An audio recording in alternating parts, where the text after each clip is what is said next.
We have to figure out what difficulty level we're actually going to play this on now. And we also need to figure out how much of the meta stuff we want to use. So, for those that didn't see this before in the meta progression aspects, like it's everywhere. It's like kind of awkwardly everywhere. So you have a character level that goes up to 30 that unlocks stuff, including several of these decks here. And then after unlocking like half of these decks, you then also have to complete an additional challenge. Additionally, all the Ascension tiers on each deck are unlocked individually. Additionally, each deck has an XP level that levels up that deck with some permanent bonuses. And additionally, you have these little slot things that you can buy permanent like upgrades for the run on top of all that other stuff. But I've got save file edits.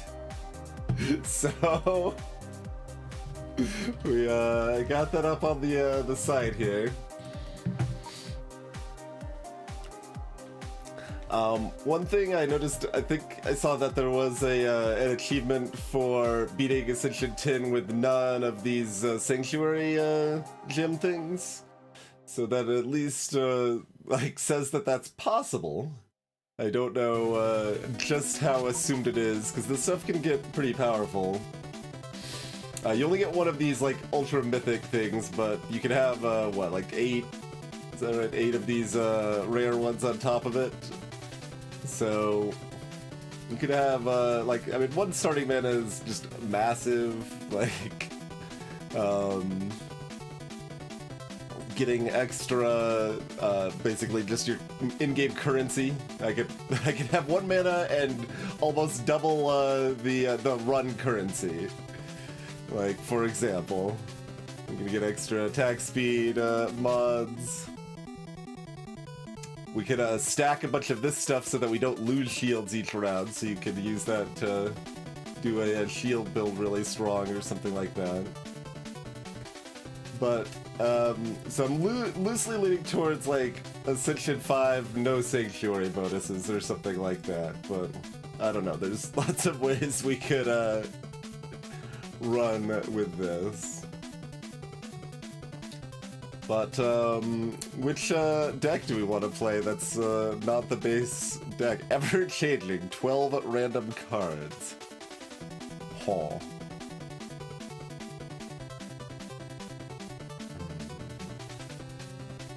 Trick Room, Virtuoso. Nightcrawler, all sorts of fancy names and all of this nonsense. Oh yeah, Deprived Soul is a 2-card. So what's the deal with that? We have 1 Arching, 1 Electric Beam. That's a spell, okay. Oh, that hits all enemies. Okay. Yeah, it's a lightning bolt that hits all enemies, basically, yeah. And you're stuck at 1 max health. Or I guess more if you started with some Sanctuary upgrades on that. And we prevent the first 3 times we would take damage each combat.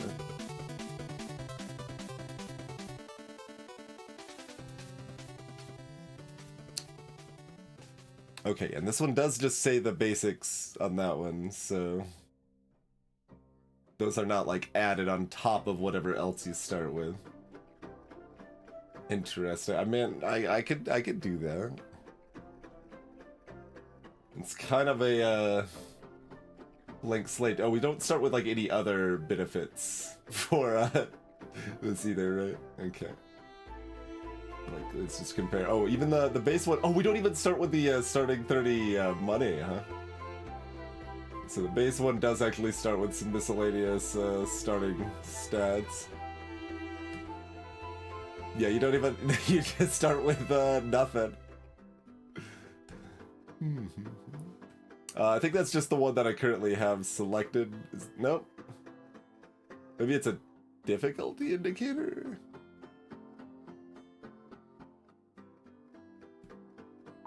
This one also starts with nothing. Rarity now doesn't affect the chance of appearance of cards and trinkets. And that's another one that the maximum health cannot change, and you only have a 1 auto block instead of 3.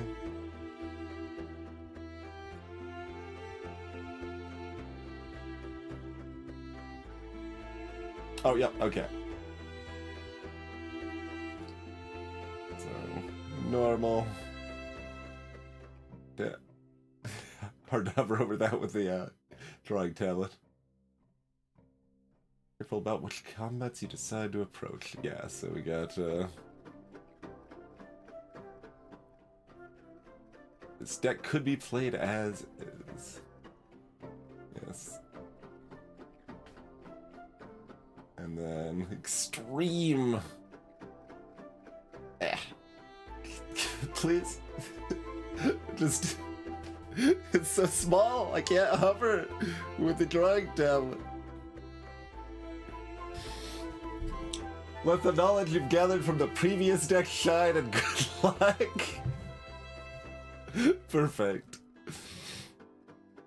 So, in addition to difficulty level, I mean, obviously the decks are going to vary in difficulty level. It's just, I guess most games don't actually tell you what they think the difficulty is up front. Okay. So if we're doing Ascension 5, not like Ascension 10, the doing a harder deck is probably okay, even without any meta boosts. I don't know, we got options. Ravenous Reaper. What is a Nightcrawler? That is a tower that loses fire rate for each alive enemy. And decimate the weak. Destroy level 1 enemies. Restore 1 health for each enemy destroyed in this way.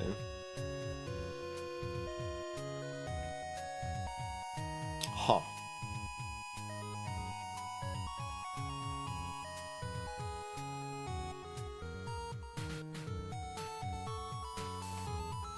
Antiquarian. I mean, I'm kind of inclined to try to drive Soul now to that. Does it start with other bonuses? That one also doesn't start with other bonuses. Oh, that one doesn't even have the items, but you can at least get your HP above 1 with this. Well, you only got 1 mana with this deck. You have no max health. Effects that would increase your max health instead heal you for twice that amount. Health regen gives crystals instead.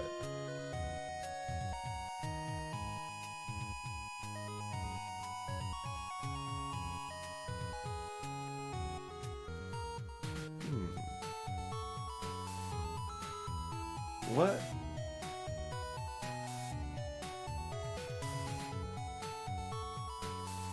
You have no max health, but effects that would increase your max health heal you? How do you be healed if you don't have any health? What? I don't follow on that.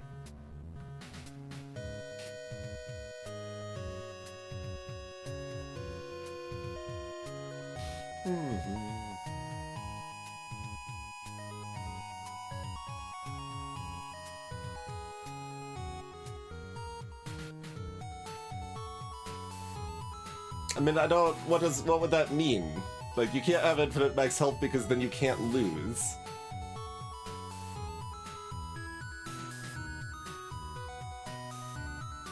When enemies get through your towers and make it break all the way through, they reduce your current health.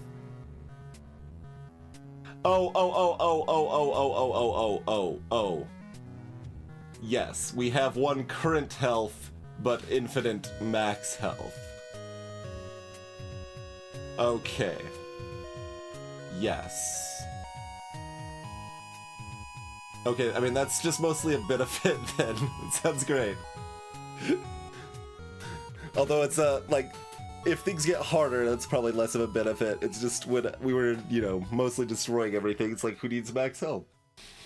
You get most of a free heal at the end of a wave or whatever. I say most of. I think normally it's full, but one of the ascensions lowers it down. We'll go over which ascensions, what ascensions actually do. I think I might actually go with this deprived soul. It's 1 max health, ultra tiny deck, can block the first 3 hits.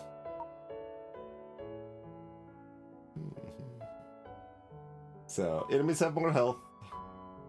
Uncommon and rare trinkets appear less often. Enemies have additional flat armor and magic resist. You only heal 25% of your max health when finishing a sector. Suckers, no downside there. Combat difficulty scales up faster. That's vague, but that's something that would be hard to probably succinctly describe. But, you know, it's harder, so... Something thing, welcome to the stream. So, yeah, alright, I guess we'll try this. Yeah, we do at least have the 3 mana. That other one only had 1 mana. That's terrifying. We got just 1 standard archer tower that's going to rapidly combine because we have no deck. And we get 1 zappy zap that applies to everything. Alright, we'll try that on Ascension 5 with none of these meta gem bonuses or whatever. We'll give that a go. We get a starting trinket on top of our, you know, actual starting trinkets.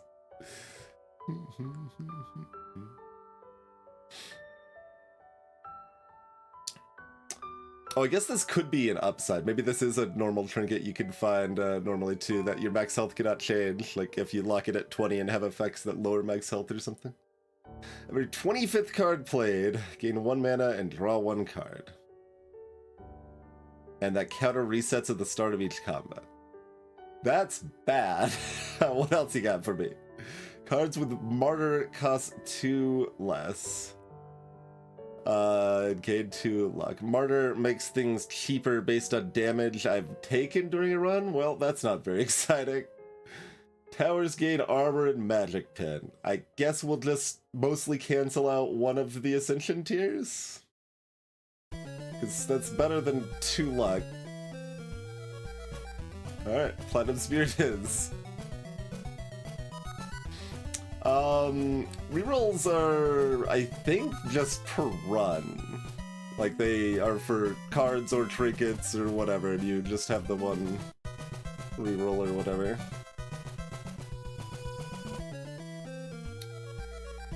I mean, it is a horrible night to have a curse. Does that mean we just go head first into this elite and, like, alright, what's the worst that can happen? Oh right, that's the card number if I wanted to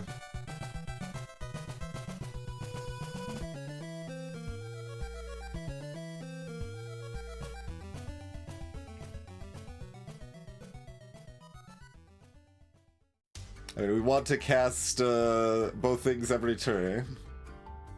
Hey, HPG! And I could do this.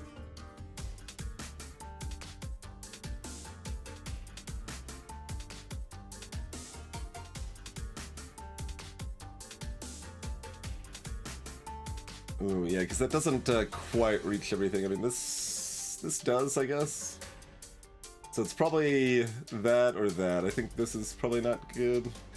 Like, this is a little appealing because we can stun them right here, but I don't know if the faster fire rate's enough.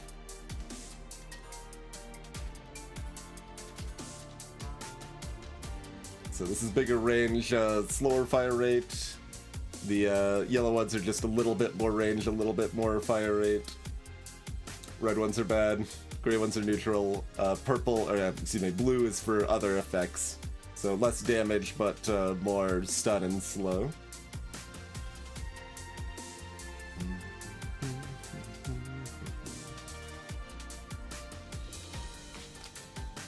For reference, and people who missed it the first time.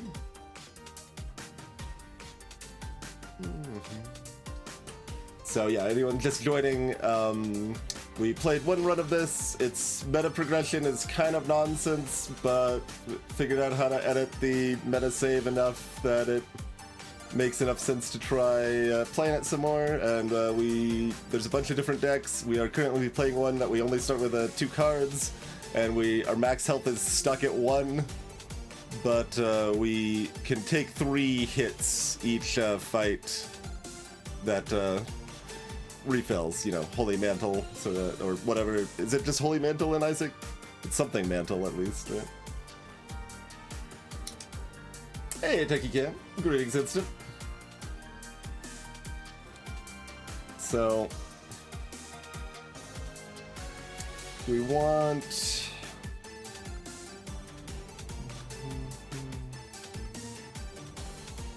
So basically get like 5 sides worth of coverage there.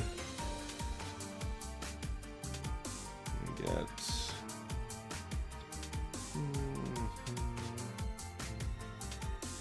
That's basically similar coverage, but less attack speed, I think. So that should be better than that. And this is much less coverage, like much more damage, but I don't think it's enough more damage. So I think we're gonna go that way. And we'll find out if we, immediately die. I should have double checked, but I think this thing is just like tanky in some way, not...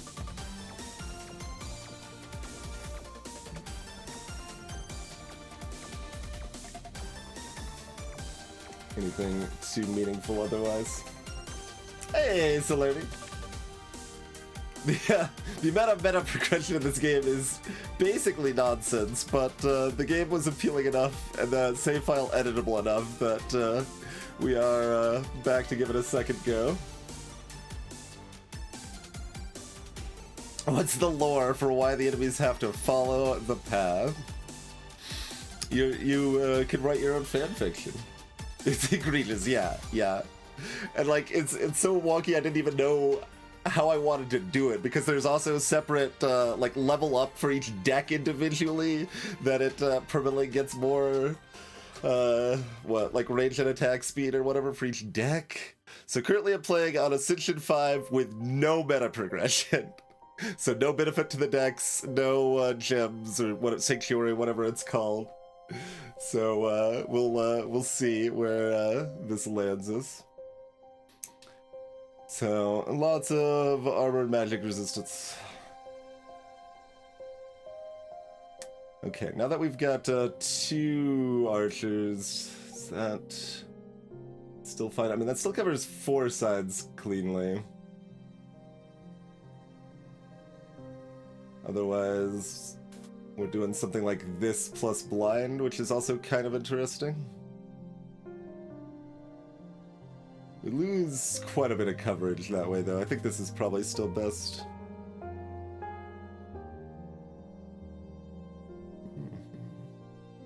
Okay, making sure this wasn't based on their, like, current health. It's just max health, so, okay.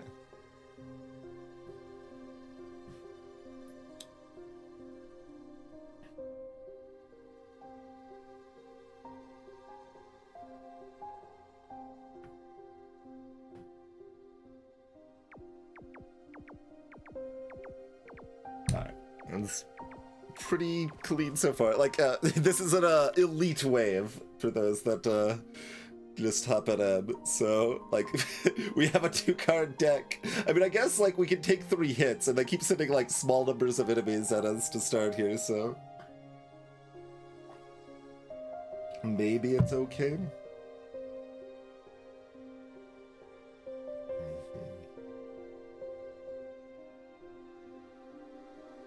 Because of the rigid bureaucracy. Yup. So playing another tower, I'm going to upgrade to a level 2 tower here.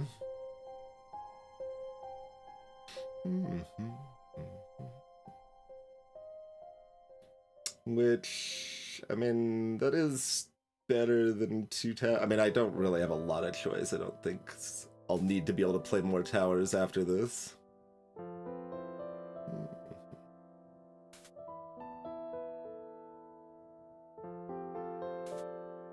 Position still seems like it makes the most sense. Yeah, we don't get enough more range to really be excited about this, probably. Not when there's... Well, I mean, maybe. I don't have any way to catch enemies that get past,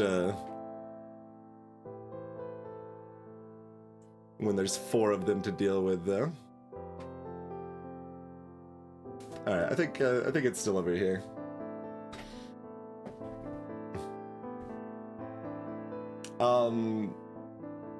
I would rather have 3 tier 1s, I think, but I don't have that choice.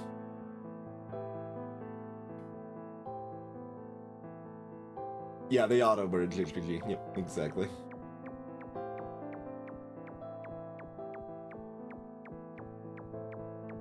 Oh, there is actually an argument to playing this sooner, because it damages everything. So I guess that would be a consideration, but...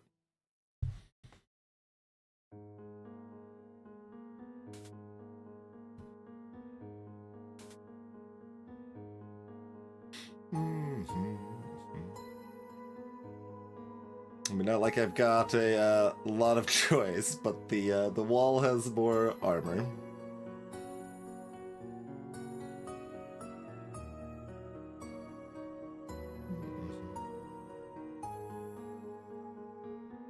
And this one has more range, so putting it on the bottom means it still covers the top sufficiently, I think.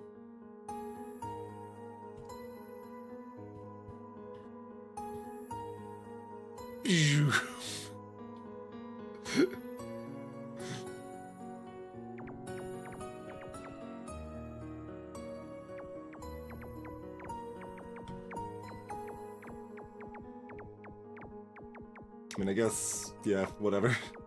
We're fine here.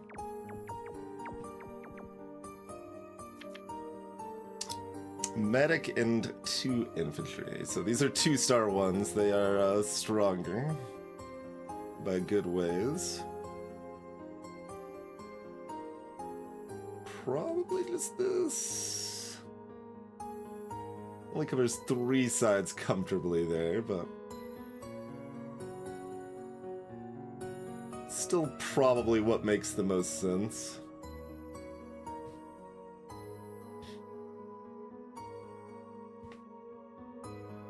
Medic a little bit slower.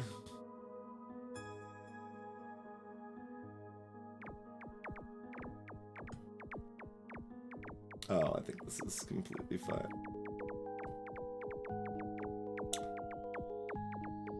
Like, I assumed it probably would be, but like, when we can only cast 2 things from our hand, it's a little weird. Because our deck's only 2 cards to start. Maps are random. The enemies you fight are probably pretty random. I don't know exactly how random, but... Whenever you teleport an enemy, deal 10% current health magic damage to it, yeah.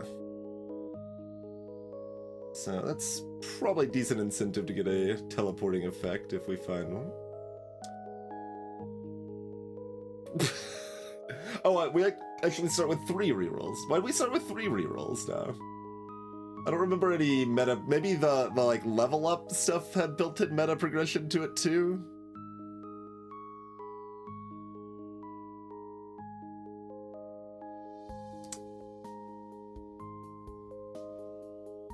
Cast copy of the Thunder spell on nearby enemies. Which I don't have. What's the name of Electric Beam? Dispel is exhaust. If you have 40 or more shield into the combat. Alright, well, I guess I'm gonna go ahead and press this reroll button. Maybe we'll find something that we can actually use. I think I can gain shield, yeah. Maximum health can't change, but I can gain shield. Hey, Balthazar. Alright, summon the Master. Gain 1 shield and summon a random tower with a mana cost closest to your shield amount. Huh. Destroy a random enemy of level 3 or less. So like, I want to call them elite, but there's already elite sections. Non-red star enemies, I guess.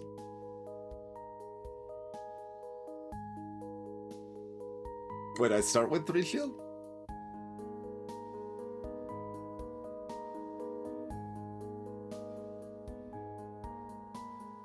The top left is the cost. Oh, these are not shields. Understandable. Shield is extra health. It's like block in Spire or something. Almost, I guess, closer to one step from Eden, because you lose your shield. You lose it with the reshuffle at Eden, and you lose it each round here. Catch you later, catcher.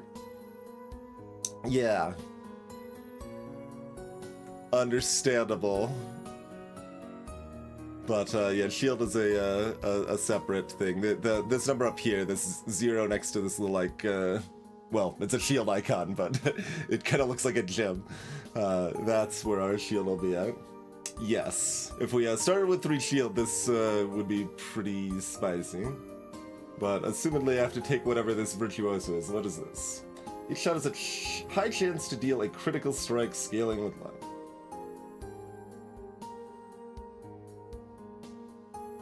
So just a mediocre low-range tower that likes to crit.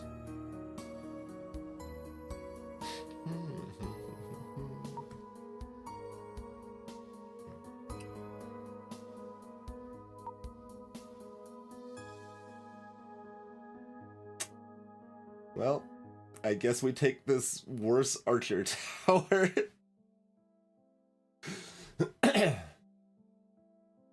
So I don't think I want to roll again, but I think I need to take something that does something now.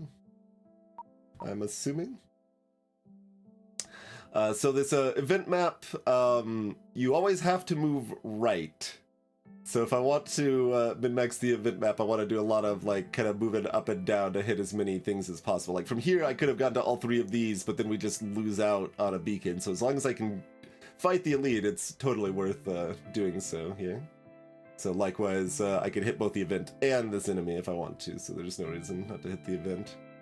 As you travel, you stumble upon an area that feels empty. You can take some time to reflect on yourself and meditate. Get the Awareness Amulet trinket. All targets can now target cloaked enemies. Lose 1 Book of Virtues and then gain a random trinket.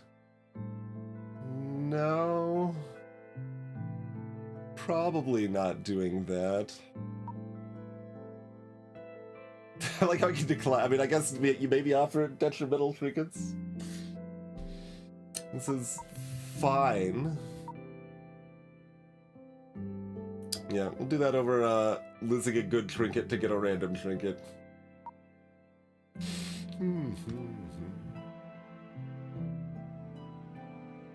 So at rest sites, you can heal, or you can get a random stat up. This, unlike that other one, doesn't say anything if we have, like, bogus stats. Like, can we still get HP regen that does nothing? Unclear.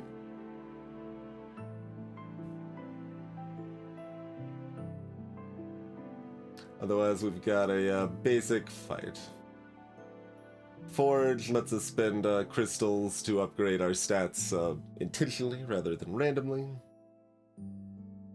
We're not going to really have enough money for a Forge, so we're hitting one of these, then this event, and then going down this way, I think. That doesn't mean we're not fighting the other elite, though. I don't think I actually noticed that the elites actually do tell you some of their specialty there. So they specialize in armor. Magic resist. Oh, this is to the left of that, huh? Oh, positionally, top looks kind of better.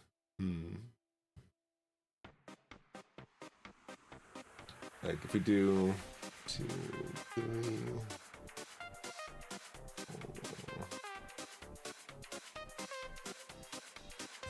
7 that way. I guess we it's still 7 that way. Oh no! It could be 8 if I do it up top.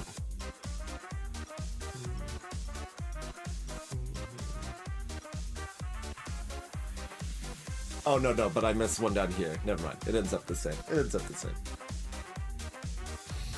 Hey, Zation. The meta progression is nonsense, but we added the save file, and it seems pretty fun otherwise.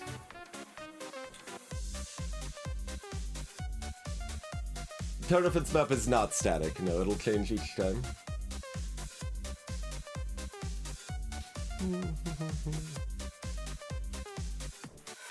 Yep. Can do exclamation mark meta skip to bring up our website archive of games that this is now on.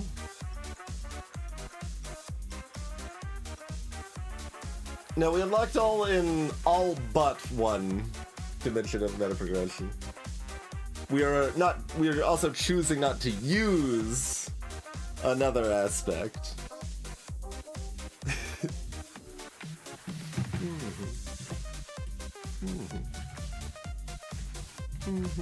Yep. Got that archive.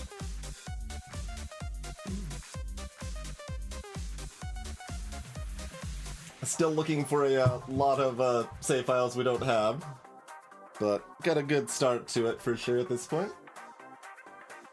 Something I'd talked about doing for years and finally got going, about a year ago?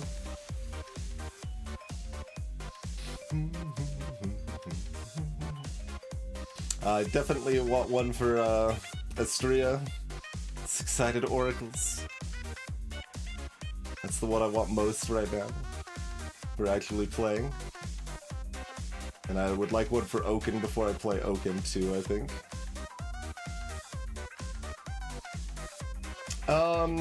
There was words from an enemy fighter probably better than a random stat upgrade. I have not tried Astria yet. Just from what I heard, it sounded easy enough to start that I would like to have more difficulty options. Yeah, sure. Send me what you got. That'd be great.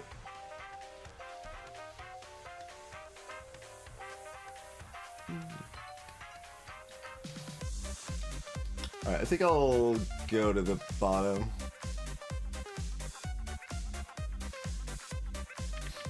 So yeah, here's a completely different map.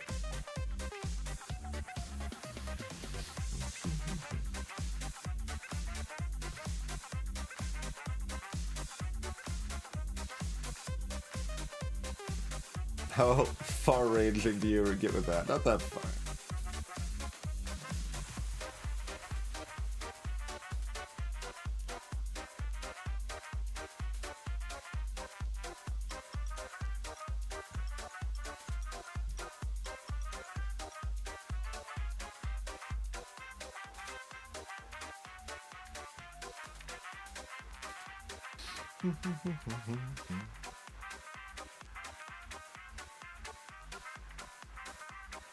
Right, like it could reach everywhere from there maybe, but not with it losing the 10% extra range.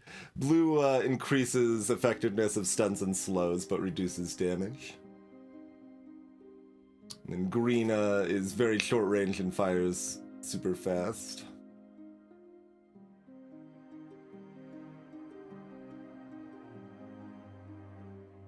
Here, it doesn't matter. Like, it's two rookies, just do whatever. Does not matter.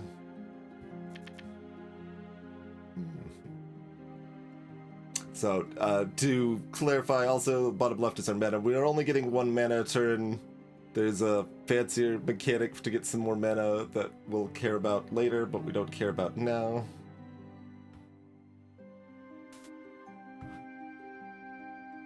But I'm gonna go ahead and play everything we can. We also have a separate spell mana pool that gets +1 and caps at 1 right now. So even though we've got mana as it is, there's no like downside to me playing this. But now, since we've played everything, I can only upgrade 1 of these here.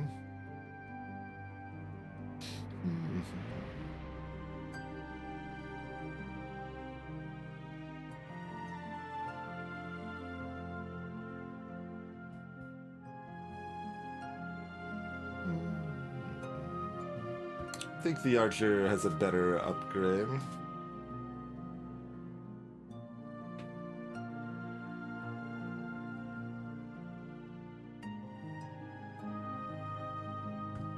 Alright, if it matters, we want to stun them about here.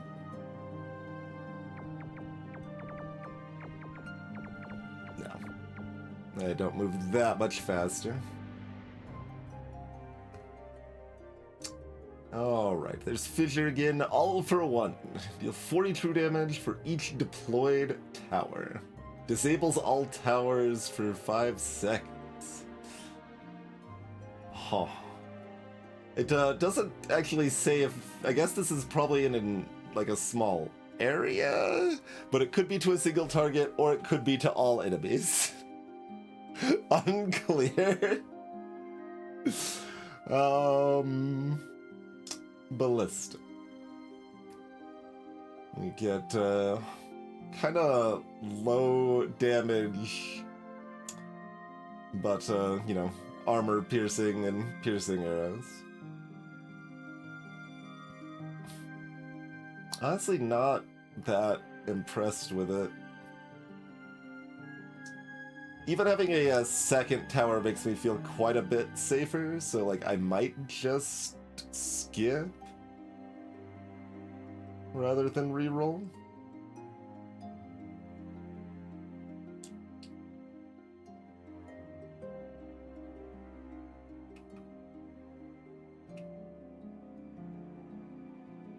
I don't know, I might be underestimating how good this is against swarms, and we don't have anything to deal with swarms, and also we're planning on going through a horde wave later, probably.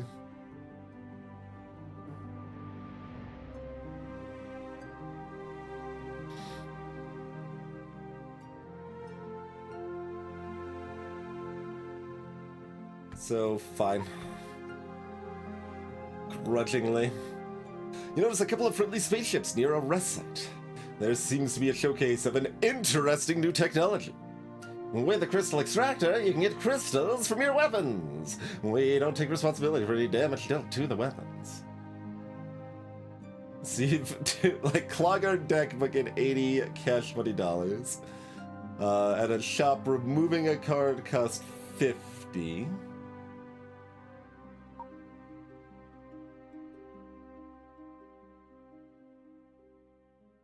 The description doesn't really... like, I don't know why we get basic towers along with the crystals, but it's kind of hard to narratively justify clogging your deck with mediocre cards, I guess.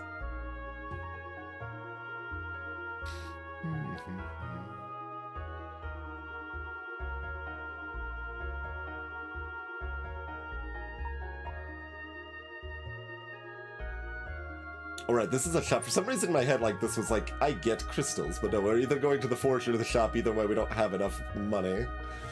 So this would give me enough money, of which I might just... Well, I mean, the basic towers are fine for now.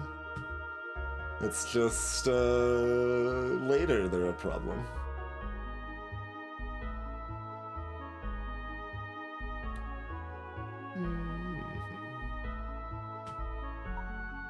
Where's the thing that, like, said whatever bonus you get from having a bunch of cards in your deck? Maybe if we're not anywhere near it, it doesn't say it.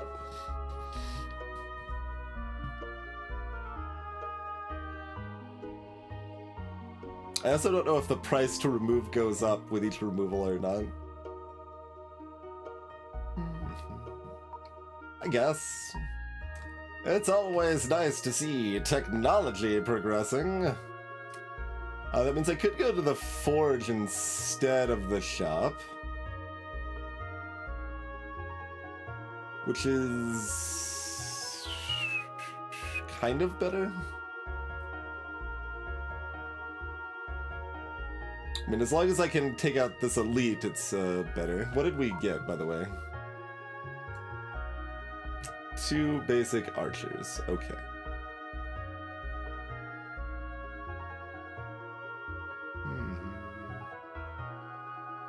So they're just a little bit worse than archers on all fronts.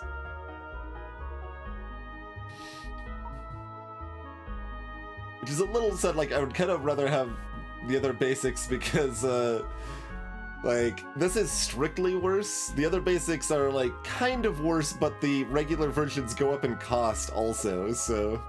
Oh, and I can upgrade these 2 regular archers at the shop, too. I forgot I'm gonna have that ability. Interesting.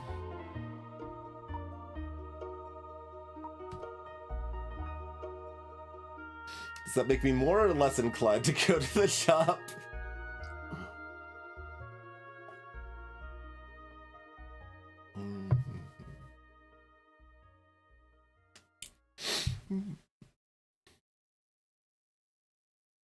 I don't know.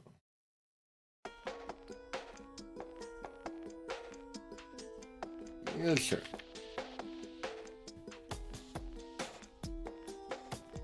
Alright, but would I rather have the Virtuoso or basic archers now? Probably the basic archers? Probably just the basic archers.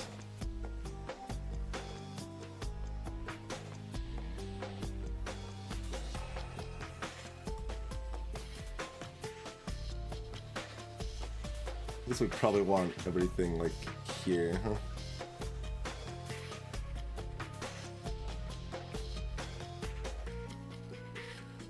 I don't have to play all of them, to be clear. I could have played, like, a single tower.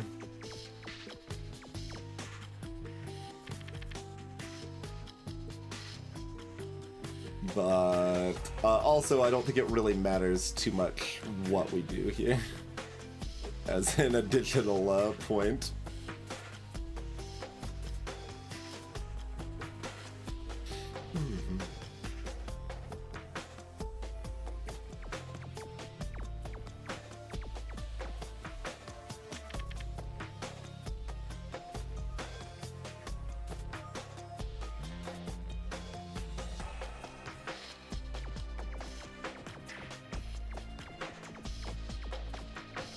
Yeah. Spawn 3 centuries. Okay, centuries are towers that only last for like 2 turns. They're kind of archer tower-ish, a little more range. Static Ionizer. Fires projectiles that slow enemies and reduce their healing. And do no damage, basically.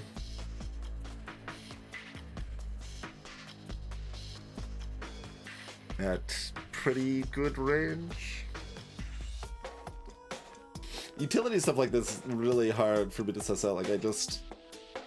8% slow seems like so little, but there's some assumption that it like stacks with itself favorably or something given mechanics we've seen so far.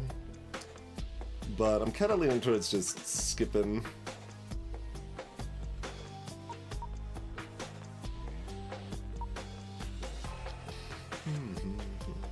Yeah, I don't want another Century Engineer. I was not very happy about how that worked out for us last time. All the trinkets are like cool, expensive ones, even with the extra money I got. Slows all enemies for 6 seconds. Doubles the chance of crit. See, like, there's we'd have synergy for our 1 Virtuoso.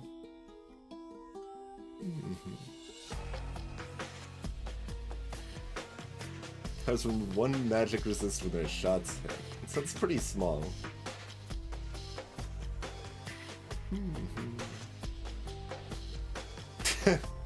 Gain a fire rate for having a diversity of towers.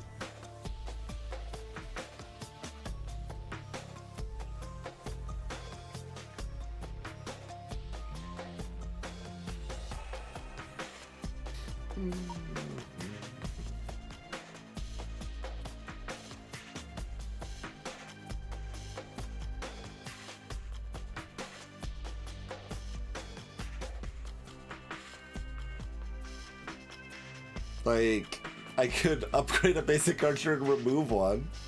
So that basically meant that if it gave me an archer card at $5.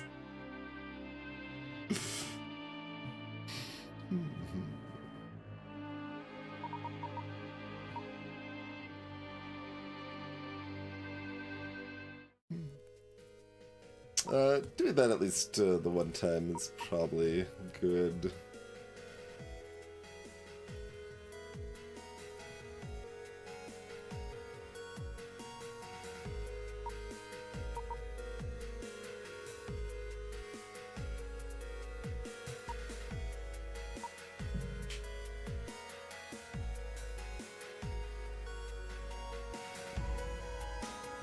I mean, I certainly don't know the events well enough to be like, oh, if I have extra garbage in my deck, that might be good for the event, or things like that.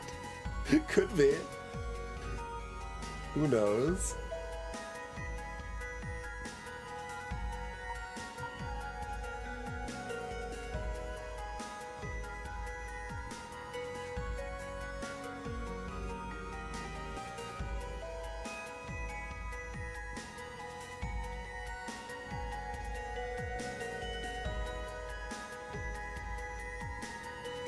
I'm sure there's some, like, there are some card draw things, so, like, you could get some good spell-based synergy with a really thin deck, like we start with here.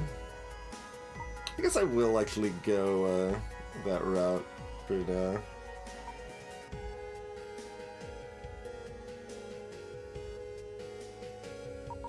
Should we sacrifice our own in order to maximize our chances?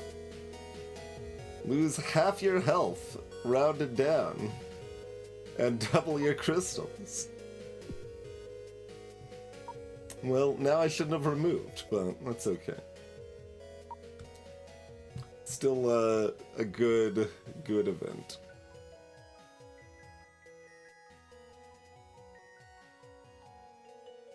Yeah, I assume the -2 health kills me, but I don't actually know. So I'd grab that ballista turret being like, oh, we want to go to the Horde, but we probably wanted to go here instead.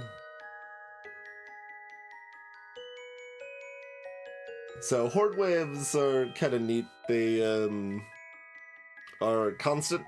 Like, you don't have turns like you normally do. You just, like, every, I don't know, 5 seconds or something like that, you'll draw another card. And then every 7 seconds or something like that, you'll get an extra mana. Things like that. And then the enemies keep coming and they don't stop coming.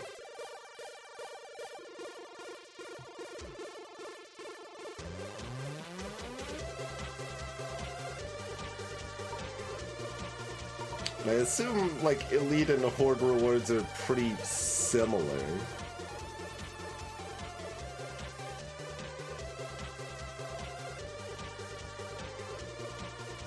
Alright, I think the Elite's probably easier, but the Horde's more fun, and I kind of want to see if we can handle it. We're still early enough in the run I can be playful that way, I think.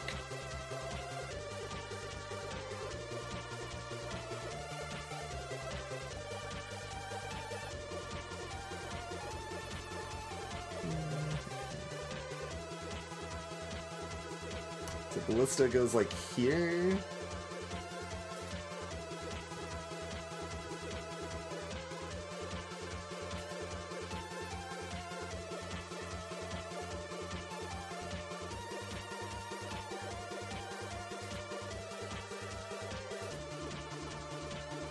probably just do that. This is right to left, by the way. They mix it up like that.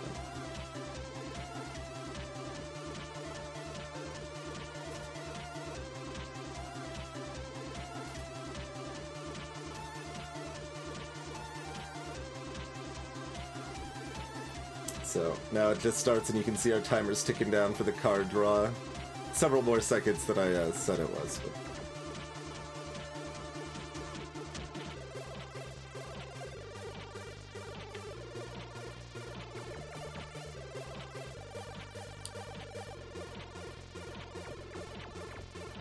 Oh, hit all three. Nice. Nice work, Ballista.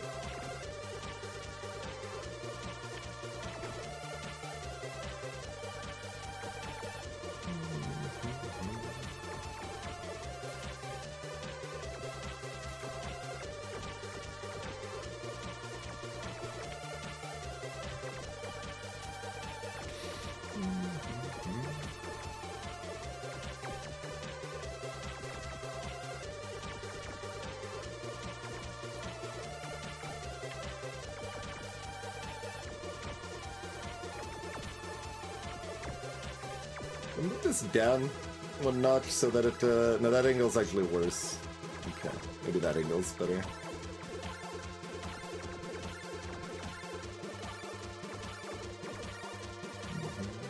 Stun didn't do a lot there, but it did damage everything, and I wanted to use it before the mana situation.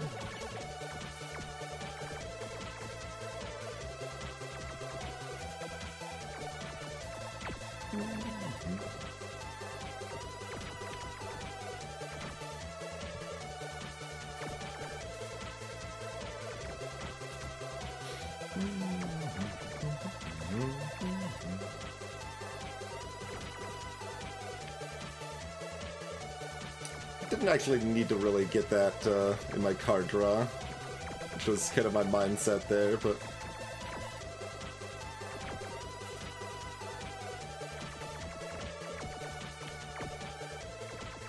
Let's not play that yet. Give me better chances to redraw the electric shock or whatever it's called.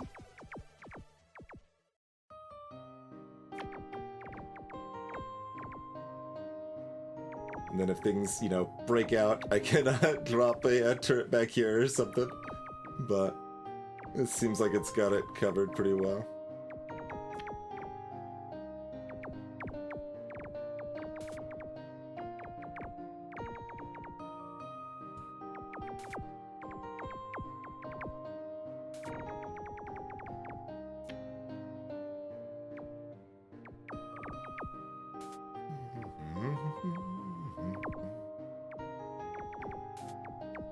Oh, we've got a tier 3 archer there.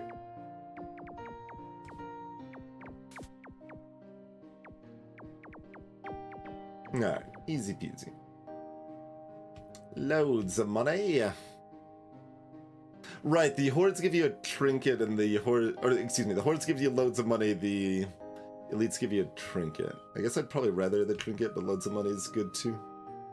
Every time you shoot this tower, you lose a crystal.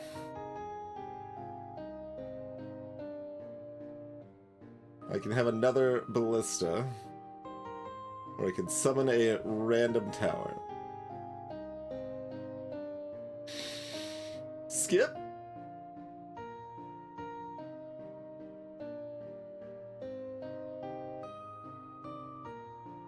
Guess I'm skipping.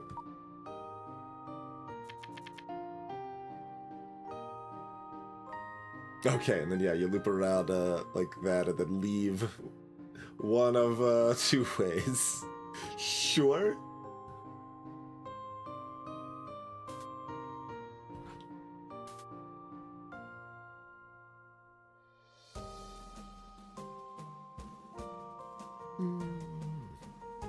And these are listed separately because one's going one way at the end, one's going the other way at the end. I believe is why they list them separately.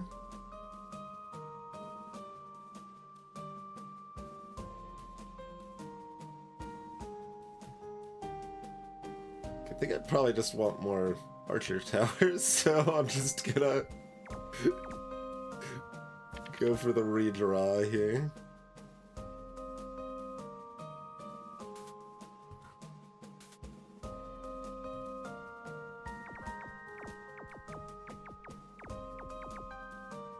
Not that it should matter terribly much here.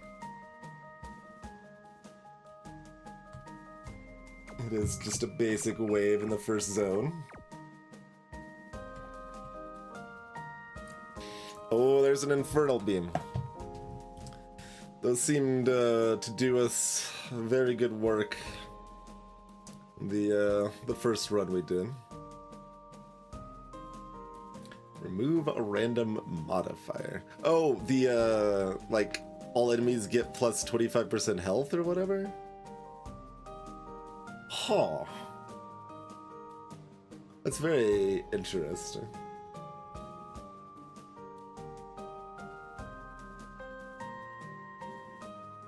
Like, that seems potentially really strong, but... mana artillery, fire a mana laser. Can you cast a spell? Damage scales with the spell cast.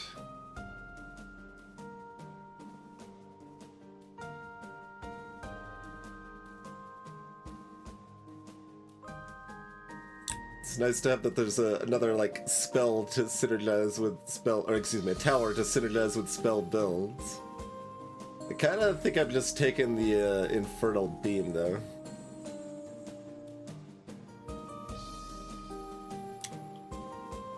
Having something that can actually just nuke big tanky things pretty appealing.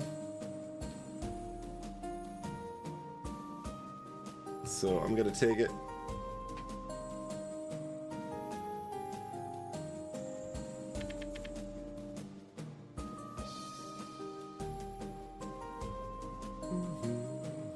Okay, we don't have, like, I guess the cool tiles that I want to put the Infernal Beam on the most start in World 2 or whatever, probably.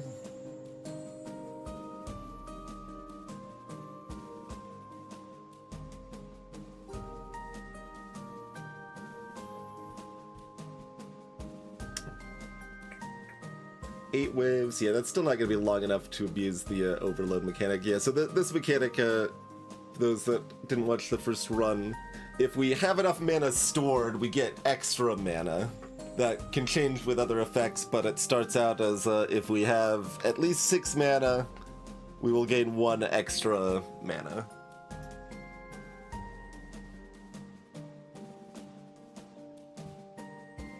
Bricks in the corner.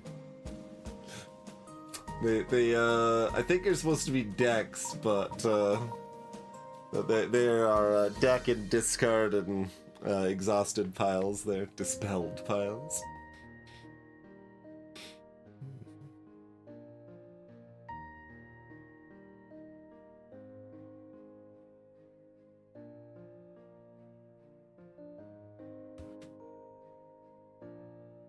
Bloop. Let's do that.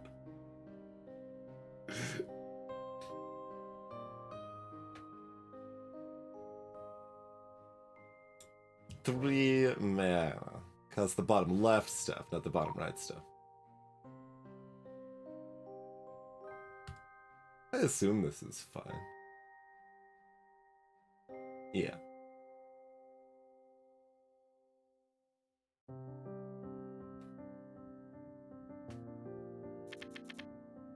Six rookies.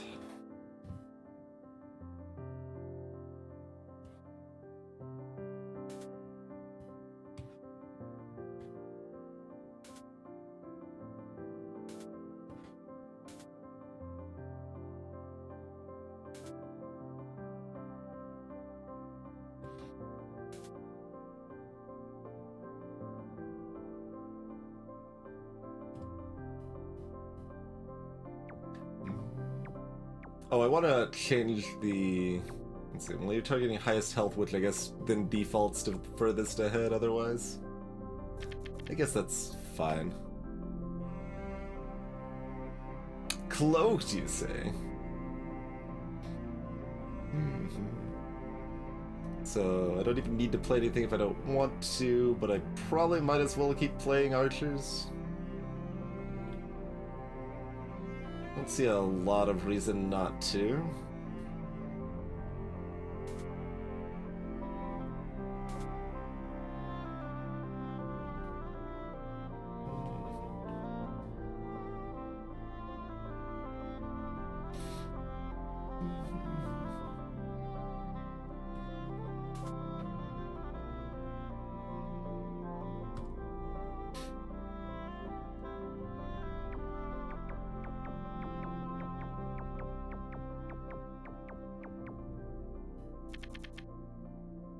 The reason not to, I guess, would be if I wanted to play another Infernal Beam.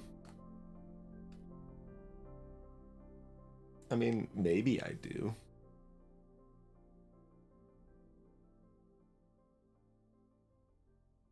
I'm probably just gonna upgrade this archer.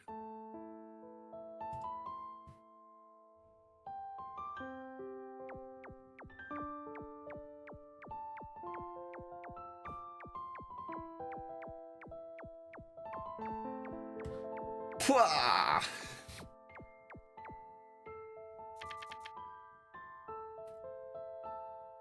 Lots of health.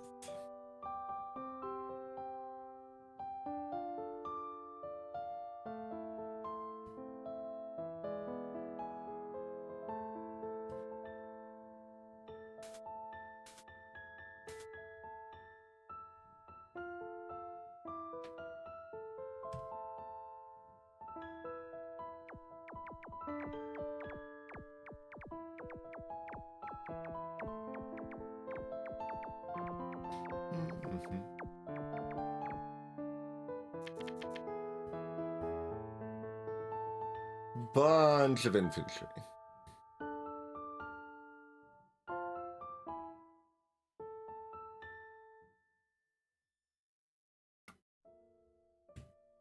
Assumedly just another archer over here. I don't see a lot of value in doing a ballista instead.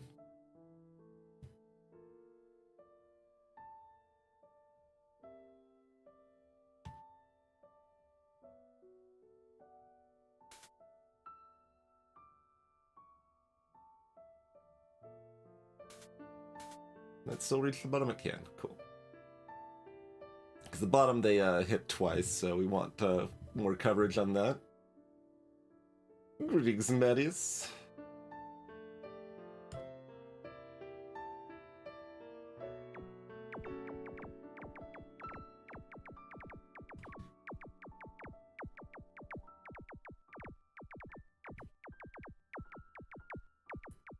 Go and do it at that point just so we get more total damage dealt by this spell. Not that it's gonna matter terribly much here. And death disables the 4 nearest towers. That's not very nice.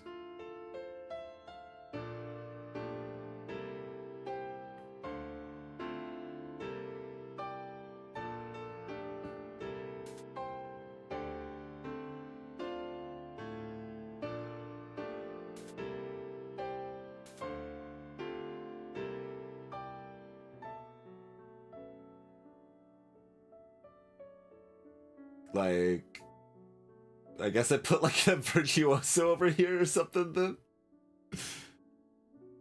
Oh man, the range on these are not great.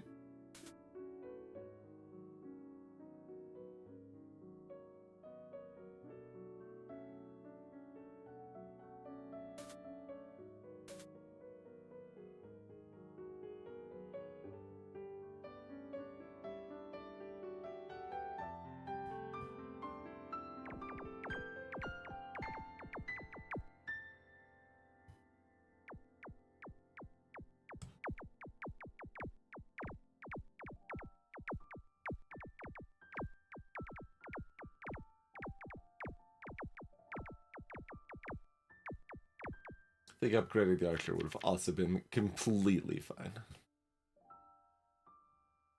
So, lots of armor and even more armor.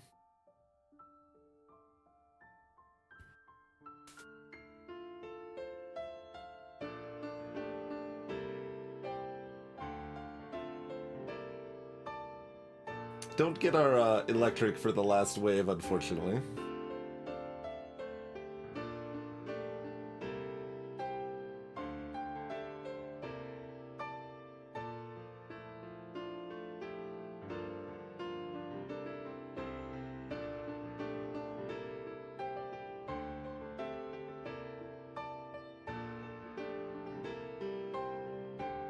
Kind of tried to figure if, since it's an upgrade, it makes more sense. If I had the room to put another tower that was going to be like full value, I think I would do the Virtuoso instead, but I don't, so I think the upgrade's probably just better still.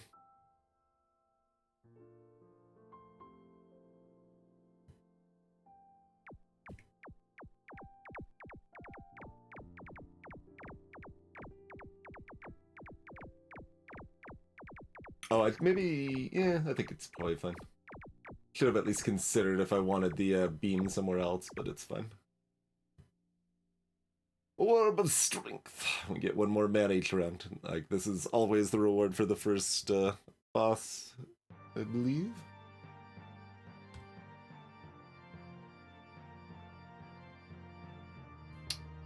Towers attack 10% faster.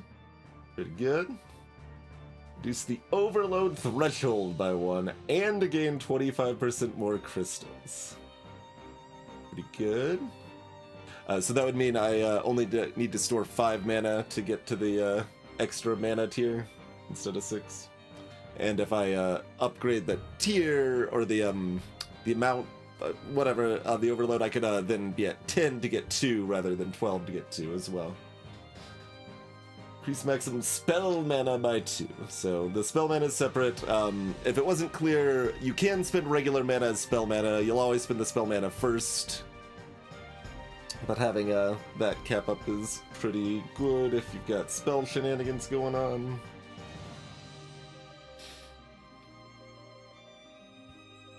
So all three pretty great.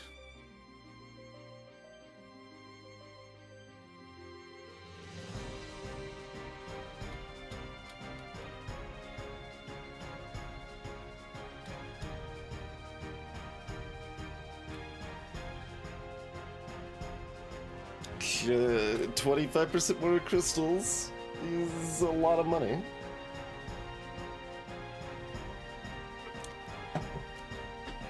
But like,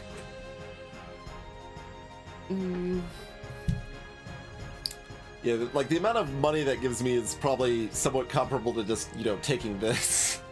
But we also get the overload threshold on top of it, so I think combined I can still justify the greed choice.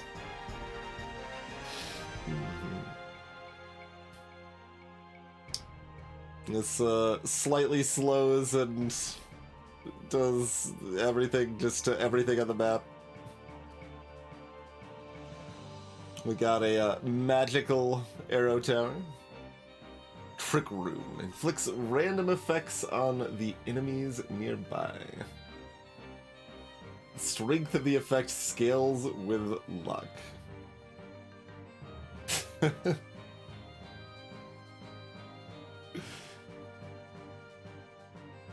Greetings, Dexon. I don't know why I removed your mix to the middle. Duxamy, apparently. But Mixed Duckamy, welcome.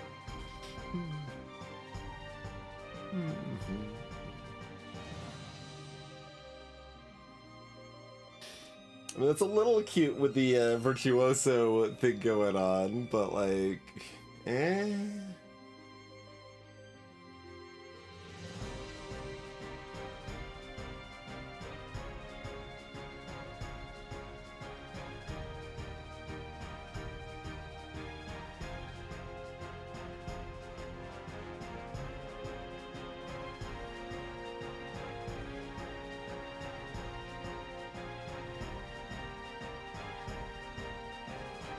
I really don't know how much I want to just like try to force some build like this, or just keep being like, oh, just take stuff that's, you know, good now or whatever.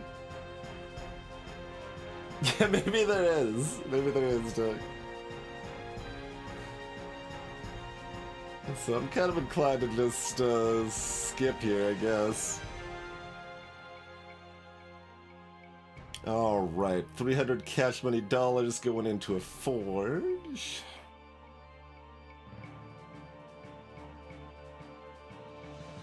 So just move through all of that, probably. Yeah. We do probably that sort of stuff. Because I don't think I want to do both shops.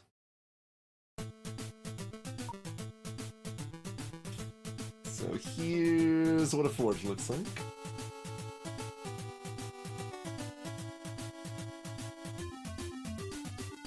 We press the starting mana button, is what we do at the forge.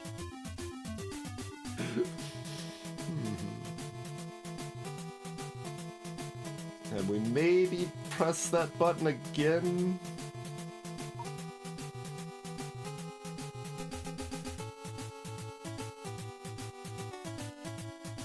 Yeah, I think I just press that button again. Because our overload down to 5, we can start getting that rolling aggressively. And then we'll get a couple other utility things. And we're currently looking at going to the shop without much money.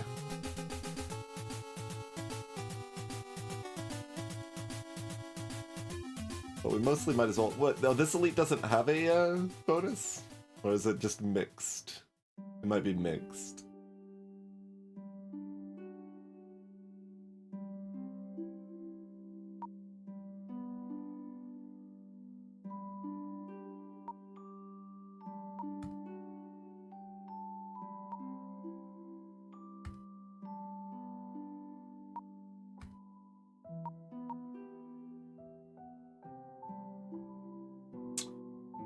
I don't know if I want to save much money for the shop or if I want to just buy some more of this stuff or not.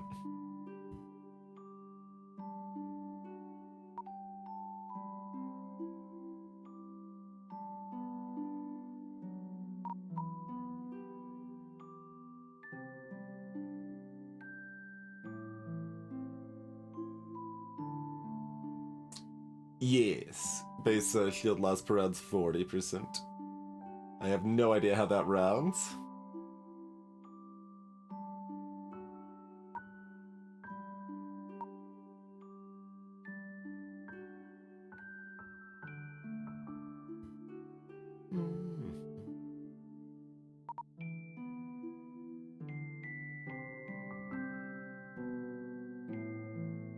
Like, I already don't have enough money to buy a trinket here anyway. But having enough money to buy a card is kinda nice.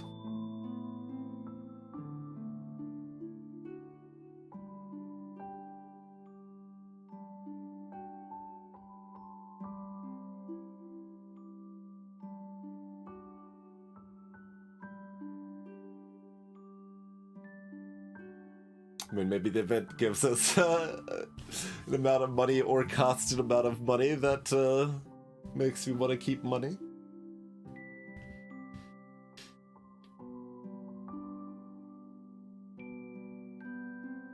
I guess that's okay.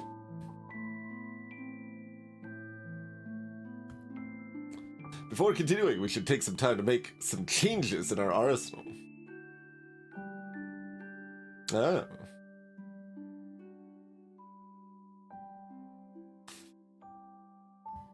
I wish I had a card I wanted to duplicate.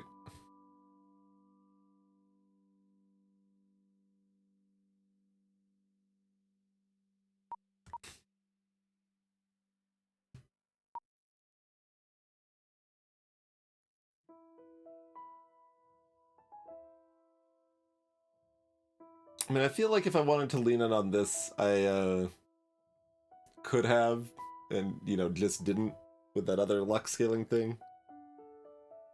So maybe I just remove the Virtuosa.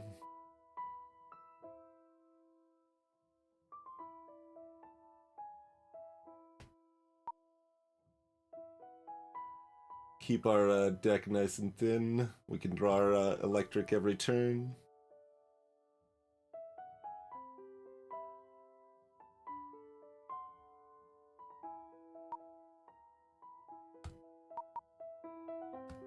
You now feel much more confident about your chances to succeed. I don't know about that. I feel like you're overstating the situation. Okay, here's our Dark Matter Tower. Where we get a big bonus to attack speed and range, but you can't move the tower. That is the traditional home of the Infernal Beam. You can upgrade away from that, to be clear. We've also got the Holy Sigil, which gives 25% range to all towers of the same type that are on there.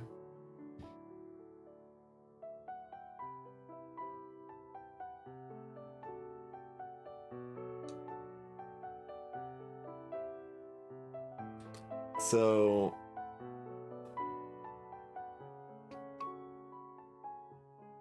we try to get our Overload Banner going here.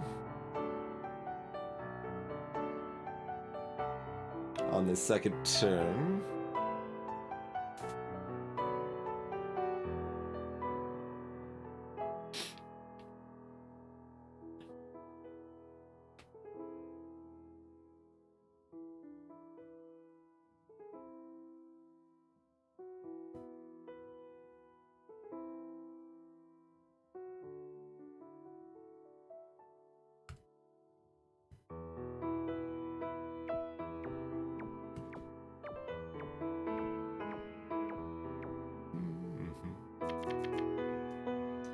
Medic and 6 infantry.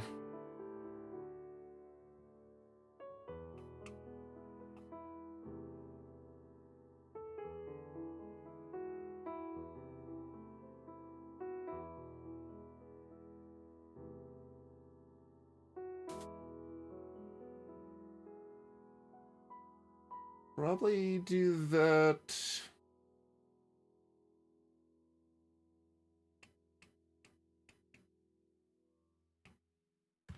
See the range without placing this here.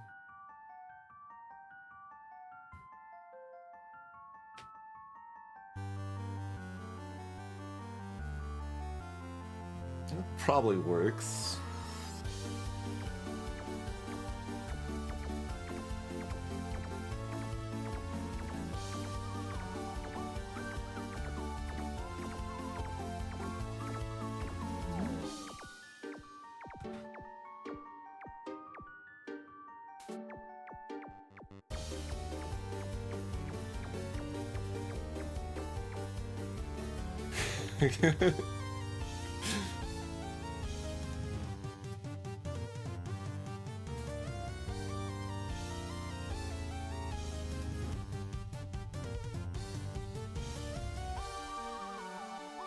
Our towers have less range. I didn't actually notice that.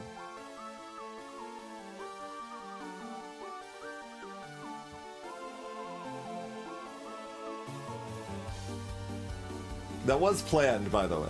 Like, I knew that was gonna upgrade, and I had that as my backup option.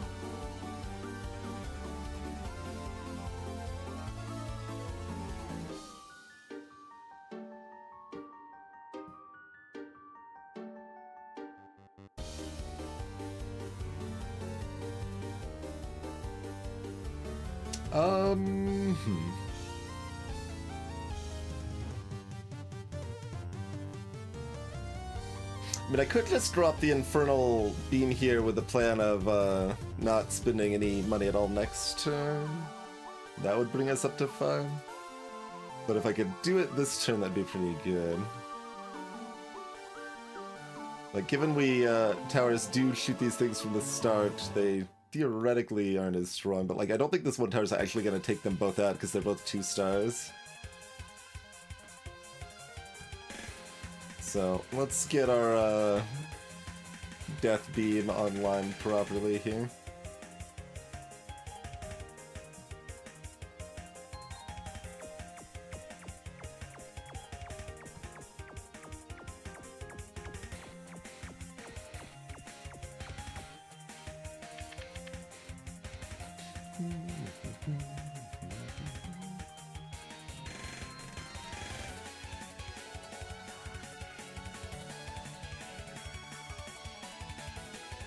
Let's see how that goes.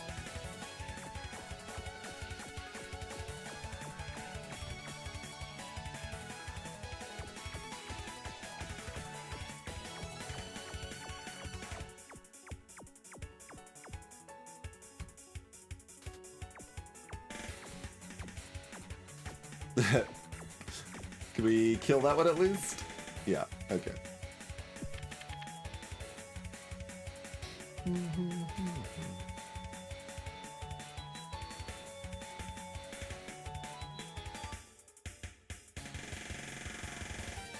Okay, it does have an indicator of our... I guess I'll call them barriers. Could shield mean something else?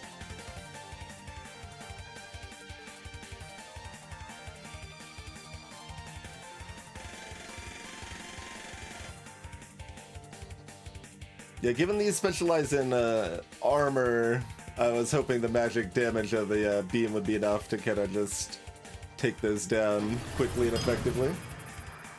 But alas. Greetings, Catholic. Thank you for your long continued patronage.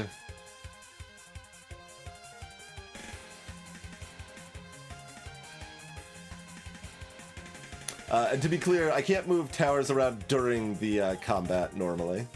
You can do that in horde waves because the combat's constant, but you can move them between rounds, but not during rounds normally. If anybody was wondering about decisions in that vein.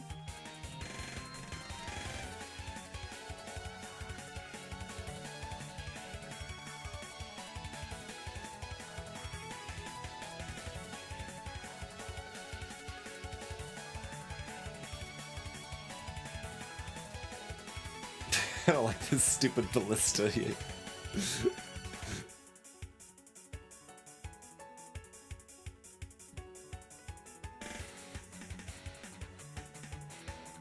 Still at that point where it's like, well, is it worth trying to get another mana here or not?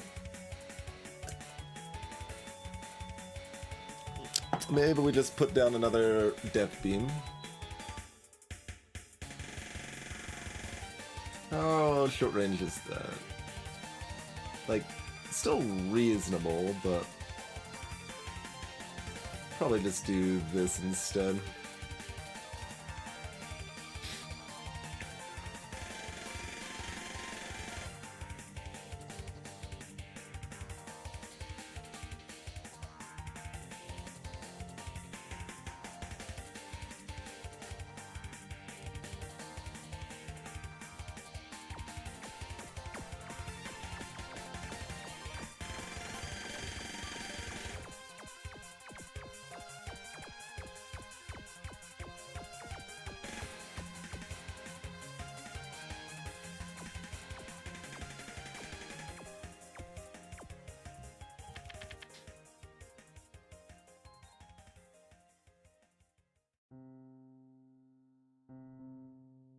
Pretty linear upgrade on that. Rather have two. Probably. Well, it'd be fine to have it combined. It's still fine. We might just be placing a bunch of archers. Yeah, I think we're just placing a bunch of archers.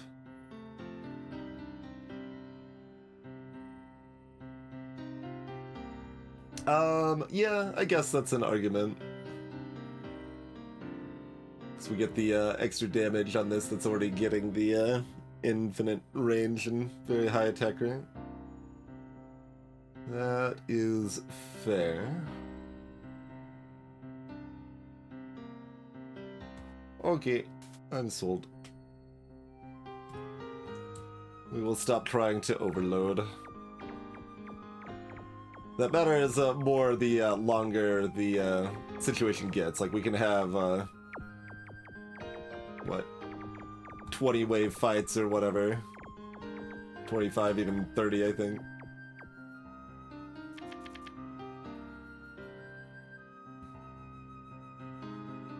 So, Death Beam should be pretty good at dunking these things. One would hope.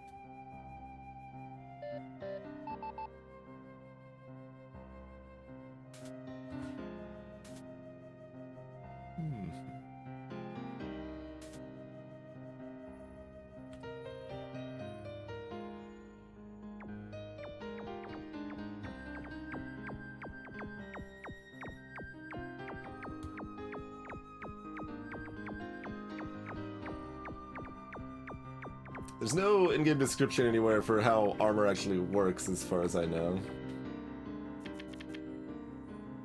I should have looked at the damage the archers were dealing, but like the ballista... Oh, the ballista does actually have a lot of armor piercing. Okay. Shakernaut's just a mega infantry, basically. Just generic, good at everything.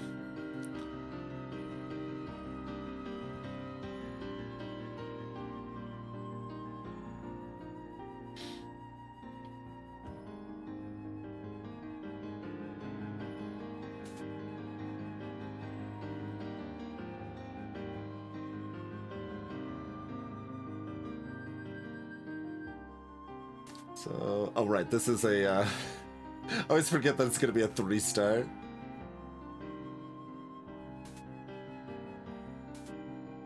Oh, was that bugged if I didn't move it? Was it gonna keep the range? I think it was. Unfortunate for me, I guess.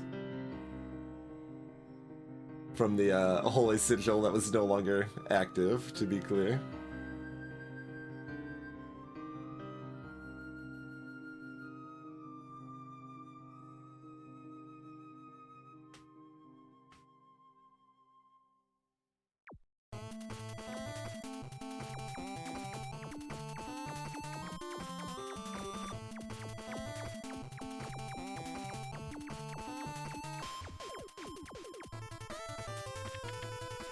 Oh, it takes a long time to get up to quadruple. I guess it does say 6.5 seconds.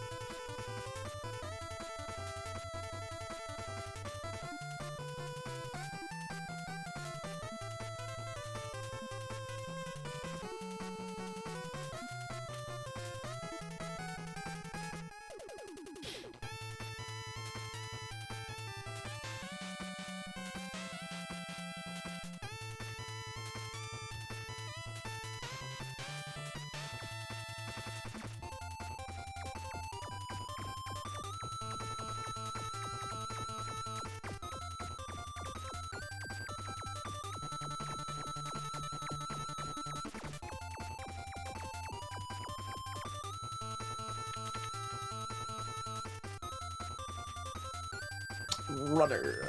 They are just fast. Not like actually as much faster as you might think, although maybe that goes up with the tier star. I remember at least the 1-star ones were not actually that fast still. But...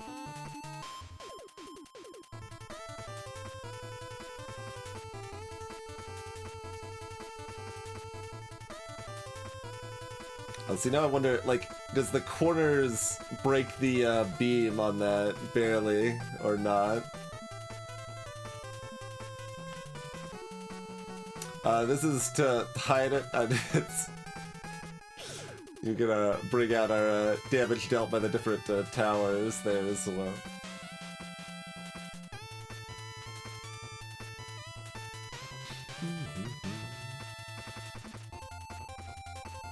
I guess this actually hits everything wherever it is, so I might as well put that there.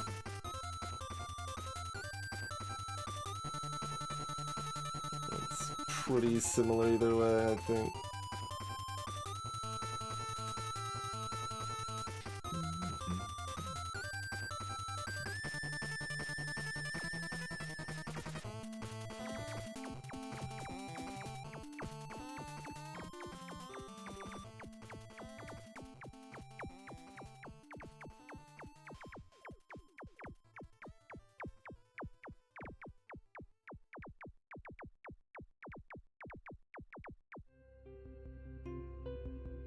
Dragon fruit.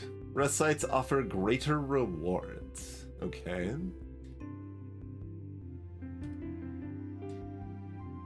All towers in range get extra armor pin. Silence all enemies. So remove all their special effects. Summon 3 successive shockwaves that deal 75 physical damage and stun.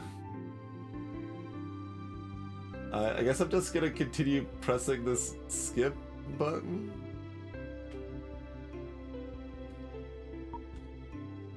And continue being not entirely sure about it.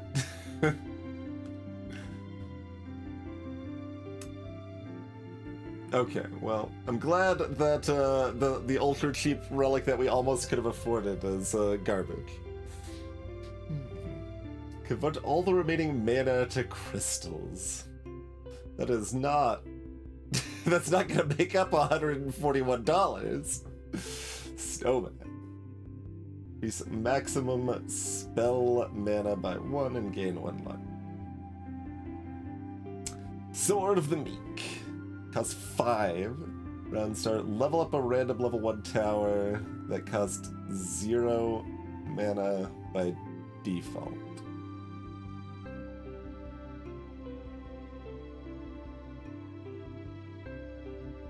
So, mostly, like, created towers? Because I think all the playable towers I've seen so far cost at least 1 mana.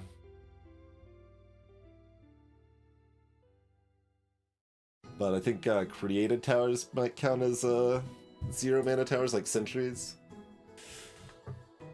Draw 2 cards, gain 1 shield for each card in your hand. That would cost 6! Oh god. I'm like, oh, maybe we could do something with... Nope, that costs 6! Get it out. Alright, moving on.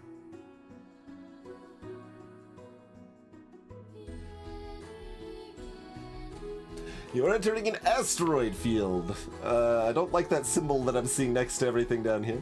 If you look hard enough, you can find quite valuable objects, but you will damage the ship in the process.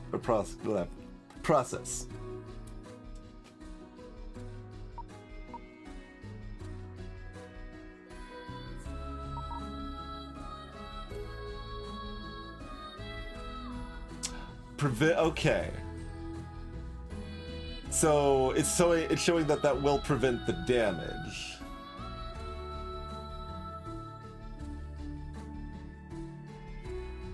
And that's why it's showing the relic symbol there. So assumedly I just press the top. Yeah, assumedly it recharges at the start of combat rather than the end.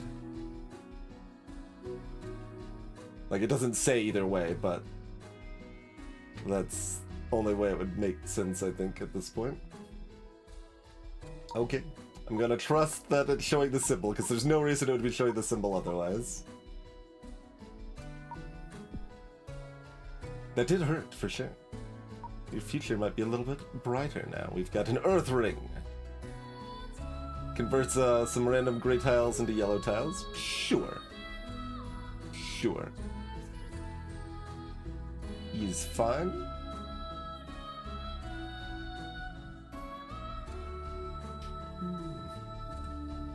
You come across a holy guild! And it hails you. Purify all sinners. That wasn't great for us last time. Holy stuff does with a lot of martyrdom stuff, which involves taking damage, so I don't think we want that. Based on, you know, one previous run.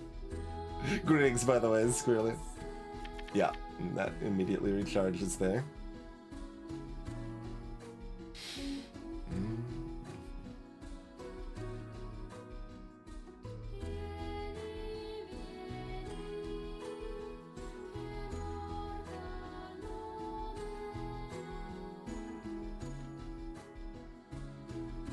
Okay, so I think what I do is I put an archer here to start. Because I can build away from that later, but that makes us stronger to try to set up overload earlier. Are we doing a second archer? Like, we'll want the ballista up here soon-ish.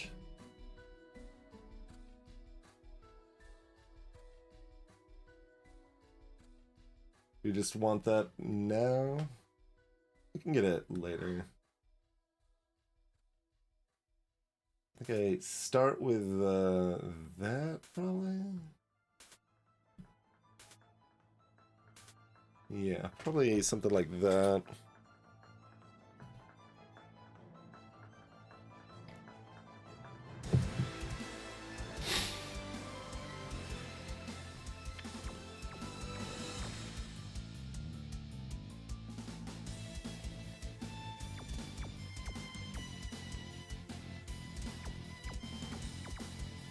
Hanging on strong, so I'm not using the electric beam just yet.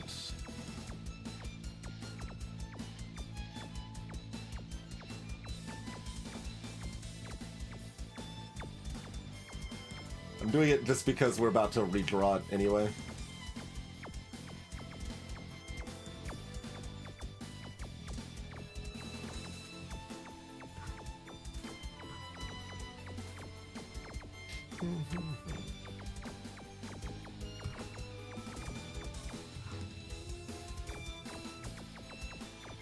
I don't know if we actually want the beam there. We probably just want an archer there, to be honest.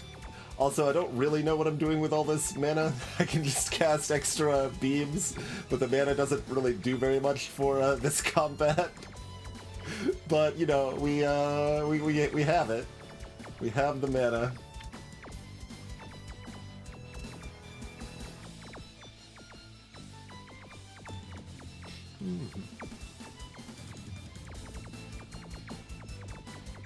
And, you know, a nice place for the ballistas, so, like, you should be in pretty good shape.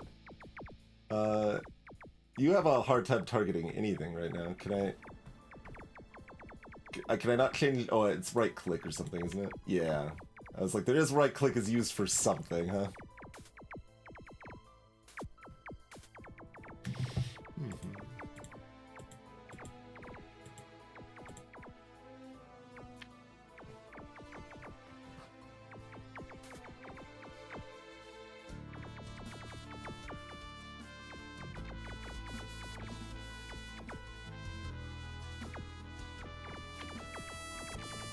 Yeah, the Infernal Beams are doing nothing there. An Archer here would definitely be better. I can't see damage delta as it's live here, I guess.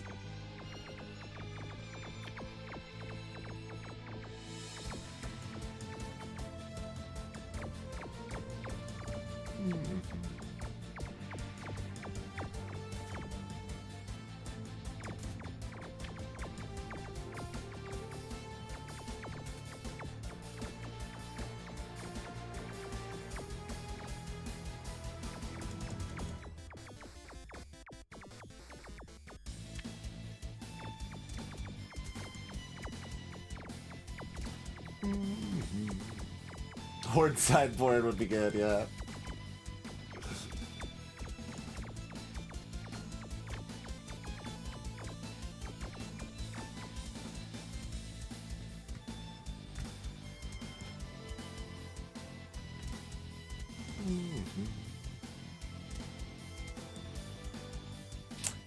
A 3 random exhausting cards and they cost 0.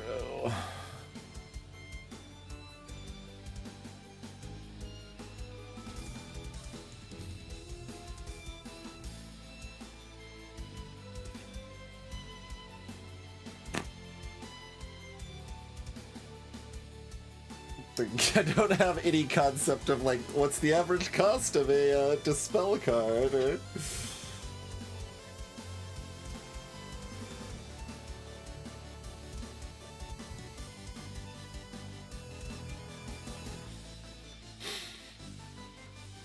Like, I kind of feel like I just skip, but I...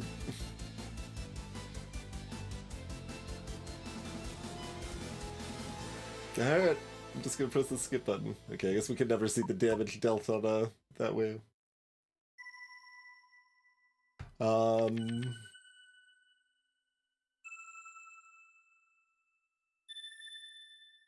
Oh, is that the case, Medius? I might have misread it. Yeah, that... Because it said something like they have Dispel or something. Yeah, I think I just, misread. I mean, my statement still applies, but I at least have a slightly better idea of the general card populace than the Dispel specific card populace, I suppose. I also have a pretty good idea of what it's like to take a break. Thank you all for tuning in. Consider joining me and taking a moment to stretch out, grab a fresh beverage, and we'll see you shortly, everybody. Yeah, Spire quality of life definitely a spoiler for most other games. Like every game needs to be like Slay the Spire and Factoria's quality of life. I do, Squirrel, I do.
we return.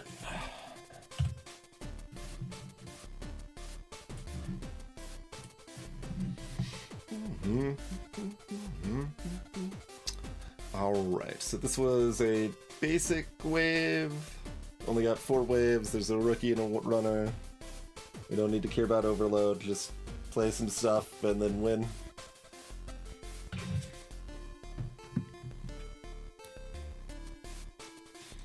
I think is pretty much where we're at. In fact, I'm gonna go ahead and do this. Pwah. Maybe even pwah. I don't think I want an Infernal Beam here, but maybe. I mean, I'm liking the game well enough that we have played it a second time. That we took the effort to fix the bad meta progression problem. So that's something, at least.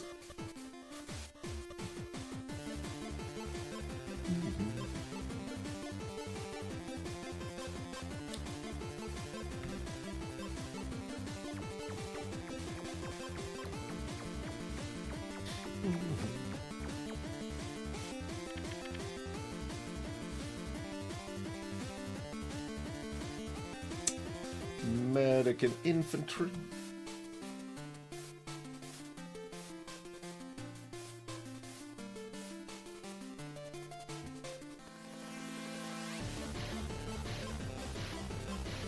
I mean, there's not much reason not to play this, I guess. If I'm not sitting on 5 mana, like, I might as well get this onto the field.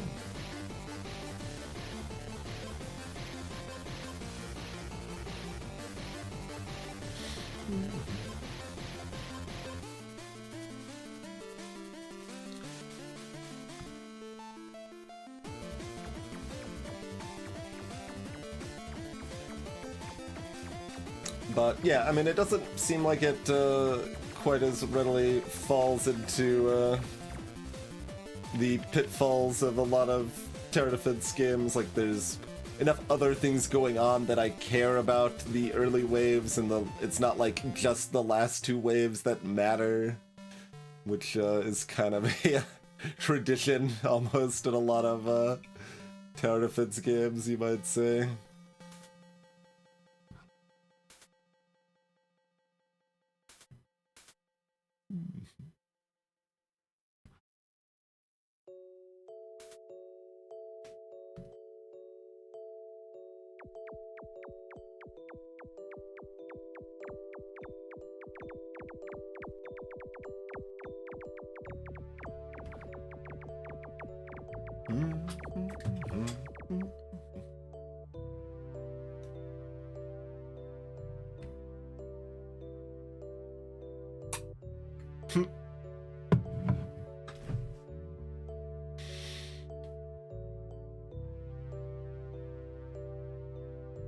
Fireball.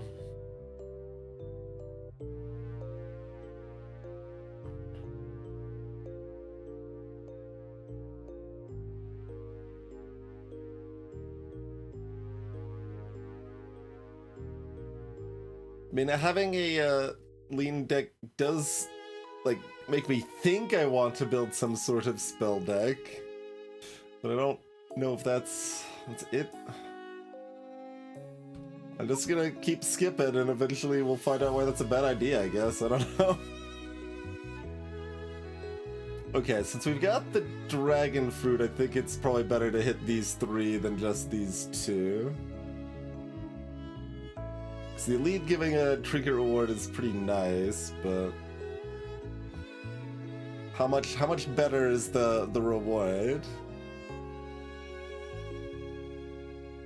I mean, mostly I just want to find out, I guess. I think I mostly just want to find out.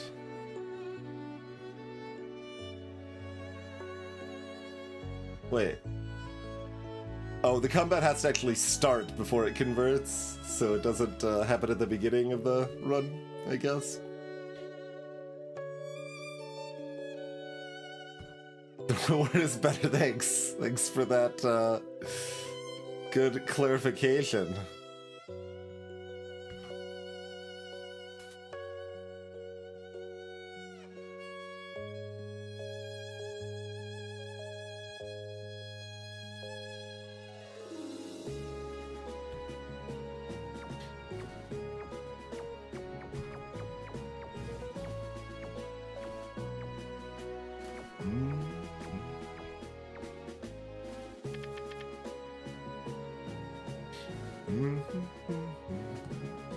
is that there? Not quite good, huh? Wait, no. Was there only one tile yellow to begin with? Is that the claim?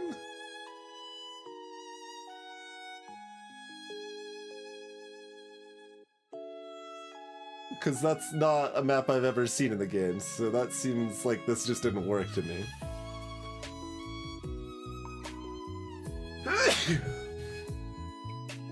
I sneeze at this offense.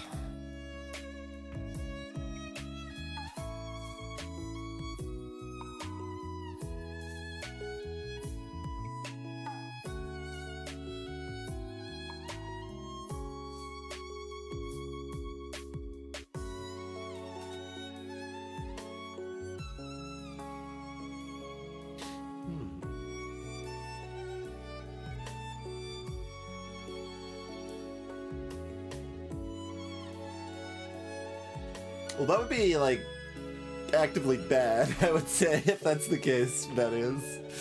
Could be. I don't think that's what it would do. Unless you mean something different by delete. Because removing 8 gray tiles just to make a yellow tile is not worth it. I mean, I realize I have not placed a single tower meaningfully on a gray tile this run so far, but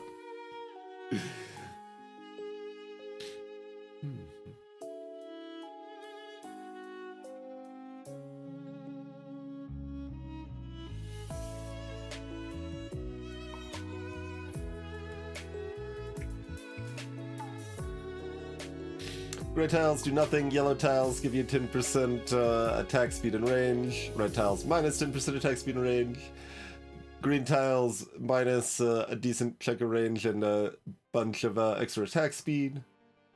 The dark matter tile, it's diamond tile here, you can't move the tower from there, but it gives it massive extra range and attack speed. Blue tile helps slow and stun effects but reduces damage. Clairvoyance, this eyeball, gives you a bunch of extra range, but minus attack speed. And then this Holy Sigil white tile here increases the range of all of that same type of tower.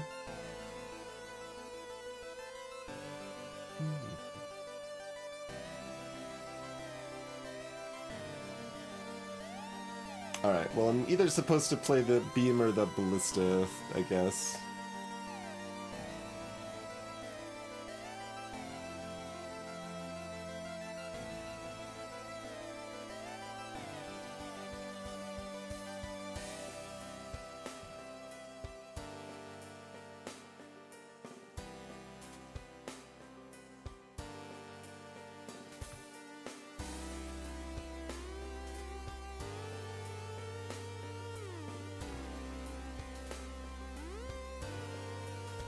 Okay, whatever. Ballista's just a bad archer tower, that's fine.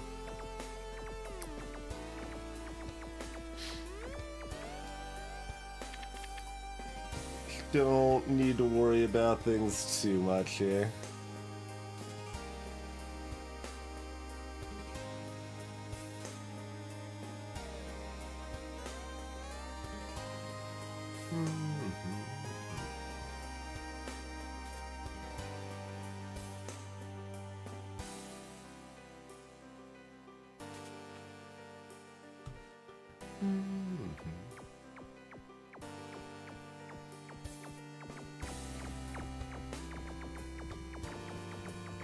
And, you know, it still pierces sometimes.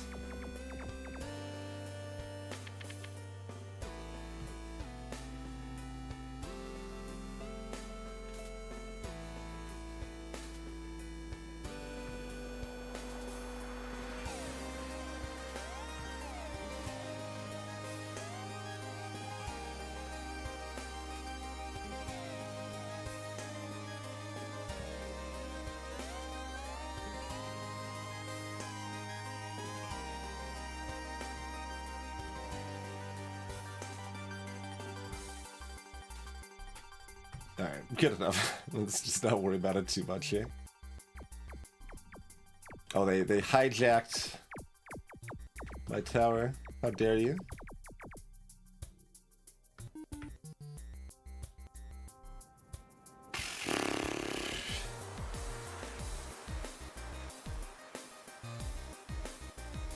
Could greed some crystals if we wanted.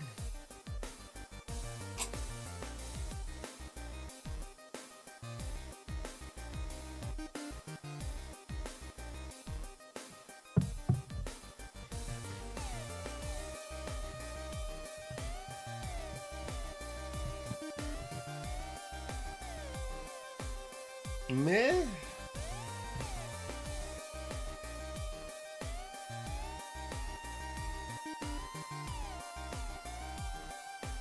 Like, it's okay.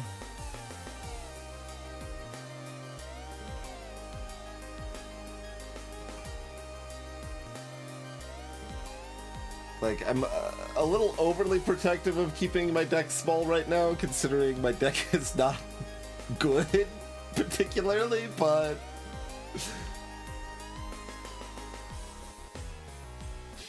yeah, I don't know. I have no idea how the extra crystal gain on that affects other things. Like, it could just be that this is a 3 instead of a 2 now, because 25% more rounded up. It could just be always a 2, or it could be 2.5. I don't think there's really a fourth option, but all 3 of those options are very viable.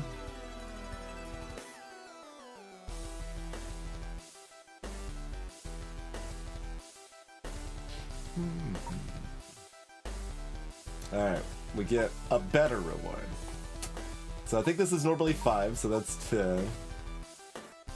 Okay, so the upgrade we get is significantly higher.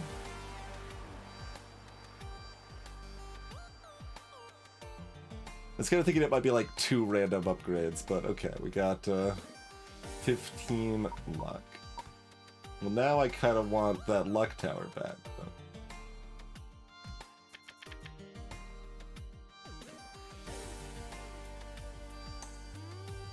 Oh, okay, this map again. We haven't seen it this run, but...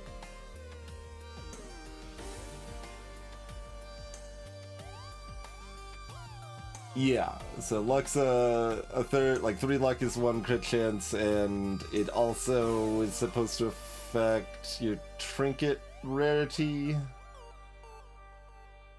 And 1 or 2 other things I don't remember.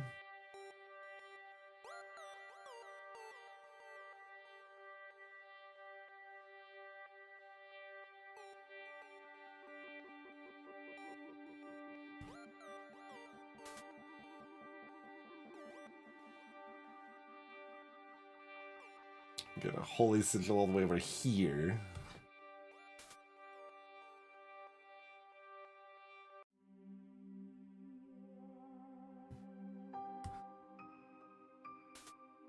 Can you reach over here? I think you kinda can. Yeah. The shot still like curves towards the target though, which is not actually what I wanted to do with the ballista problem.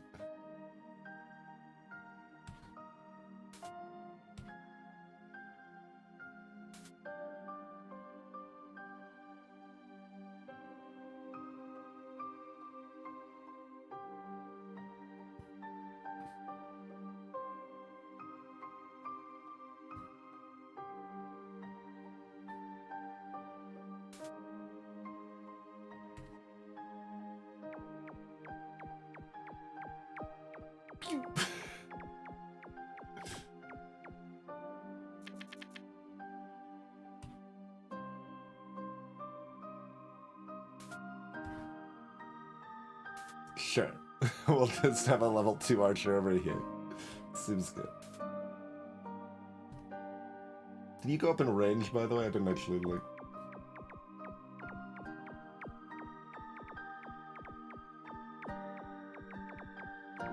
They do get one shot off from over here. I'm actually surprised, like, that doesn't look like that overlaps. Yeah, they got one attempted shot. No extra range on the ballista upgrade.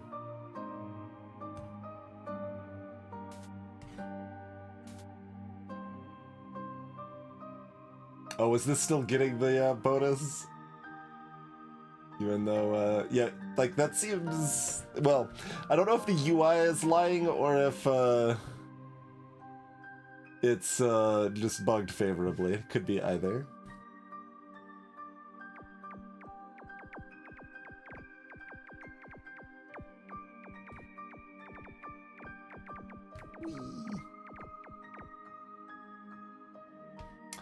Mana Totem. After getting the first 3 level tower each combat, gain 3 mana. Okay. Pretty good to pull that from a basic fight. I don't know what the odds of that are or what, but...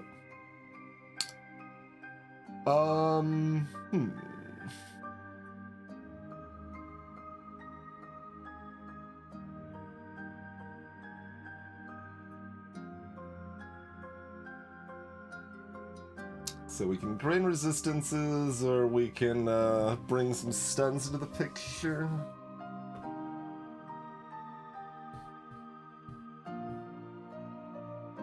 Guess the area of the stun is bigger at level 2, even though it doesn't say anything about that. Oh, no, the attack speed is doubled. Okay. I was like, because the stun isn't much longer. Attack speed is doubled. Okay.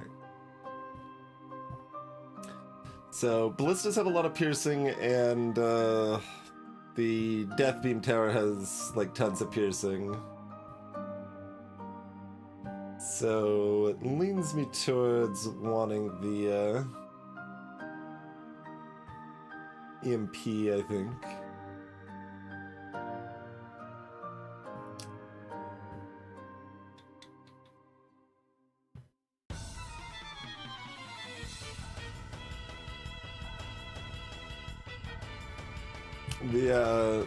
That symbol is used for your spell mana, but it's also used to indicate magic damage.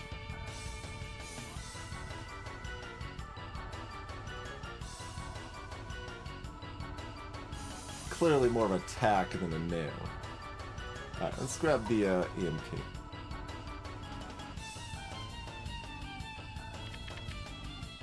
Okay, so 20 waves. Enemies have high health.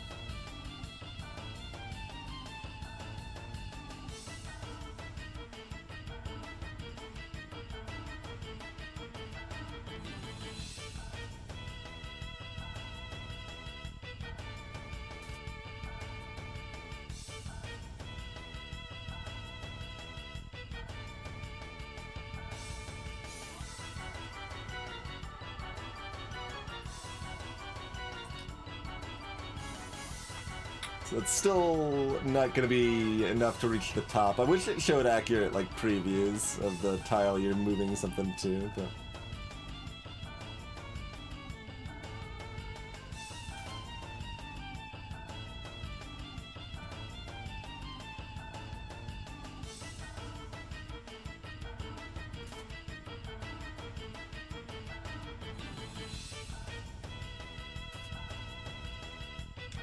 Probably like that.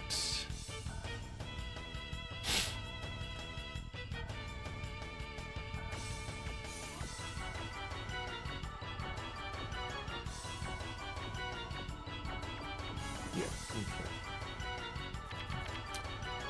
One Berserker and we've got our beam. I think we can probably get away with not playing a turret this turn.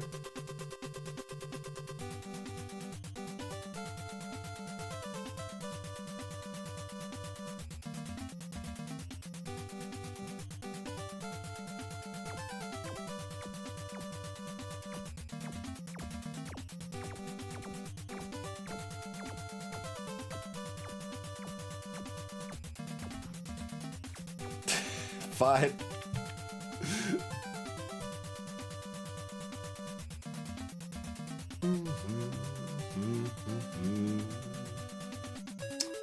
Medic and 2 Berserkers now.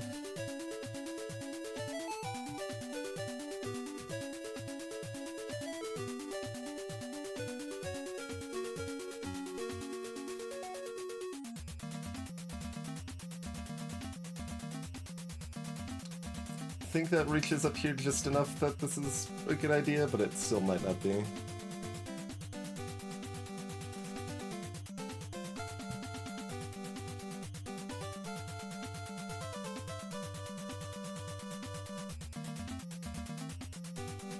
It might have been just worth letting one get through to go ahead and get that mana right now, too.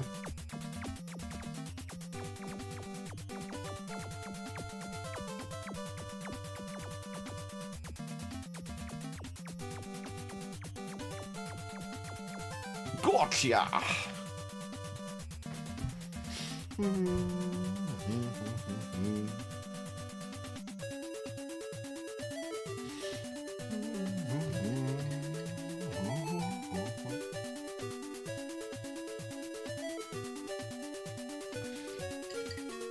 Okay, well now I want the Infernal Beam here, but that's okay.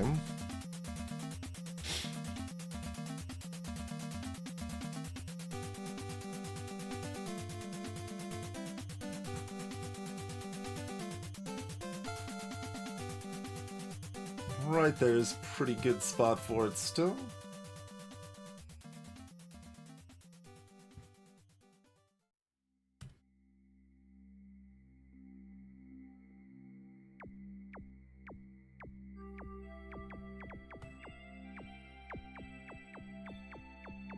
Oh, it's hoping to do it early enough that this one's still going to be hitting it.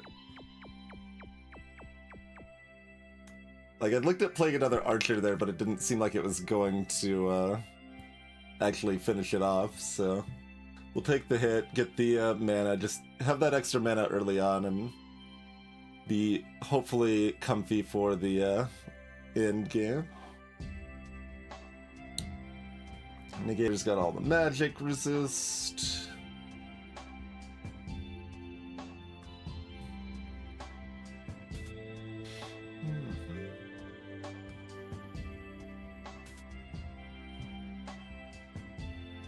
And we'll also get 3 mana once we get a tier 3 archer as well.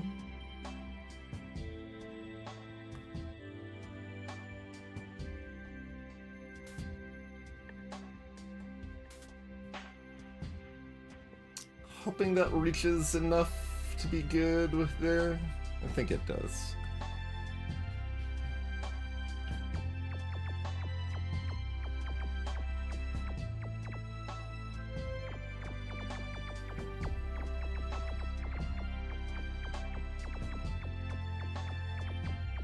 Oh, are we gonna miss both?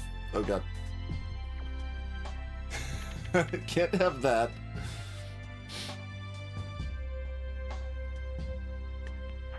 Didn't expect the MP to wreck me that hard.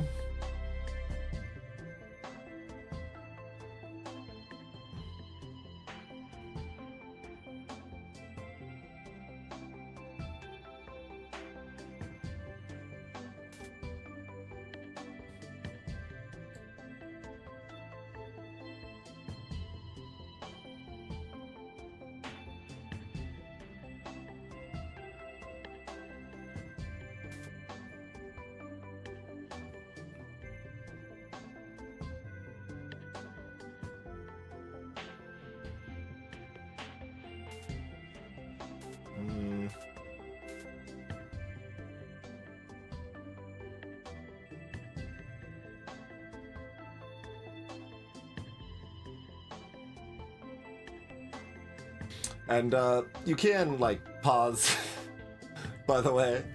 I've just been choosing not to.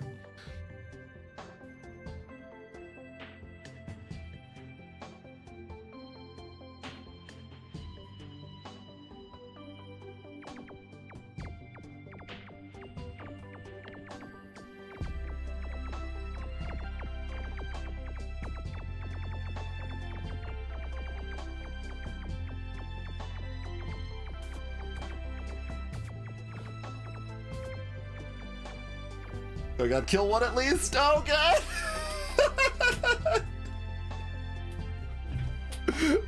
I am surprised. I did not expect that to go down there. Where was that on the map? Was that that was the this is the boss wave for section 2, right? Yeah.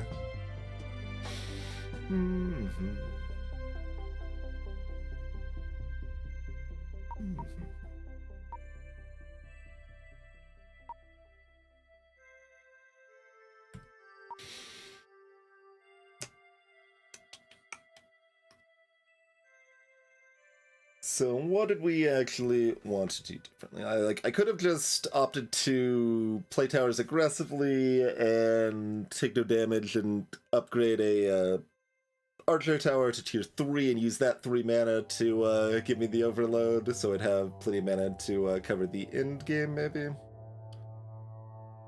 The end of the wave, or the end of the fight, I guess. End of the 20 waves there.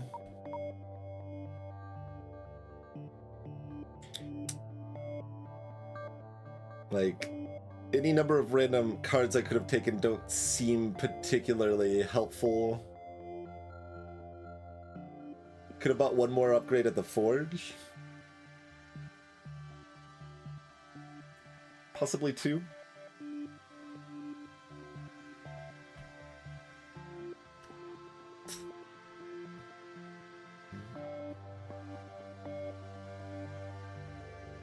Alright.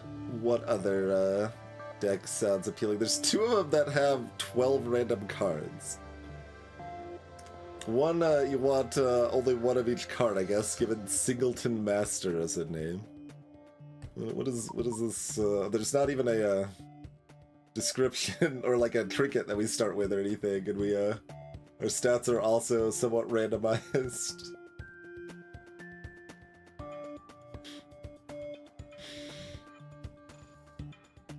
Or, you know, we could have had meta bonuses too, but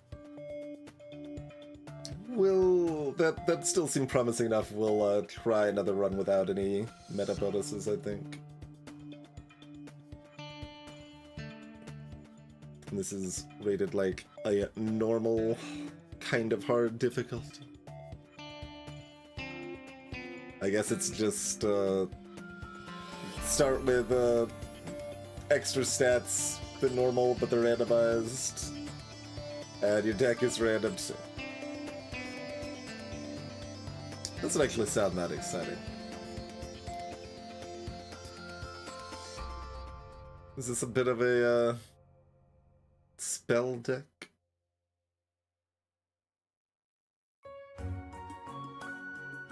Kind of skimming the other stuff here. This is 6 times summon a random non-basic tower. So, okay, how does this work? You do start with 4 mana instead of 3. Summon 3 random non-basic towers for 7. You can't reposition or sell towers, but you get an extra mana every round. Spells cost 1 less. Okay. That is how that works. Alright, this seems nonsense. Let's try it. White Silk. Cast a card with a spell, add 2 copies of it to your hand. That's potentially something we could lean into. While enemies are stunned, they instead move backwards. Combat start, we get a sentry. That just leads directly into what we're doing. How about another random temporary tower?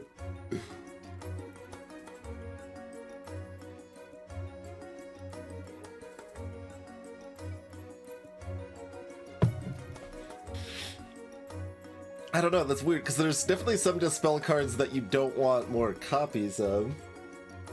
Possibly even, like, most of them.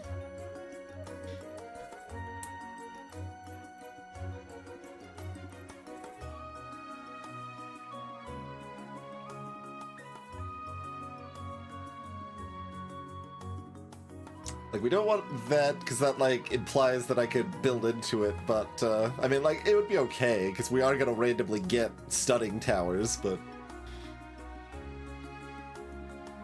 White Pawn leans into, quick overload situations, since you have an extra tower right from the start. And we know how good focusing on overload is. There's no downsides at all. Still surprised both of them made it through. Like, I was not too slow on the draw adding the panic towers at the end.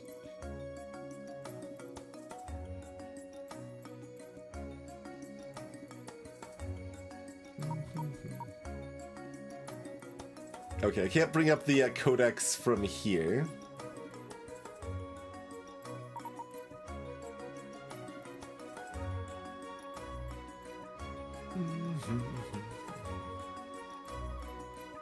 To like skim the or yeah, I could probably actually bring up a list of all the dispel cards. I don't know how good the codex like search and stuff is, but what did we get? This is not the randomized stat thing. Okay, yeah. All right. I mean, it's a basic trinket. It's nothing too fancy either way.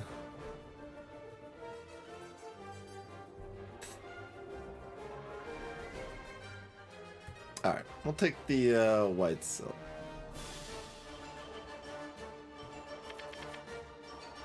We've got normal health now, so if we, take damage, it builds up and all of that.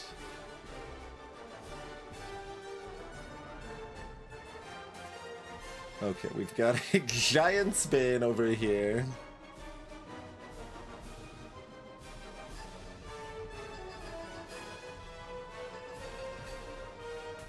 And a Isochron bot over here. It's stronger the more spells are cast this combat. Okay. There's only one wave. Good luck.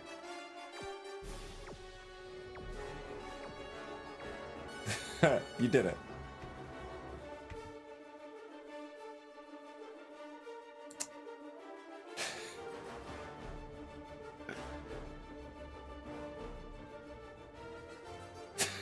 I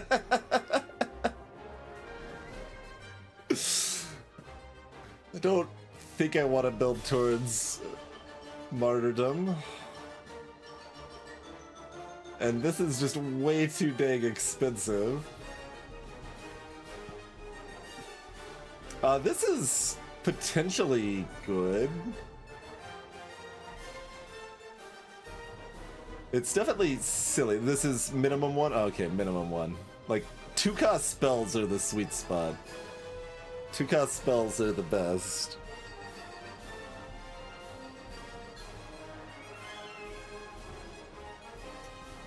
So if this was a more powerful effect that costs 2, I would be more down for it.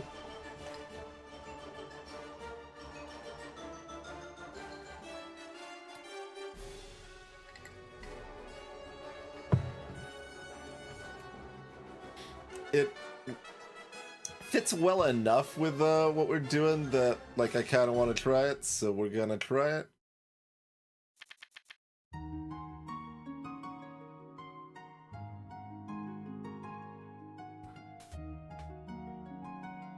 Arcane Resonator. Cast copies of the last spell cast.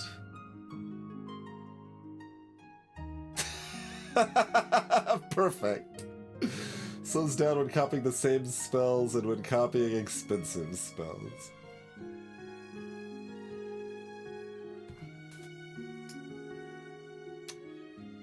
Can only shoot once per wave, increasing with level. Teleports an enemy back to the start.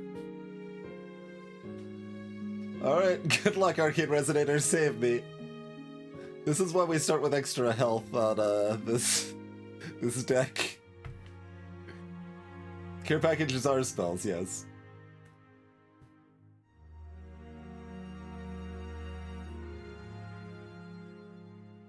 That is very slow.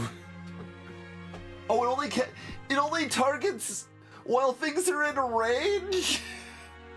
The range matters for it, oh no!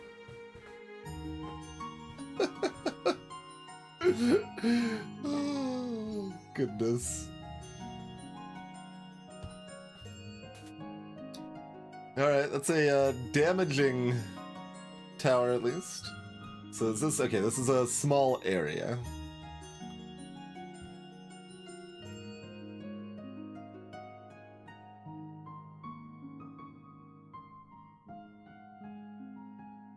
Like, you're not gonna get me another tower yet, are you? Decide if I want to care packaging it now or if I mean, this is still only gonna kill like one thing, so I guess I better do this and hope I get a damaging tower. Okay. The enemies get hit by the tower and die within 2 seconds. There's a chance, who knows how much, to restore 1 health. Oh, the teleporter. I was like, what just happened? They apparently all came from the left side. So this doesn't get to tick up anymore.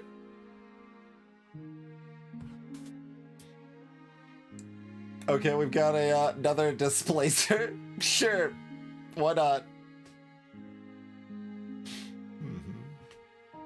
I can't move towers at all. Cannot reposition or sell towers. It's part of the nonsense of this deck.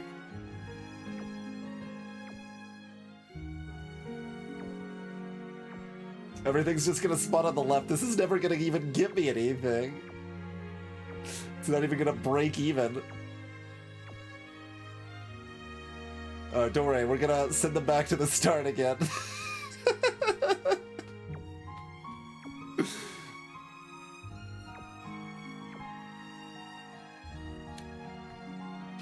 Alright then.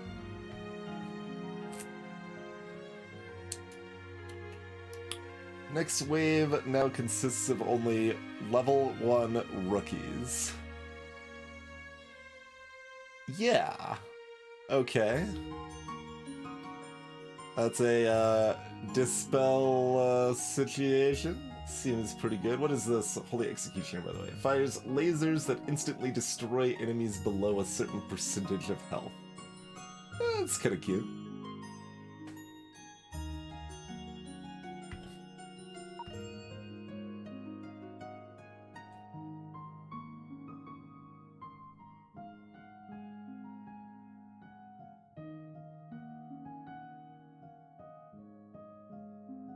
So, event.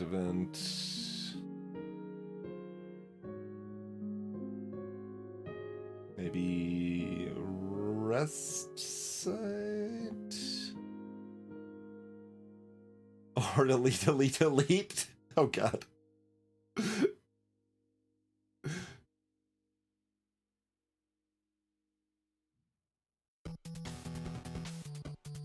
Might be a rest site forge, but we can choose our path there.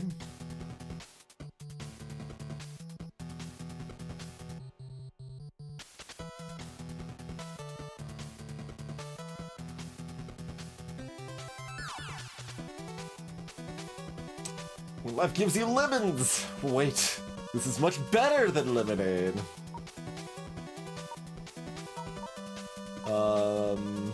Things that disable a tower for a set amount of time are half as strong, and we get 3 luck.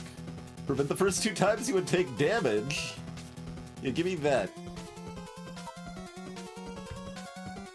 This is much better than lemonade. Yeah, we had a mantle and a book in the other thing. This is the good one. That deck starts with 2 relics, trinkets to that end. Yep. While traveling, you receive a message from a nearby spaceship. Now you're part of the Interdimensional Prosperity Union. I can do some repairs to your ship completely free of charge. Well, I guess we gained 1 max health.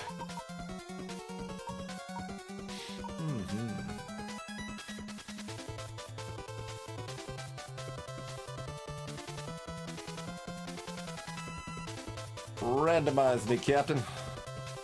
Alright, a small amount of luck.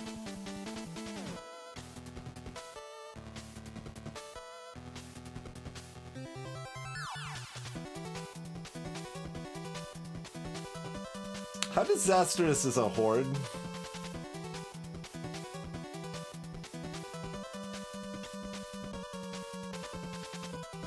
Like, we miss out on a hop if we don't go to the horde, but it might be a disaster.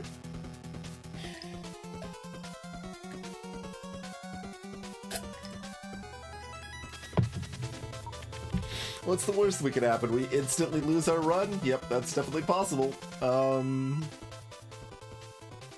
I don't know what this does in a horde wave, but also it doesn't seem like it can be good, because I think they're already all going to be level 1 rookies anyway. Greetings to Jackson.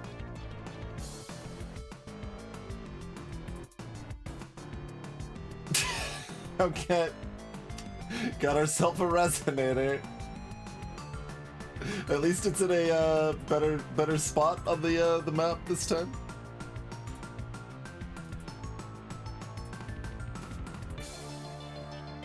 Okay, we'll generate some crystal income then. Great. Yep. Okay, give me another one, please. Reaper, not great, but it's a damaging tower.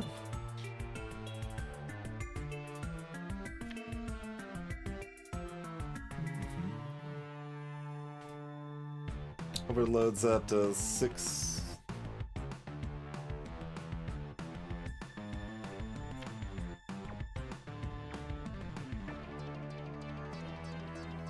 Let's get the arsenal gear cast. Okay, there's an EMP grenade, there's a railgun, and a holy sword.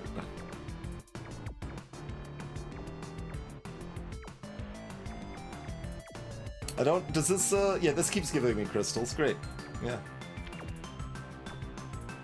Oh, the arsenal gear costs, like, this is never going to cast, that one. Hey, is it looking...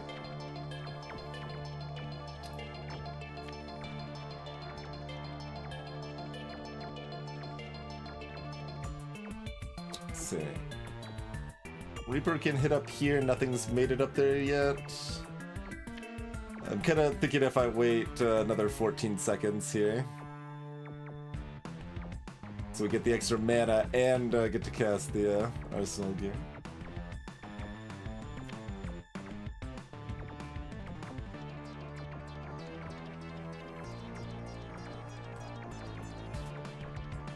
Okay, there's a little stunning vortex.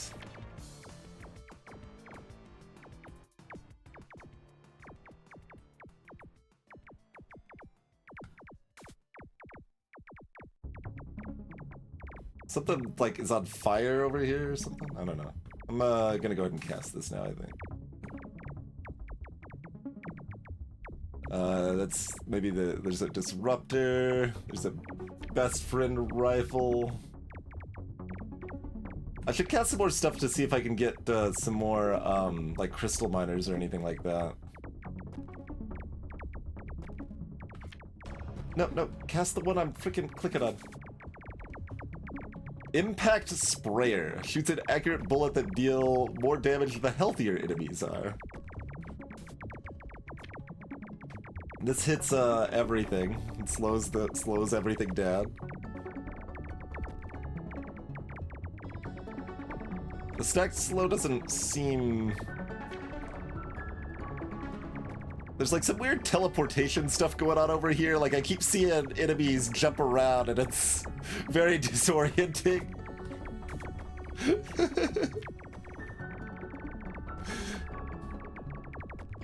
Anyway, we didn't lose any health and we gained some money, so successful wave.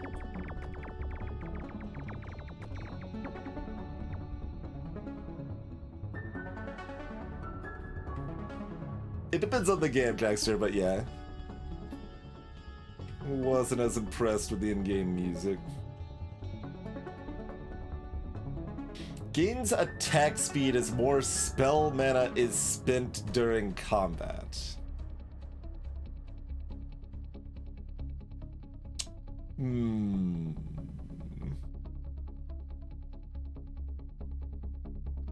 Oh, also, get stronger the more spells are cast this combat.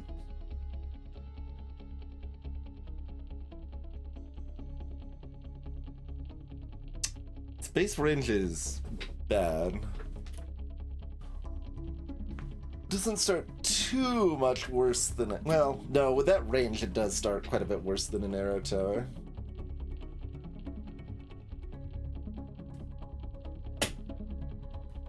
Can I check how much...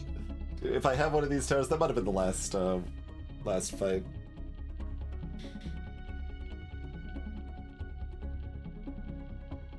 And what's your base? Your base is, like, kinda worse, but you do actually have decent range, at least.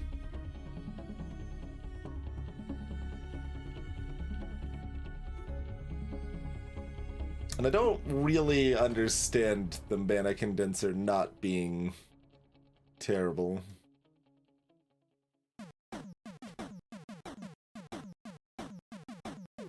You had to invoke Mega Man, didn't you, Jax?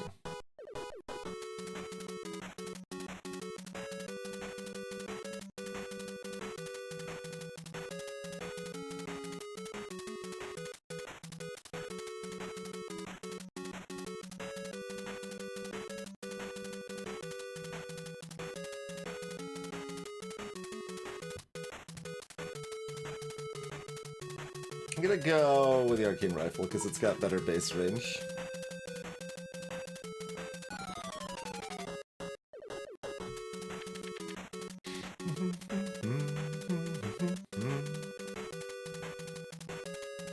Yeah, that's definitely a thought during Horde Waves. I kind of probably want to not cast right away so I can cast the gear to get 3.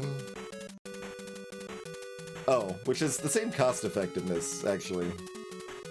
Because everything's -1, so going 7 to 6 and 3 to 2, so... Like, that's actually kind of bad.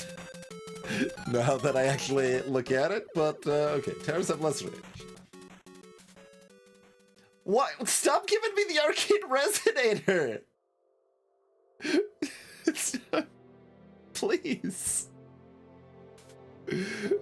Mini Inferno deals increasingly more damage when targeting the same enemy.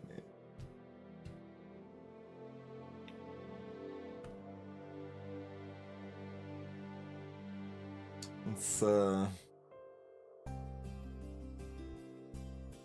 we kill one, the other one makes it through.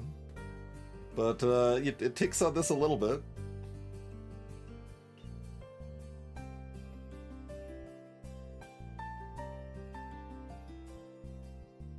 Made it to like a third of an extra tower.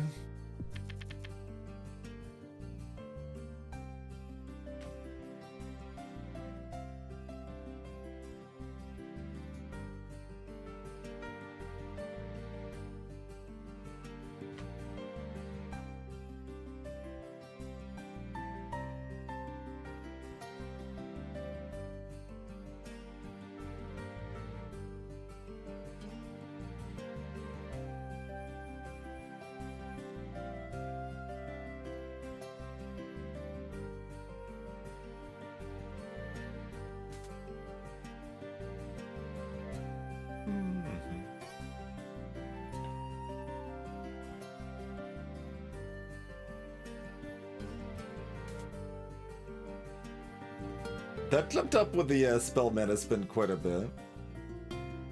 Okay, we'll spawn random turrets with the Sentry Engineer here. I mean, those are random turrets that are doing damage, so I'm on board.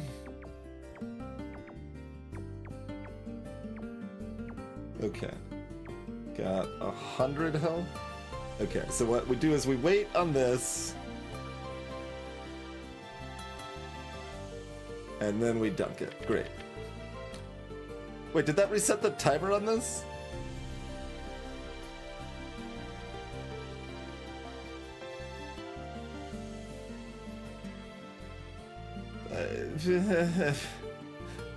Oh, because it changed the spell, I guess. Yeah.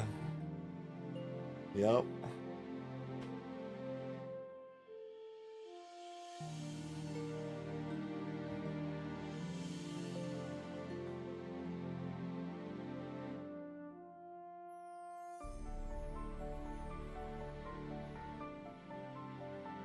fucking Arcane Resonator.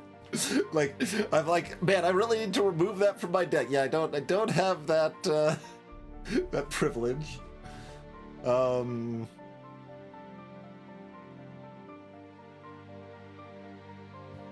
Like, we've got enough stuff to take out infinite level 1 rookies, so I might as well just do that. Would it reduce the number also? Shouldn't there have been 3 still? I guess the other argument, though, is to do care packages to give me a chance to get things that make me more crystals.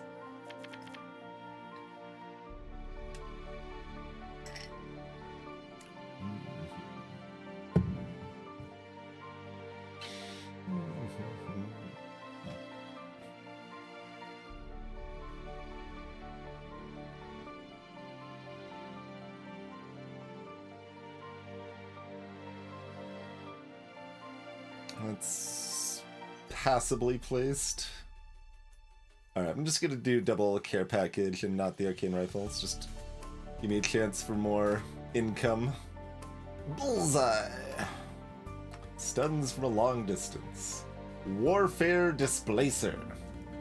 Every time it gets a crit, teleport them back the enemy that was hit. That's a cute crit combo.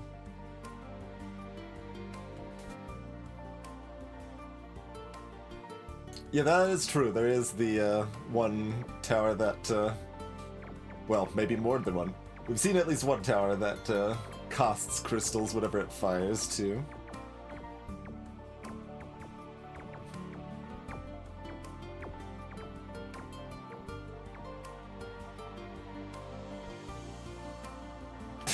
Good luck, Arcane Resonator.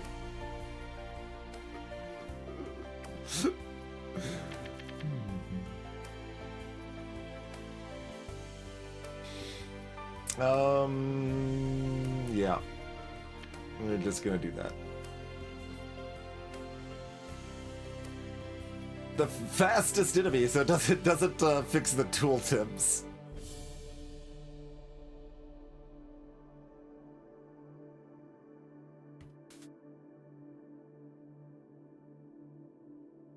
I'm really surprised it doesn't like still have the same number of enemies.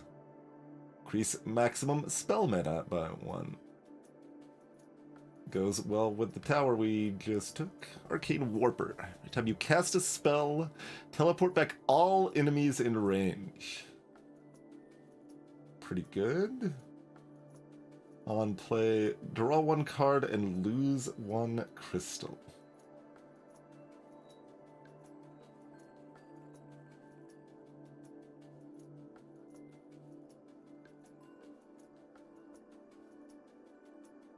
So just a garbage tower that's a fully free cantrip. That, you know, costs crystals rather than mana. That's fairly good, but I think we got this. Oh, it's 100 range to start though.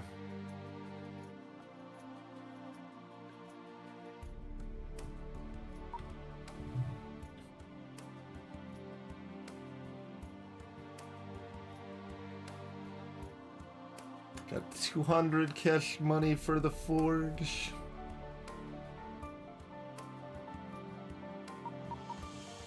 Two max health, the worst.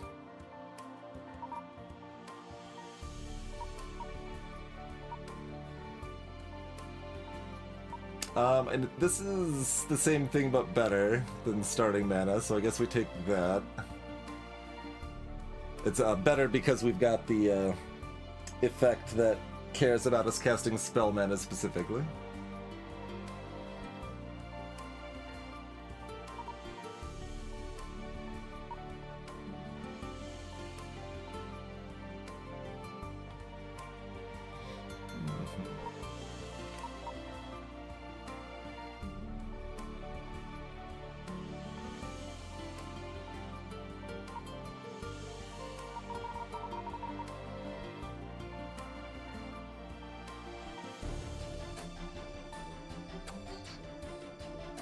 certainly could buy more mana. I think I'll just get some more of the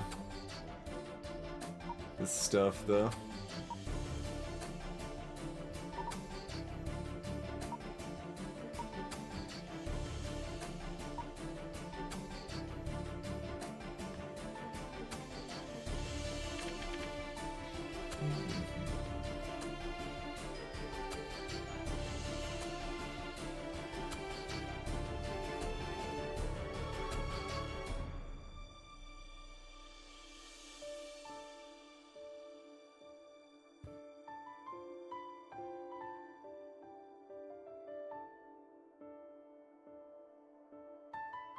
No, what?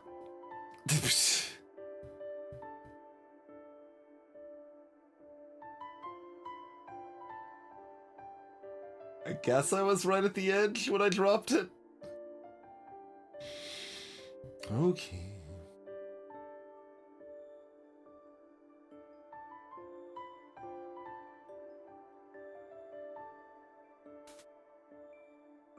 Trick Room. That's the one that gives special effects. It landed on an appropriate tile for it, at least.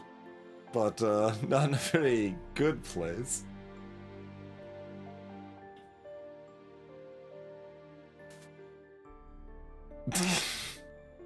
Okay.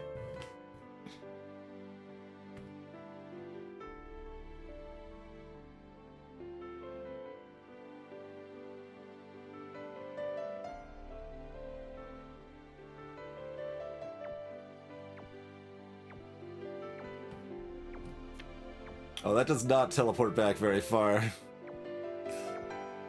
It's enough, though, right? Yeah, okay.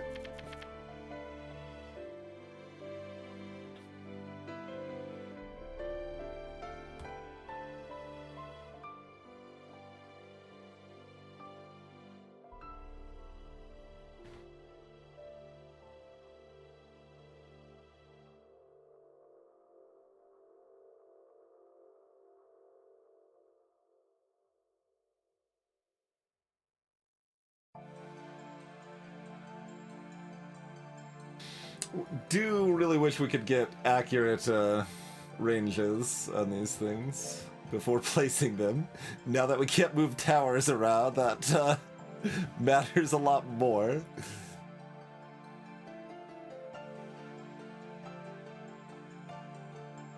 Yeah, given this doesn't teleport back very far, that's probably about where we want. And I think it's, yeah, like this, we've got rookies here. This wave's free anyway.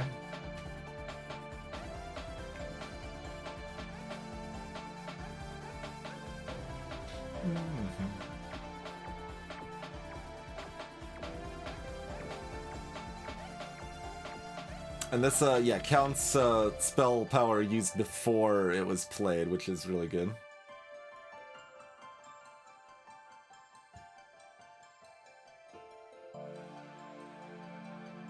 I wonder what the timing on, like, this warper actually is. Like, does the spell resolve first? It'd be funny to try to nuke something that gets teleported to safety and then it just waltzes on by for the win.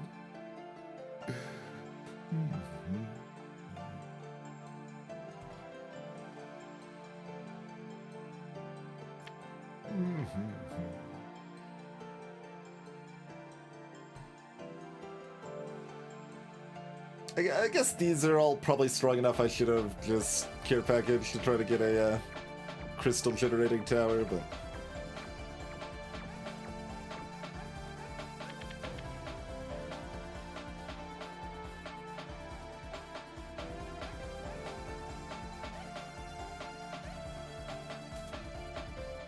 Guardian Angel.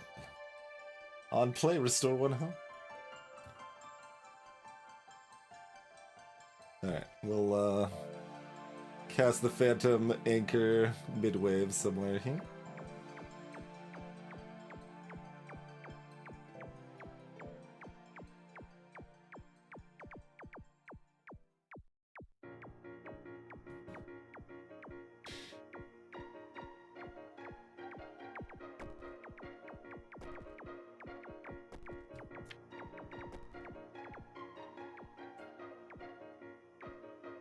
Did get that quick shot stun? Okay.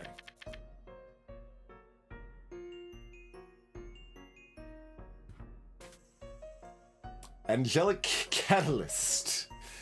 Fires slow-moving orbs that deal damage to nearby enemies. We won't real. Oh, we can kind of see that in action. That's pretty cute.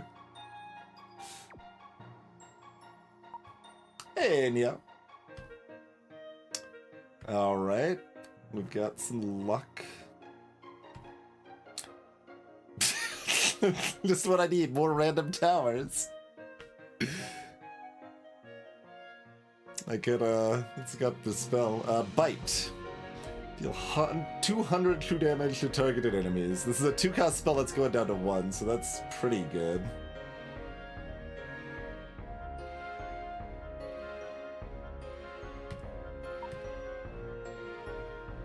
I like that in theory, at least.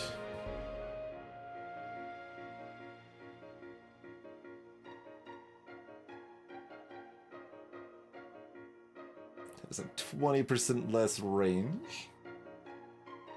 I used the mystery box in the first run. I was not impressed. It's just, you know, it's just more random towers. Like, you're already seeing it. The care package is not that different from a mystery box here.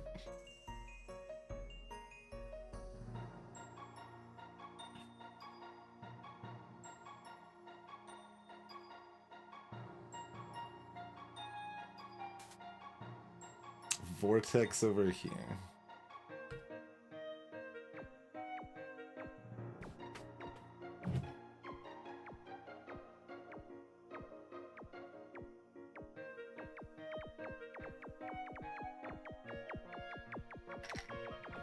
Stun, you're messing up the plan? Oh no, okay, it had a little bit of a delay window.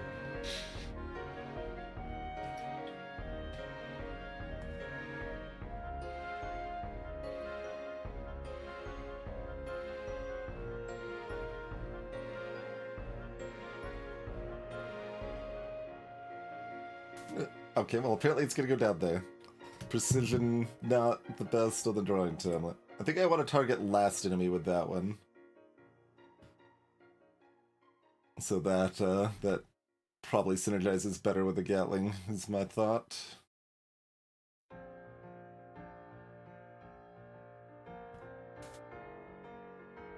Bomber over here. And ship. Terraformer, okay. Create more yellow tiles nearby, sure. Have fun.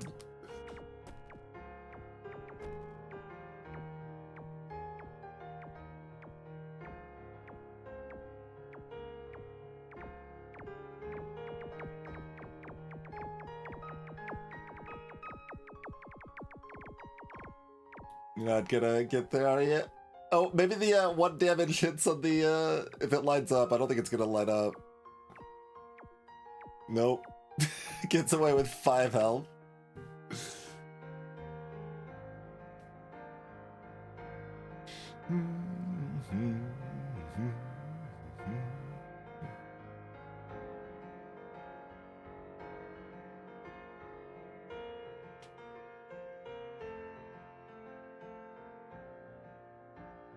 Let's do that first. Ethereal Blaster. So, just mediocre that gets quite a bit better with level ups, but things are... we don't really level up towers in this build. Not particularly a thing that happens.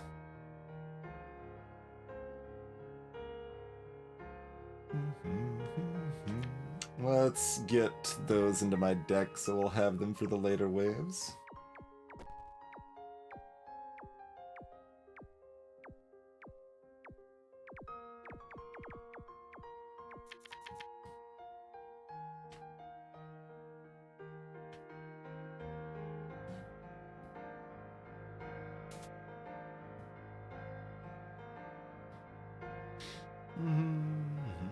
Not really a lot of reason to save unless I need this.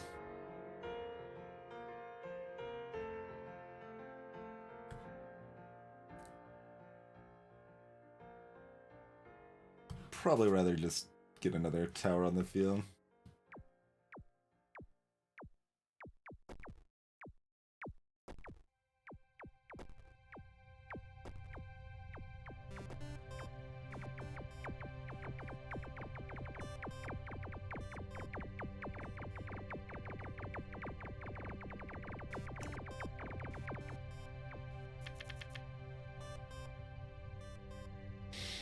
We can upgrade our arcane rifle if we want.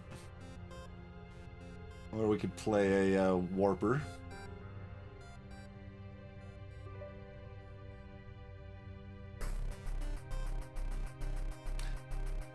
Warper is like pretty good over here.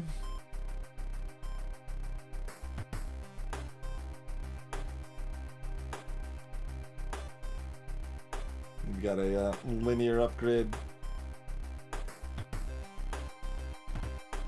Although it's possible the attack speed increase goes up more. I guess let's just find out. 2.26. Okay, so that does not go up. But now we know. Okay, not the most useful place for a stun. But, you know, it combos with our little bomber over here. Gets an extra bomb or two off, maybe. Makes the other enemies pile up, which is not necessarily a good thing, but...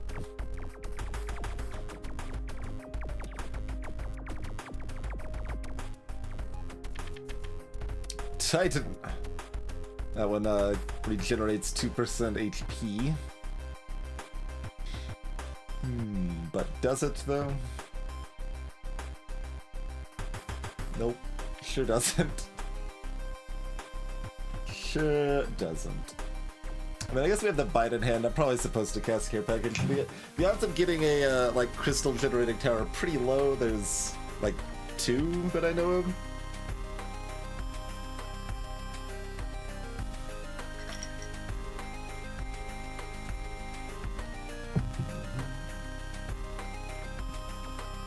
I guess I should just go ahead and do this. Cremator. Okay, that's even almost in a place that's good for it.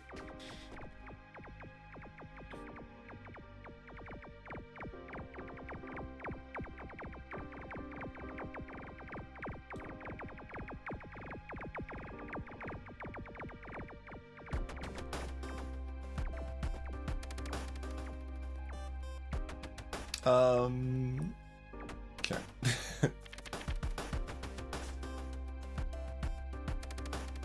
Tanks and a medic.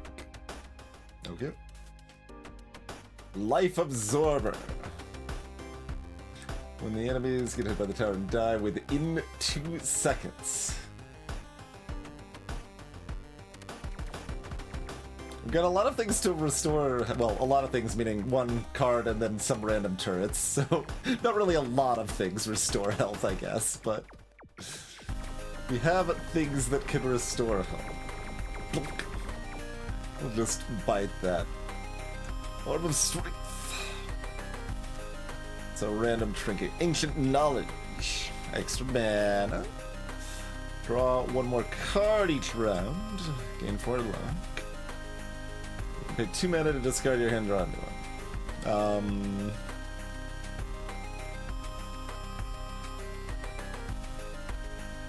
This, like, has more potential with theoretical stuff that might exist. This is just great.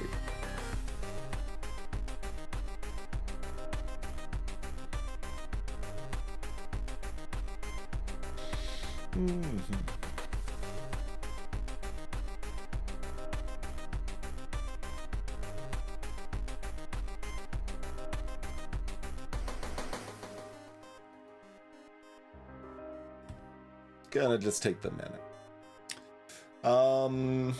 An enchantment to give crits to everything. Summon a level 1 copy of one of the lowest level tests. I'm probably down for precision training.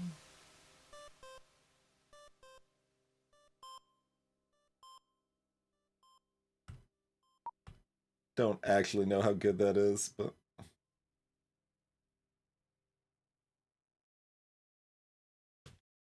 doesn't. We don't have a lot of money for a forge.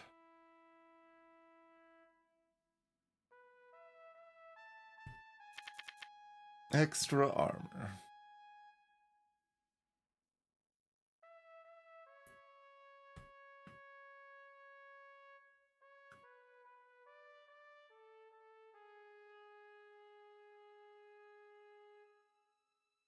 Maybe I just put the arcane rifle here? Yeah, that's pretty good.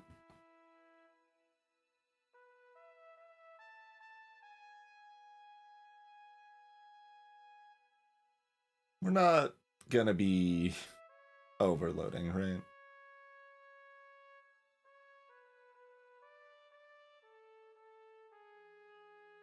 You can cast this one instead and feel fancier, even though it's the same as casting 3 of these.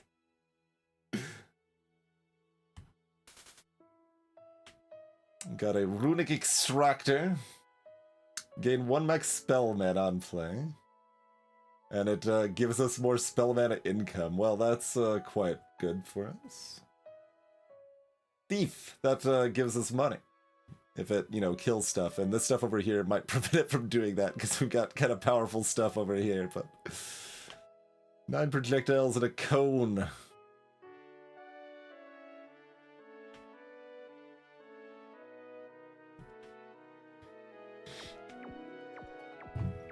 Thief is there to give us a little extra money at some point, maybe, kind of, sort of.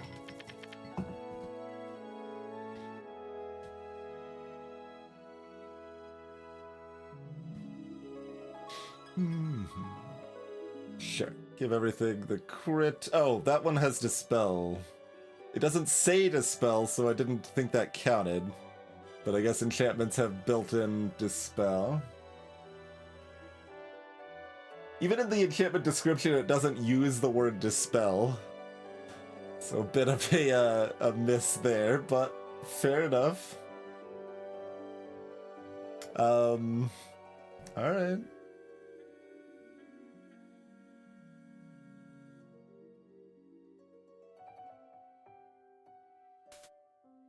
Mining. Cool.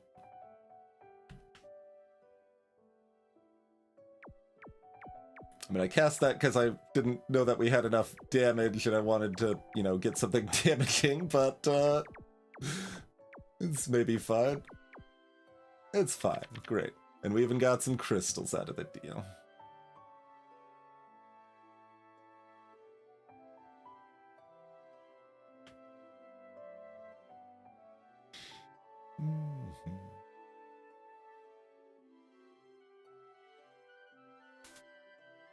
Black hole generator. Flyers black holes that deal damage and teleport back enemies. Okay.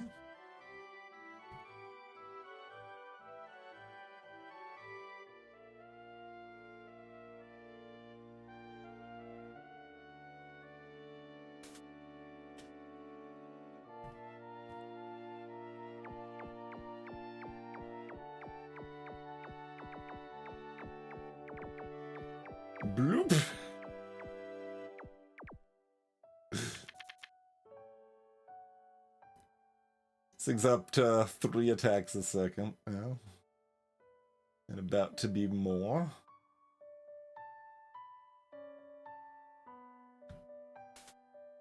Ruthless End. Inflicts damage to all enemies on the battlefield at the same time. Okay. Just tinking everything for 1. And again. But faster this time. I mean, that's a pretty good one to drop on the blind tile.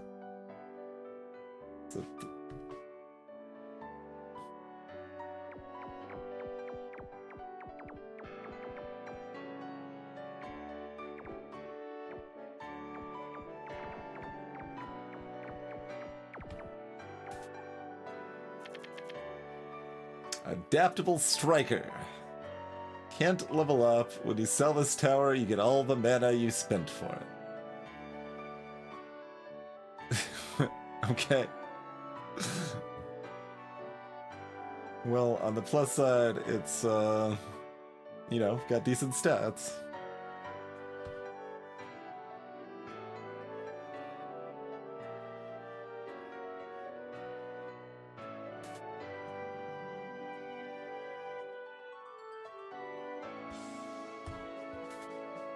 Oh, we got a frontline thief.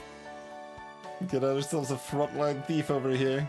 That gains money on crit, so let's give it some more crit chance.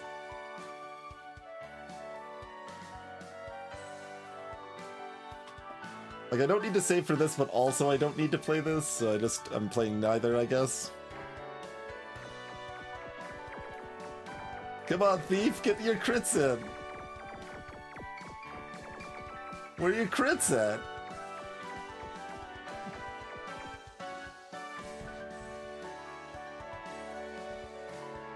Okay.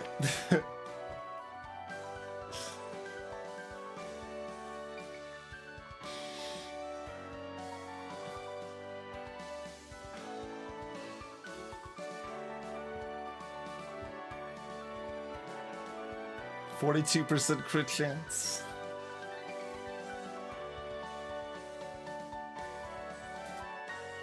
Holy sword.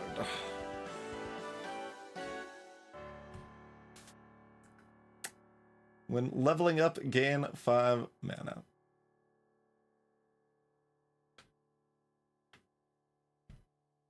Didn't actually see that enemies were faster.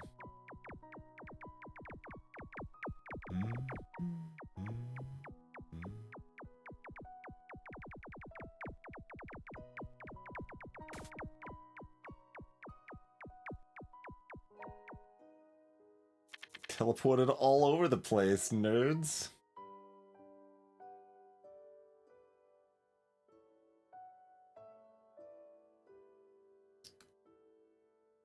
I mean, are we strong? We're probably strong. Although, stuff was getting a little close. We've got the bite back up. Oh, but I don't even have 2 care packages to cast anyway. Huh? It's another dragon's breath over here.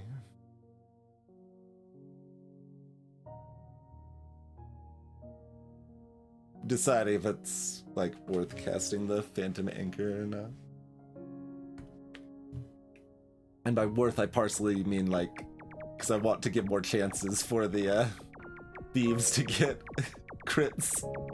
Give me a couple extra cash money dollars over here. We're up to 96. Okay, yeah, we've gained some real money this wave here.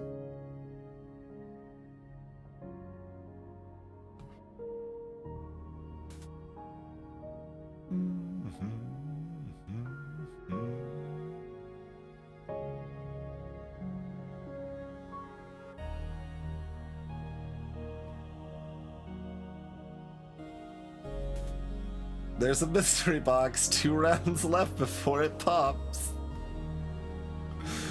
Oh, I didn't actually see our mana situation. I probably should have done it differently. That's okay.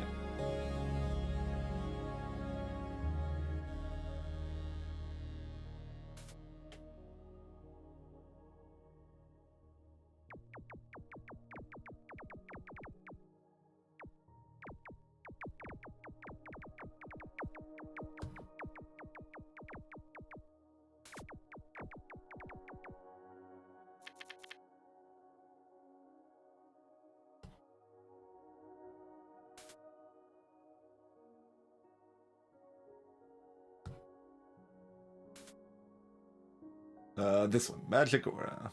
Extra magic pin for this. Great. Instead of 400, it has 412. Wait, it's that little?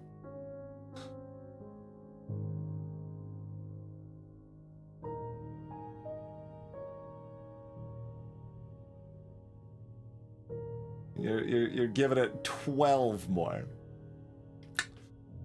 Not that impressed by this.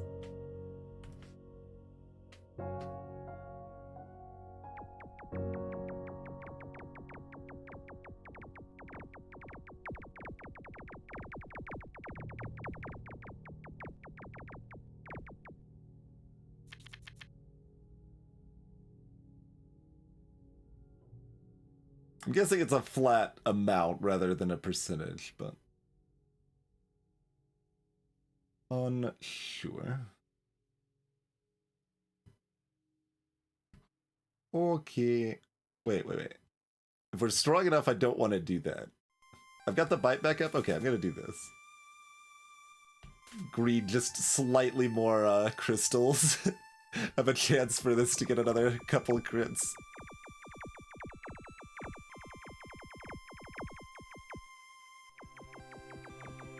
Yeah, okay, we got like $3 extra for that decision. Aura shots. Towers gain 30 magic penetration. Sure. Mortar strike. Deals damage based on current health. Me.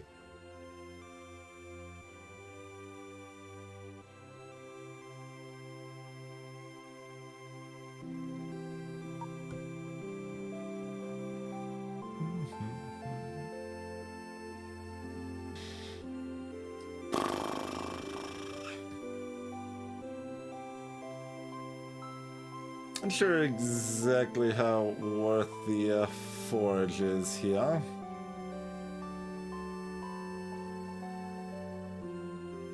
But I guess. Shady Technician. Get a message from what you'd swear is an enemy ship. Even human scum deserves help sometimes. We offer repairs and weaponry free of charge. Can't help but to think something strange is going on. Commence an elite fight. All right, let's take an elite fight. Give me the trinket.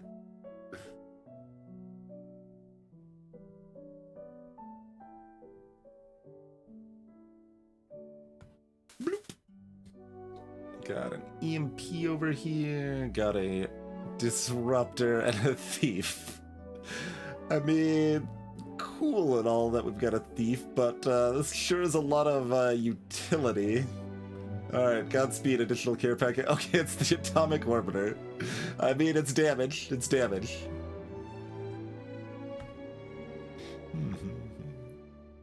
And it actually combos okay with the EMP there, potentially. That one's probably getting through, right? Yeah.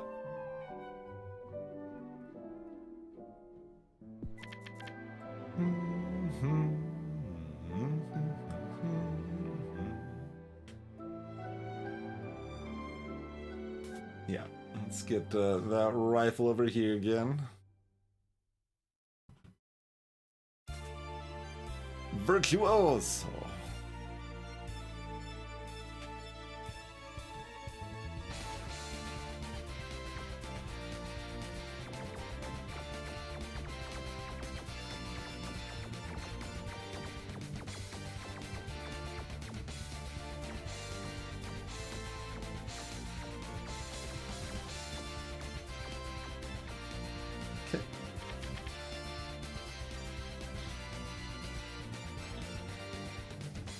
Alright.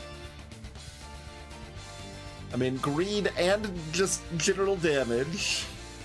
Or have extra copies of this to make multiple waves free. Greetings, Samus. Look, it did 15 damage. It did less than... Wait, it did less than the Disruptor? Okay. Yeah, no, fair. I thought it was more damage than this, at least. Like, this is purely just to reduce enemy resistances.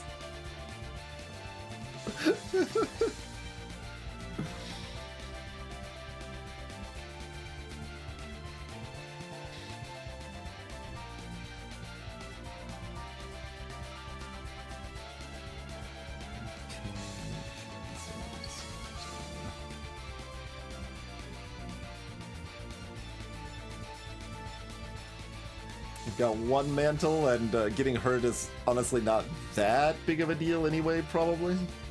Alright, we'll take the green. Do we double down on it, or do we drop another care package now to even it out? I'm kind of assuming the arcane rifle can carry.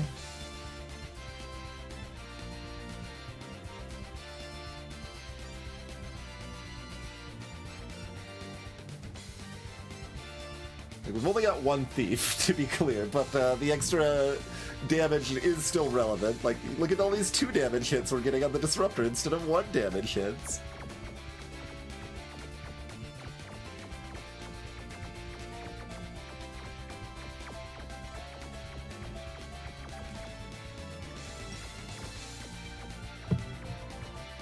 That's not gonna be enough, is it? Close.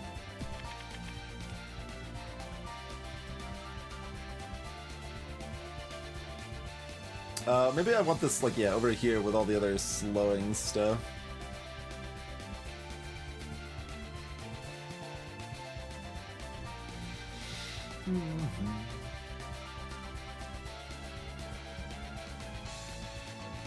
Alright, care package. We got an EMP wall.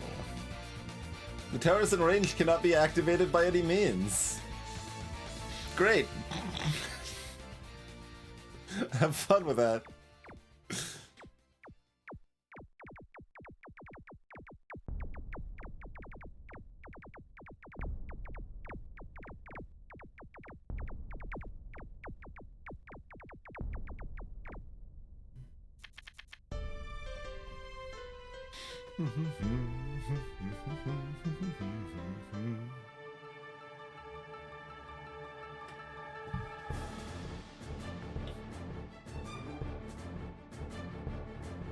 Do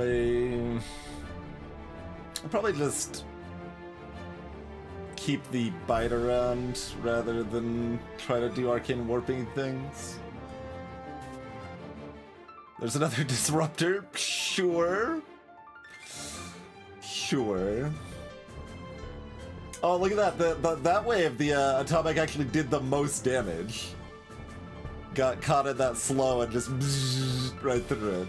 Like, it can do damage. It's just, yeah. Little all over the place. Okay, extra mana gen. Sure.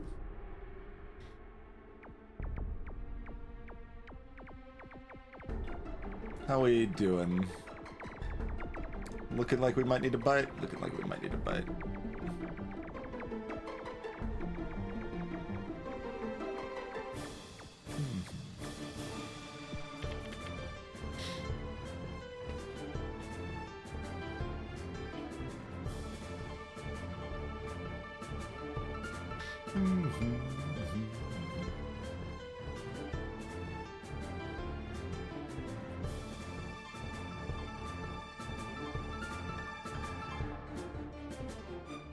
Do we want the rifle up front or do we want it back here? A bit hard to say.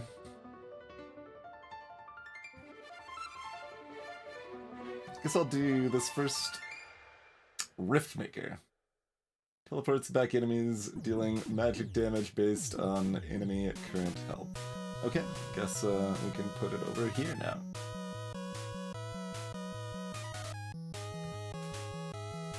Downshaper. Reduces the level of enemies. If they're level 1, destroy them. Cute.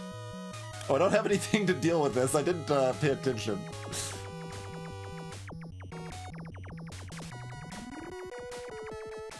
But that's fine. We got it. I don't think it would have changed it. Yeah, it wouldn't have changed anything. I didn't have spells that I could do anything with anyway. Ah! It got there! It got there! Wait, it didn't get there?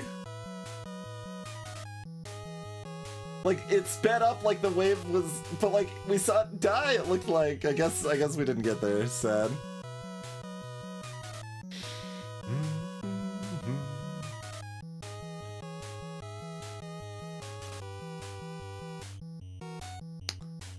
So, we do one of these up front. It's another thief. Okay.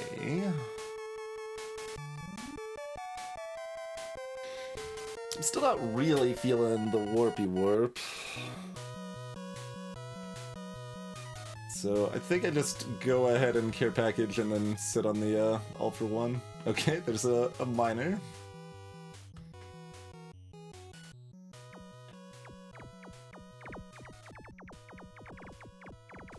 Oh, I don't love this. disable everything for 5 seconds. That's fine. It was just the EMP bomb that was left. Perfect.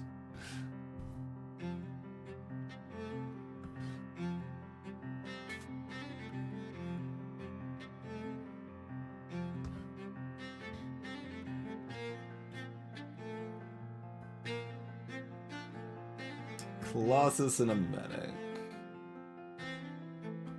I'll sit on the bite. Like, we're probably fine without it, but...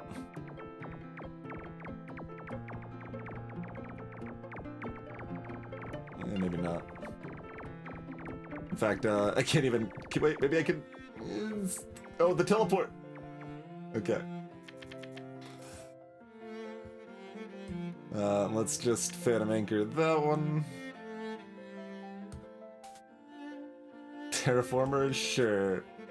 Spike Thrower. High rate of fire, low damage, sure.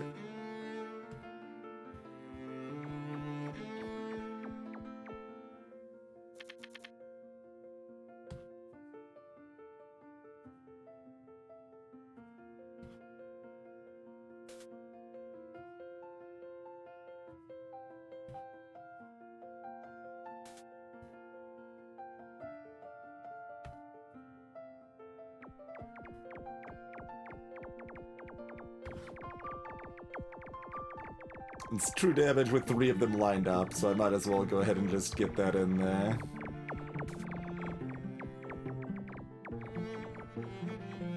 Probably want to change this to be first enemy instead of last enemy again. Nova Ring. Every 25th card played, gain 1 mana and draw 1 card. That is garbage. But we have it. Crystal Miner's back.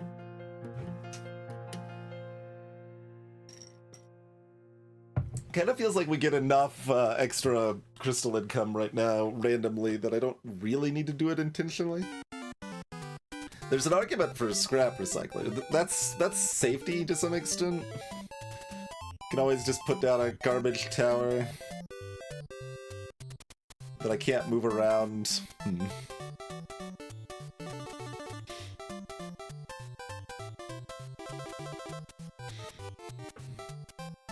I could take other generic spells, but like this is not like Bite. This is not a base 2 cost. That's way worse as a base 1 cost here. So it's probably just still a skip.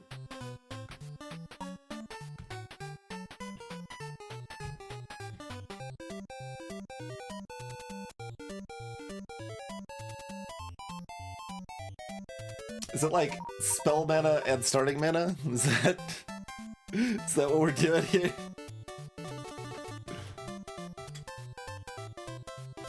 Like, we could pretty much always spend more mana on this character, and if we get that going, we can get Overload rocking too.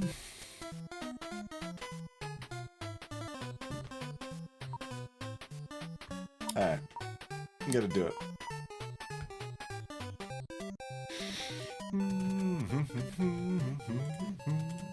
You know what else I'm gonna do? Is take a break! Thank y'all for tuning in. Be back in about 5 minutes.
Righto.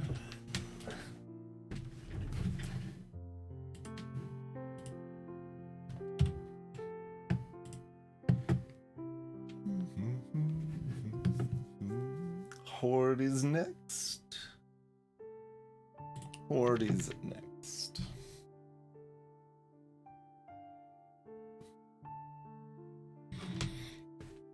If we spend just 4 mana, yeah, we can spend 4 mana to start. Get the overload. I think that works. Ooh. Oh, they're gonna be level 1, so if that actually can last long enough, it will kill something, but not really what we're looking for, but that's okay. Fulminator! Inflicts more damage for each shot this tower type fired this combat. Okay. But let's start the horde here. I think I can get that first mana up. Oh, it already happened. I didn't actually realize that was going to happen that quick. Okay, we've got a Spike Thrower up here, and we've got a Holy Executioner.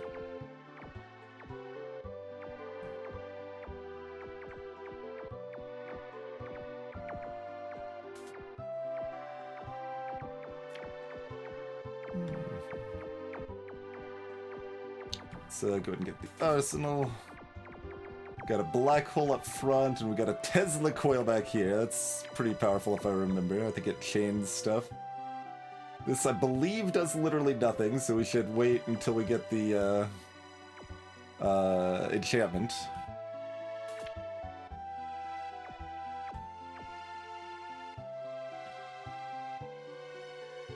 All the good tiles are taken. Not that I need them, but... Alright, that's fun. That could hit all the way up there, so... that can't be too wrong.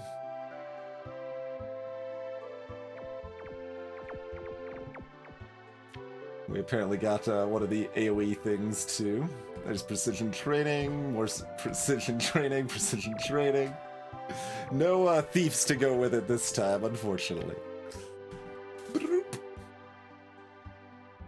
Shotgun. Oh. That teleporter. Black hole doing a lot of work here. It's a shame it doesn't let us see the damage done by the weapons in the Horde Wave. Exhauster. Permanently reduces enemy speed up to a maximum of 60% reduction. On a pretty big range. Cute. Purifier. That black hole, like the amount of damage this black hole generator has done, it has just been positioned perfectly and it is doing so much damage. Like, there is no reason to even bother playing this. It's just bananas. No extra income things. Like, this would be really good against them too, except that by the time it can hit anything, the black hole's already... okay, it hit a few things, Mana, unfortunately, not crystals.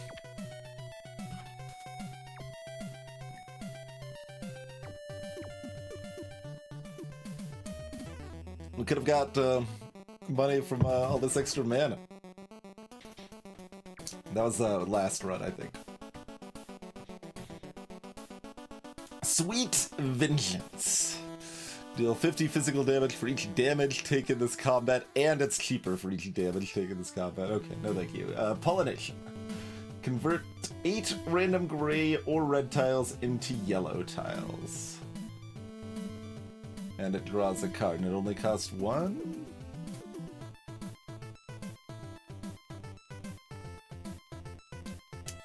I think that's kind of good. That fits with what we're doing well enough, right?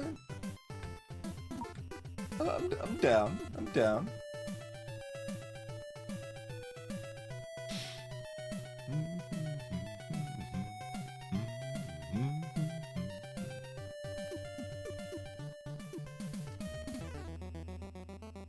Exactly, that is. Yup. So we just do an event. Then maybe shop elite, rest site, pause. I mean, obviously we hit one of these enemies first, but yeah, I don't have a lot of reason to hit both shops. So.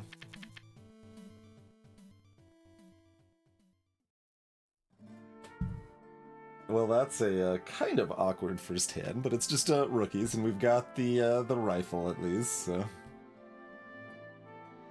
probably just there. I mean,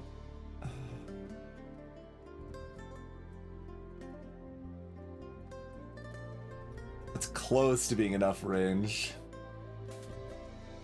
I'm gonna just guess it's barely not, but I don't know. Oh, I should have done this for, well, either way, this is where it would be. So that don't really matter. Oh, I should have done this first because it draws me a card. That's why.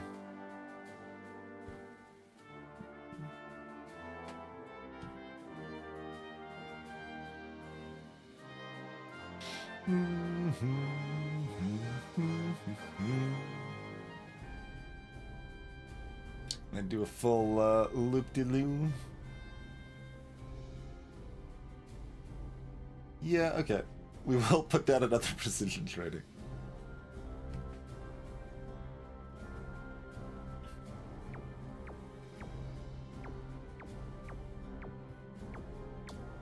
Crit chance is still only 42%.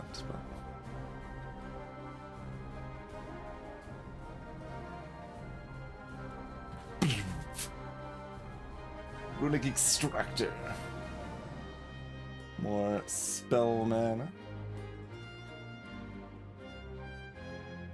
Spike thrower that I'm not sure if that can reach anything. It might be able to reach something. And a best friend rifle.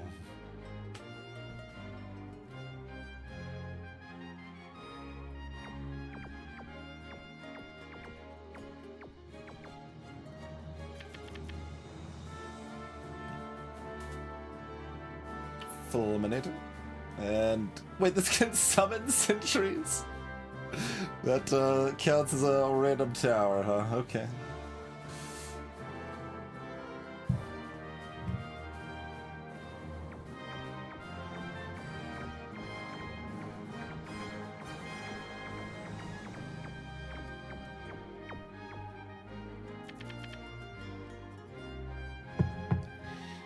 Should this be highest health enemy?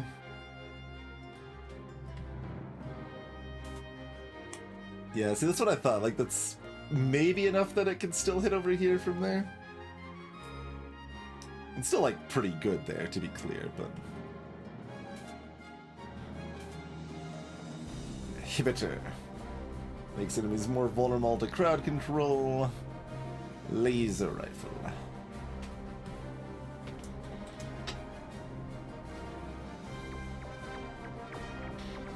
No extra crystal generators, but...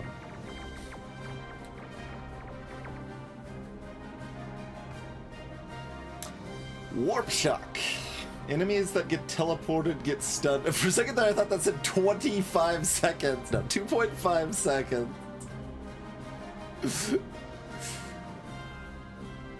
But, like, I could cast this 3 times.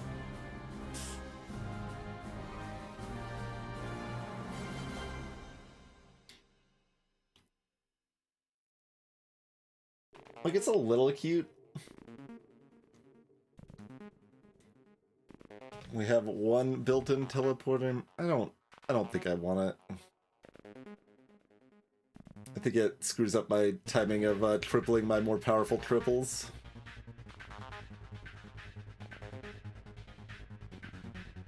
Why does this need to reset? Oh, maybe because they wanted to avoid that kind of min-max, which can be kind of annoying in Spire, I guess. Or maybe it was easier to program.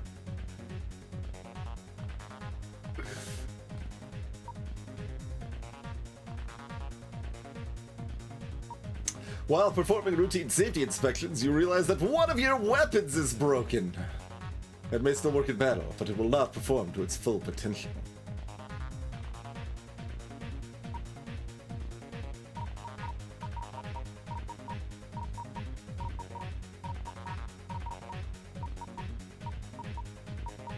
I guess we're losing 20 crystals.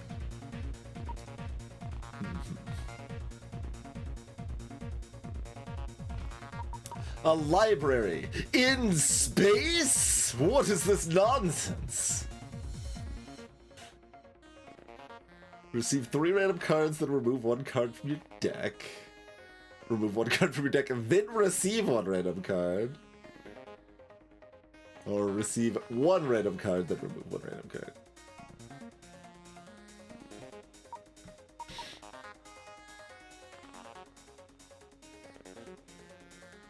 Probably the last one.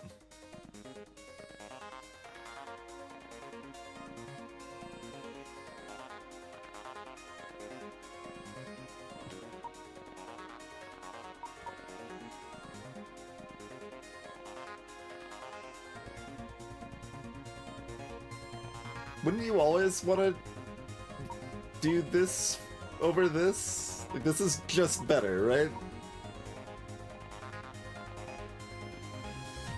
Oh, excuse me, this says random. This says random.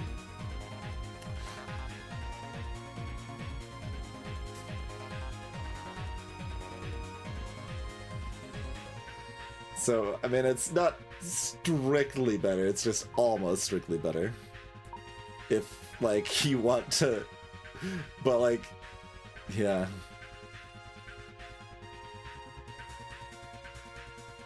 Huh. I might do the first one, then. Interesting. But, like, I don't want most cards. But I also don't exactly want to remove anything I've got right now.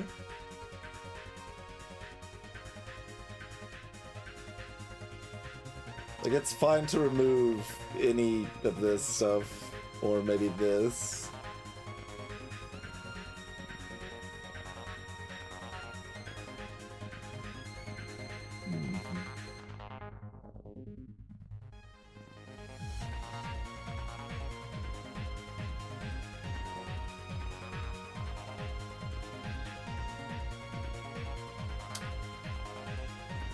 Like, these are mostly just worse, but our mana's getting high enough now that it's kind of okay, and they are better in Horde Waves.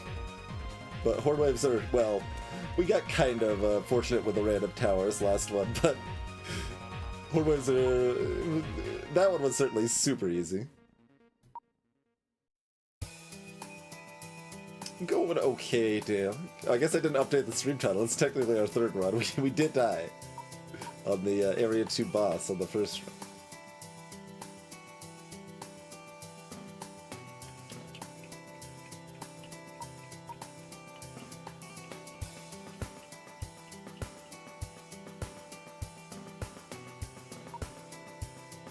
Alright, we got 3 random cards. We've got Electric Beam.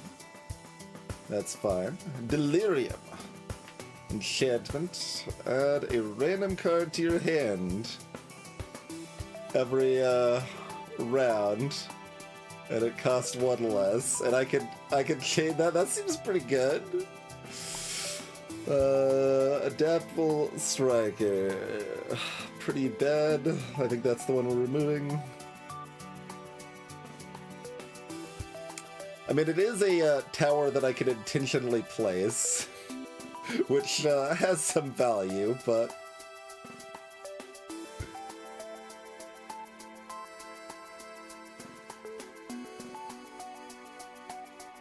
it's, like, not even that bad for 2 cost. It's not, like, a great 2 cost, but its power level isn't that, reduced for its, sellability there. Which doesn't, to be clear, for anyone just joining, we can't, move or sell our towers. This deck is about placing towers randomly all over the frickin' place. Alright, I'm gonna just lead into it. It might be best to keep that. but we'll lead into the nonsense.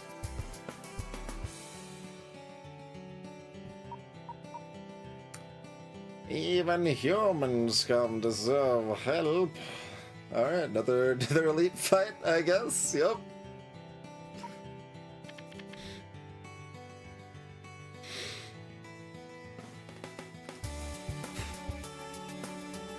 One infantry.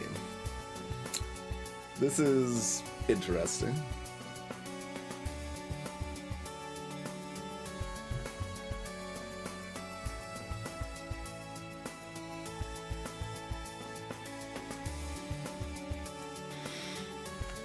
Because if we play Delirium, we'll get 2 more copies of Delirium.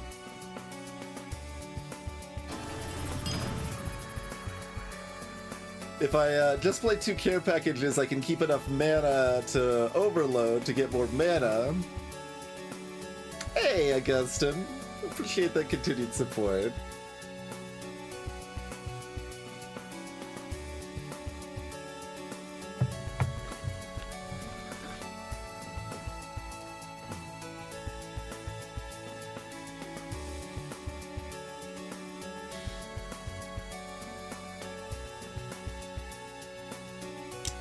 Potentially it's spicy either way. Like, playing this is just spicy and fun and I want to do it.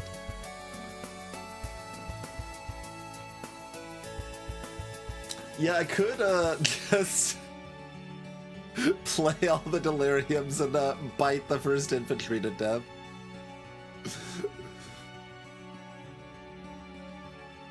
I mean, this Delirium effect should combo with the spell cost reduction, right? Like, it's gonna add random cards that it reduces by 1 and also reduce by 1 on the Spellmaster.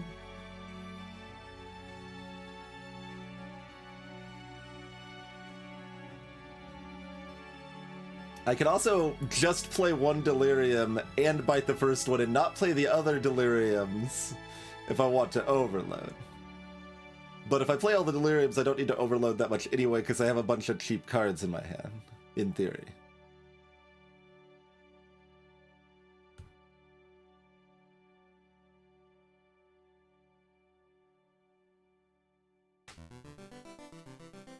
Alright, I'll in on the spice. Alright,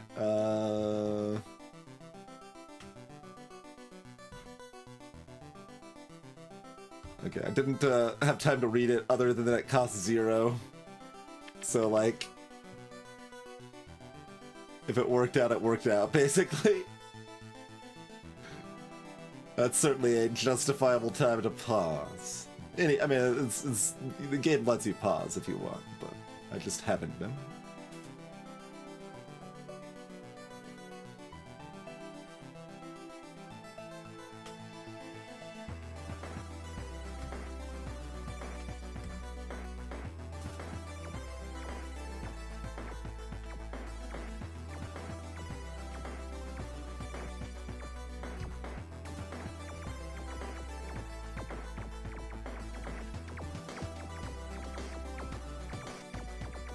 Go Studlock. Good work.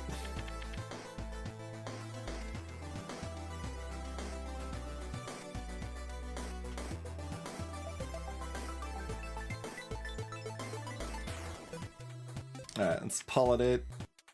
Get a bunch more yellow tiles.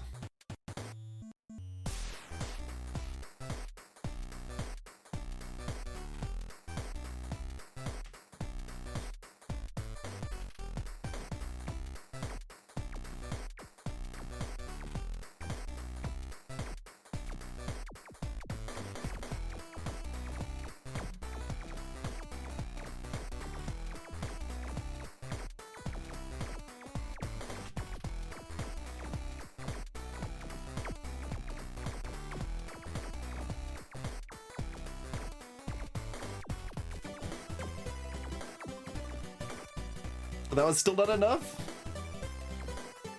Was that not true damage? I was thinking that one was true damage. It might not have been.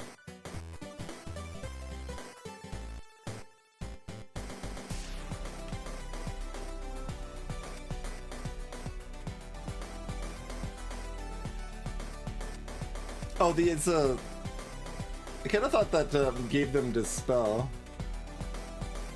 But nope, the random cards are just weird permanent nonsense. Oh, this this is a magic effect. This doesn't even do anything on this one.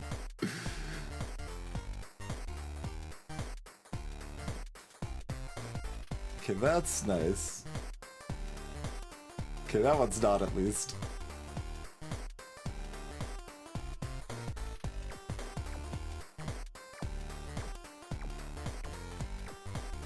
Sure.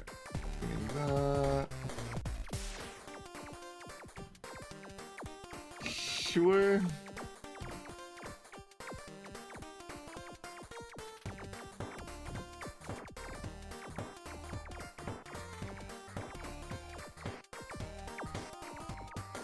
Gonna need that shield, because we're not doing anything. These random cards suck.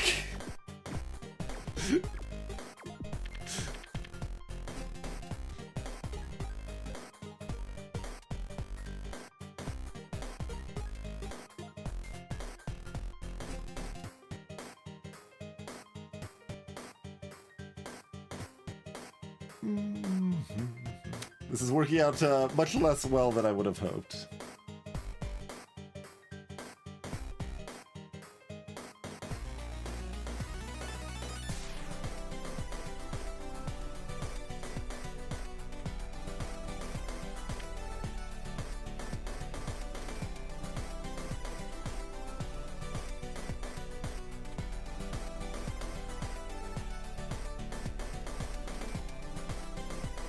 Do I play a care package right now?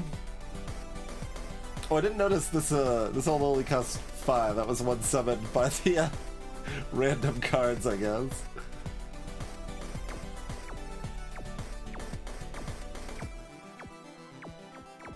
These copies of thunder spells on nearby enemies.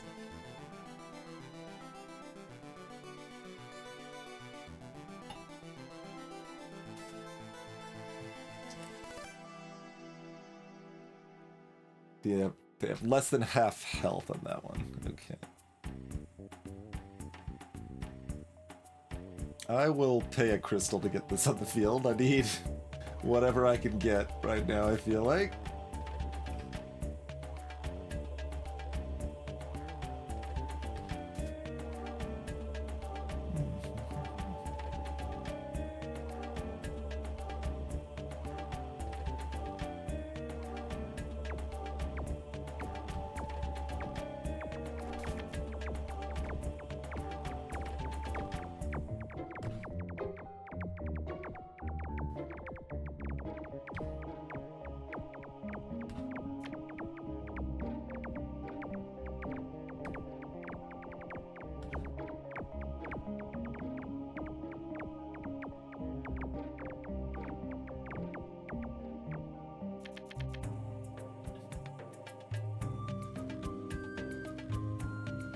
Do we want to get our warp on, or...?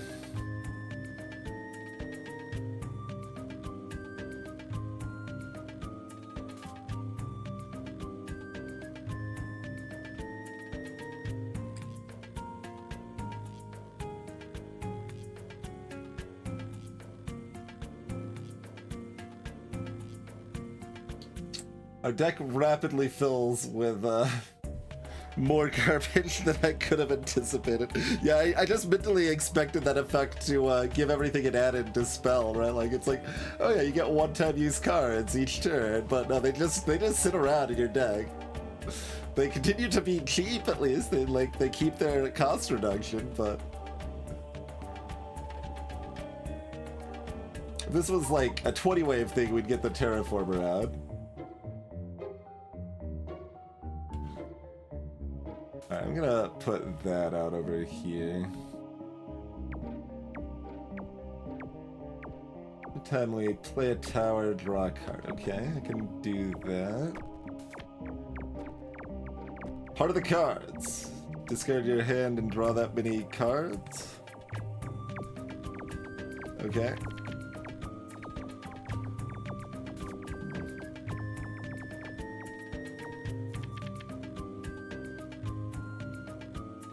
can upgrade the scrap recycling.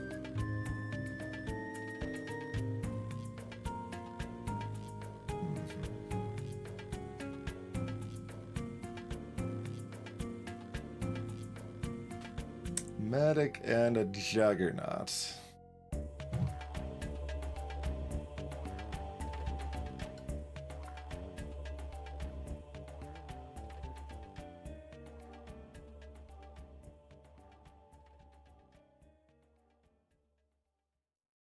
I will lose one more crystal to play this.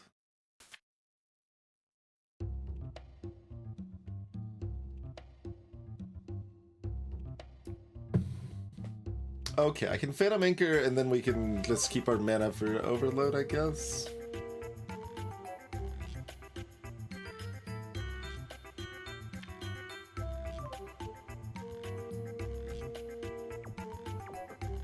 This is 10% fire rate per enemy.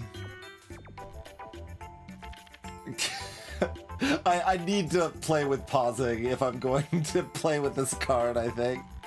I can't be like, there's like, what does this new card do? What does this new card do? What does this new card do? It doesn't work. Powers cannot be deactivated, and they can all attack cloaked enemies. Okay.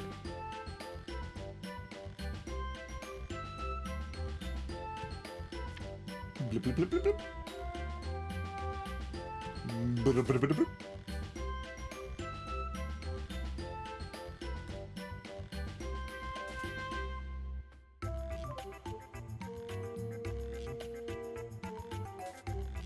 Death Beat. Mana Artillery. Fires a mana laser each time you cast a spell.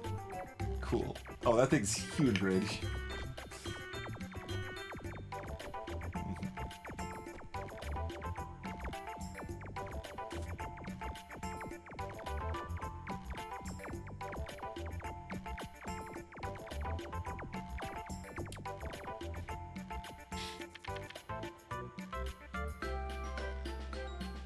Another one-cast Atomic Orbiter, sure.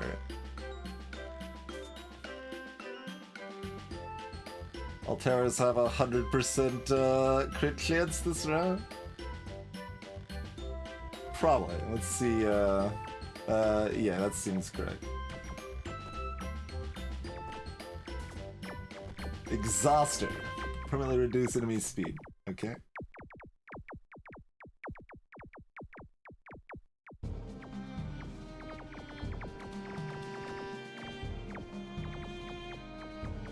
Like modestly wrecked. Reusable mana. Each third spellcast gain 1 spell mana. Ooh. That's very good. Is it time to start using some rerolls here?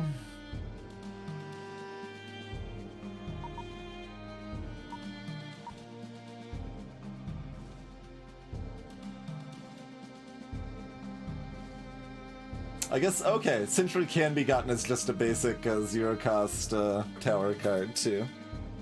Did not know that. Like, basically, I just want to find another Arcane Rifle now. Or the other kind of similar one.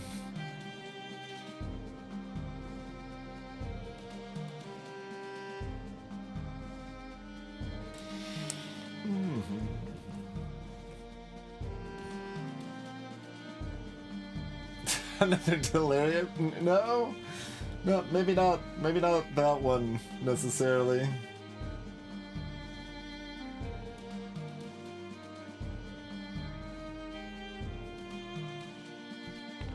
The Pact. Gain 2 mana, lose 2 health, and summon a boss modifier. And I can do that multiple times, because it's just spell. I can get another care package. But, like, maybe? Do I actually want it? I might.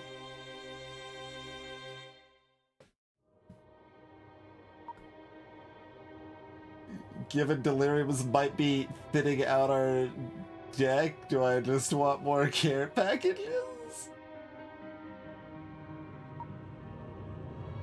Taking it.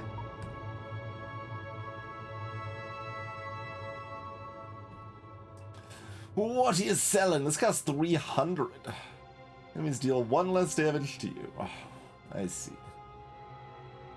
Whenever you play a tower that costs 4 or more mana, gain 1 mana.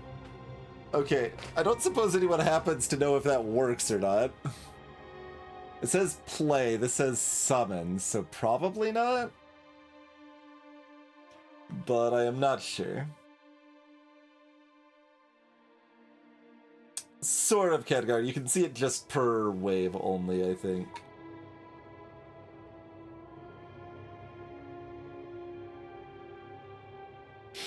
I'm not grabbing another Arsenal game.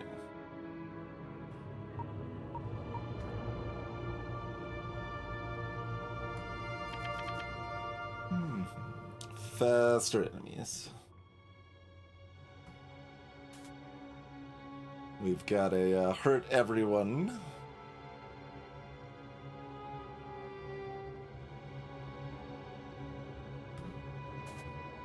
We've got a warfare displacer.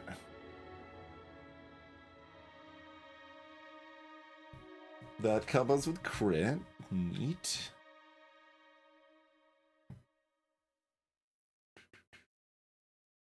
One anti-mage. I mean, I would like the overload mana.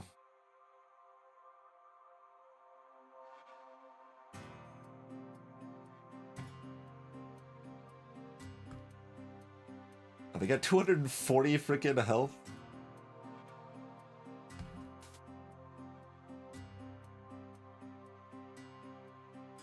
And they're staying on the bottom so they don't hit that.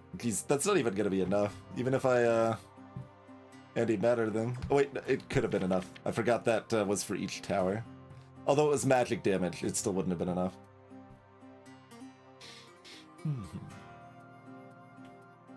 And if it wasn't going to be enough anyway, then I guess we wanted the extra mana, but oh well. Negator. All the magic resist.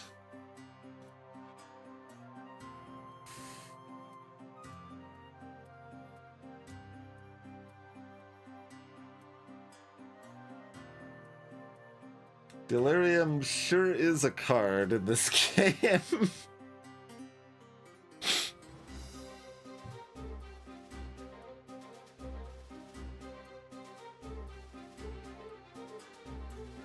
Oh, I could have duplicated. Yeah, I only thought about duplicating my spell stuff, and I'm like, that's all garbage. I should have duplicated the arcane rifle. You're right. I did not think that through. It's like, I don't think I did think about the duplicate, but I only thought about all the spells.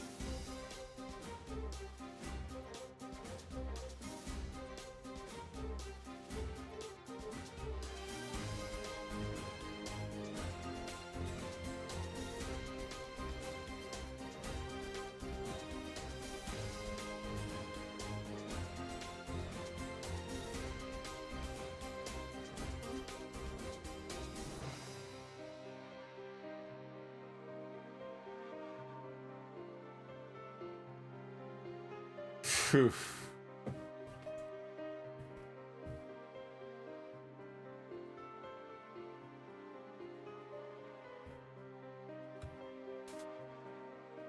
It's just a archer over there. It's good. Like, I feel kind of damned if I do, damned if I don't on the delirium here.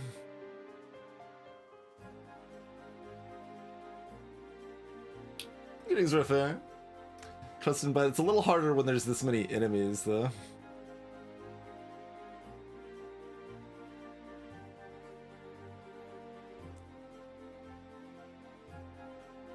Like, I can hit 2 of them, probably.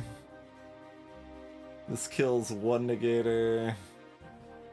This kills another. Yeah, maybe. I'm trying to figure out if I want to greed the overload is, to get extra mana, is why we're not just slamming the arsenal gear here.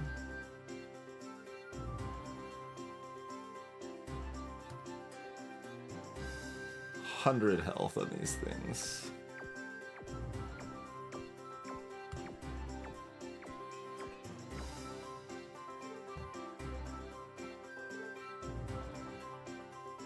Can Black Hole deal with this? Get up! You missed! You missed! Since when can shots just miss like that?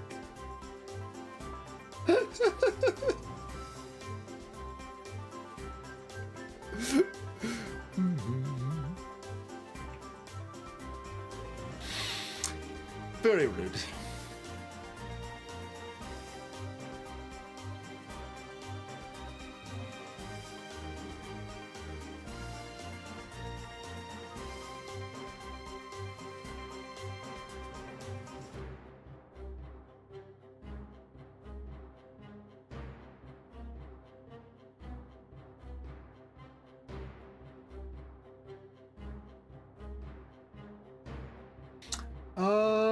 Hmm.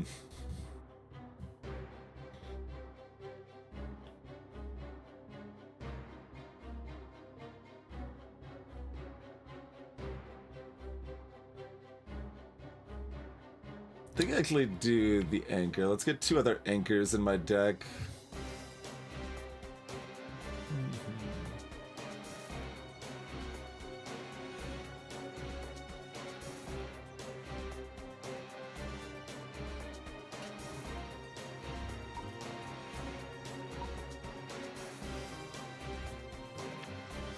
And then we can get our Arcane Rifle played and then have that on the next shuffle and still have enough mana for the Overload.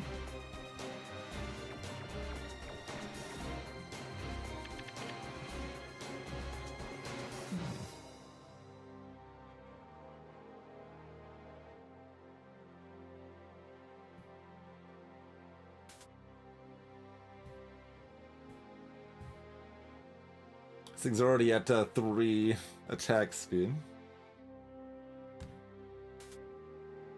Mana Artillery. That fires a mana laser each time we cast a spell.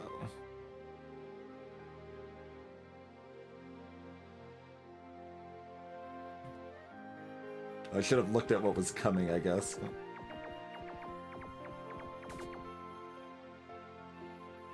Does that want to target the last enemy, maybe? I'm gonna do this because I need some extra power. Can we only kill... Okay, we at least killed that one. Got a Terraformer over here. Not ideal. Wait. Oh, no! It moved my Arcane Rifle!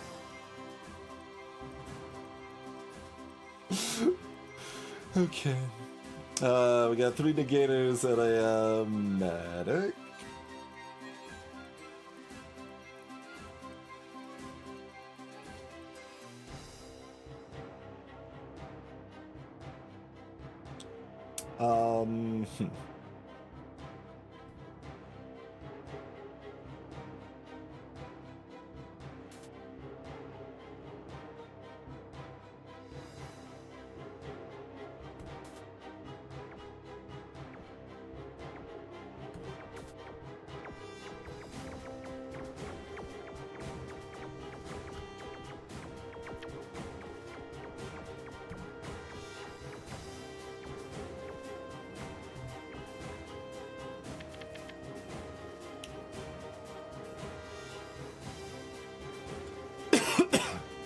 Alright, let's get that 1 Delirium out here.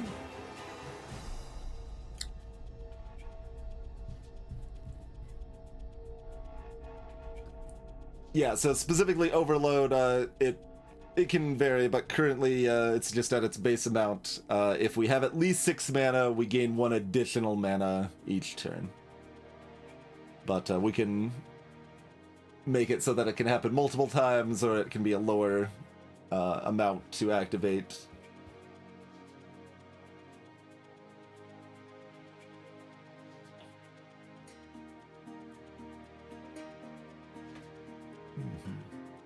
I guess we just sit on it. It's not enough to get up to Overload amount, though.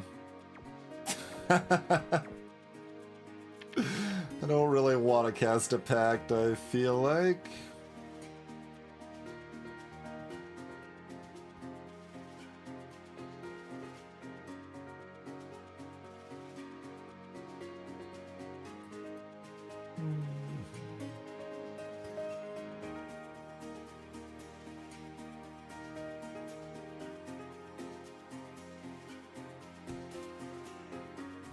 0 cost, all for 1.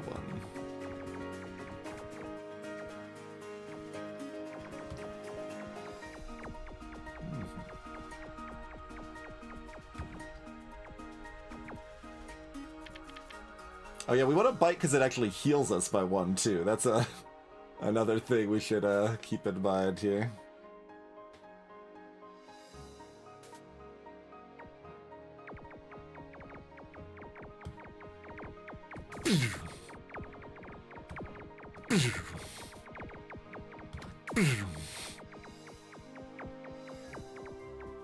Well, that's every time we cast a spell. I was thinking that was the once per... No, that's the other one. That's the once per wave one. Can you finish it? You missed again! Black hole generator, why? It seems like every other thing in the game like chases enemies, but that one's just like, nope. Sucks to be you. Level up a random tower for 5. No.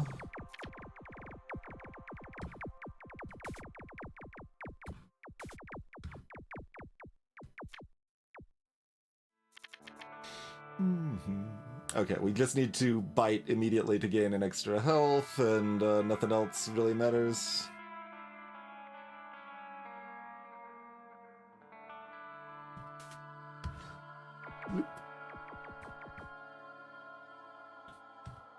Holy Eucharist. Combats against elites bosses have 2 fewer modifiers. That's pretty good.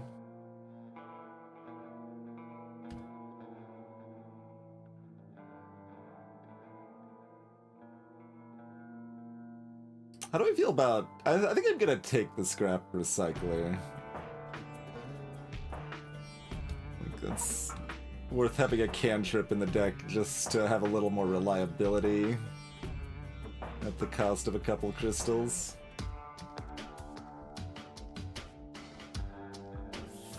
So we heal 25% of our max health when finishing a sector.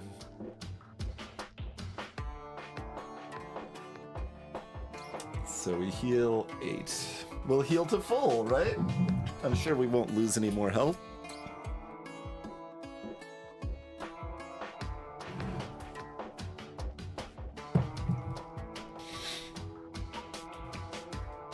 Upgrading our stats helps us, in theory, lose less health.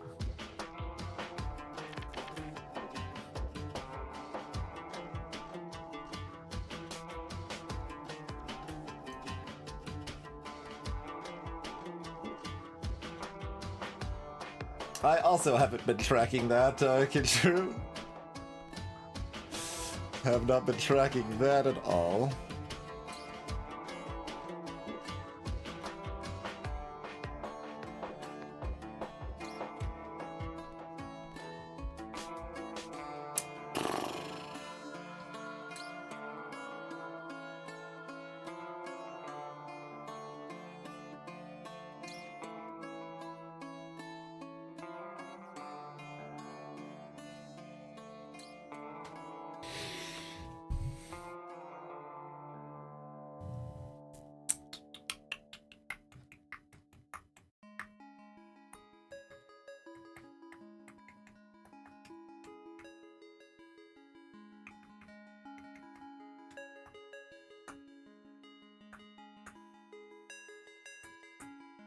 Interesting stuff.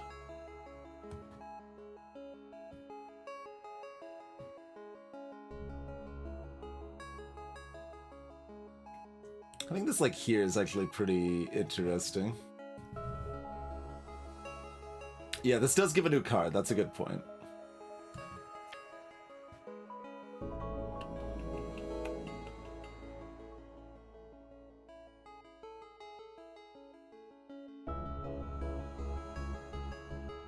So I've got 2 of these at least. Oh, and I'll get a mana back. Yeah, yeah. Good call, good call. That one does carry between combats, yeah. All very weird. Oh yeah, that's the one that teleports back to the start. exactly what we're looking for, right? So,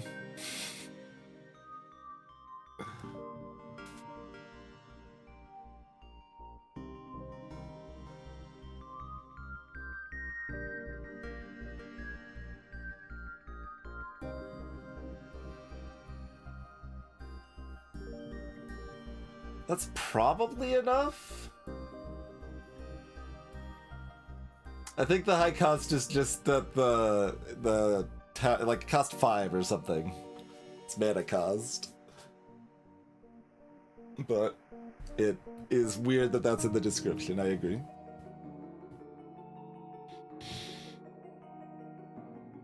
Alright, I'm gonna try to greet it.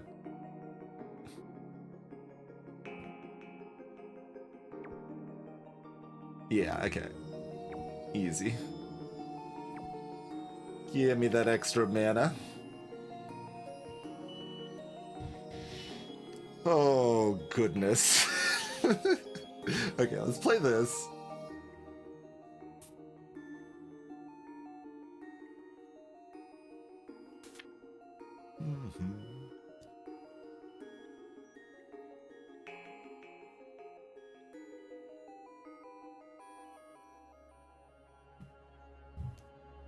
I feel like I don't want to be mega delirious for 20 waves. It's going to just fill our deck with Garbaggio here.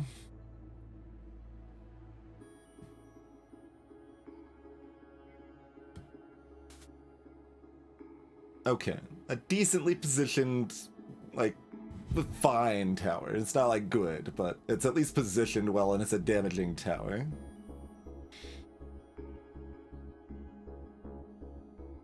Like, that one's good. This is just fine utility. Yeah, okay. Let's... Laser rifle. Very good. I certainly can do one more care package here if I want. I guess there's not a lot of reason not to. I mean, I could save the mana to make it easier to cast 3 precision trainings if that's what I want to do. Which I think it is. Phantom Archer certainly has a lot of value too, but I'd be sitting on it for a while to pull it off though, because like I don't really need it early on. So why don't we save the money to try to cast all 3 of our crit ups here.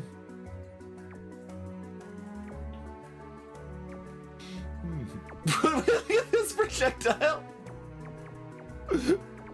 Kind of amazing. Yeah, the target like died right as it was about to hit it or something, and then it. I don't know. That doesn't, even what I'm just saying doesn't even really make sense.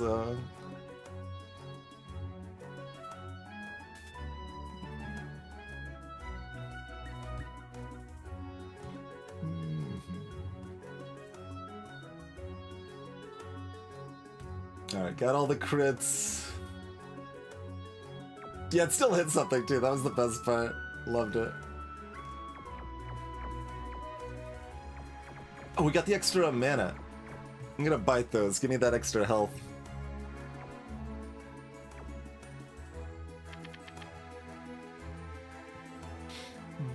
Okay, so now we play the Delirium. I think. It's weird though. It's very weird.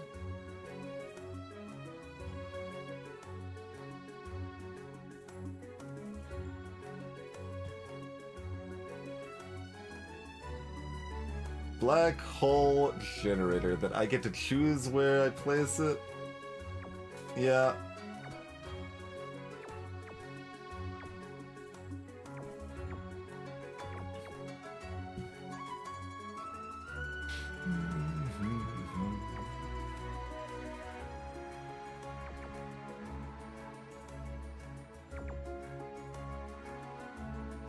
It keeps healing.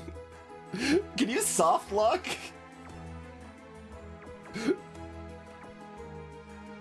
Like, it's not gonna happen here, but like...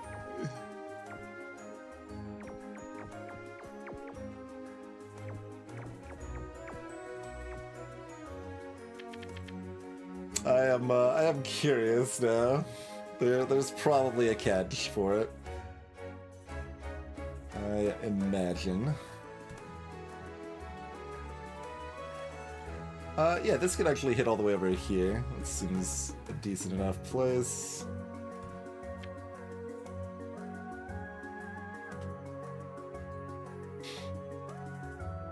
We have nothing that cares about us casting spells actively right now. No. So we just go ahead and drop another one of these. Oh, okay. Last second, go back to start. Do not pass go sort of situation. Yeah, let's put this out here somewhere.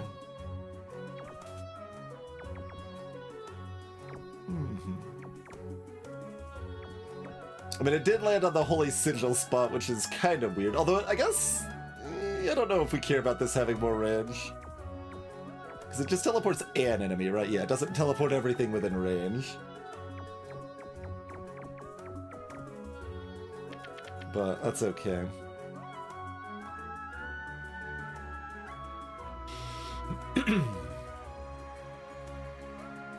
Alright, let's get the Arcane Warper somewhere.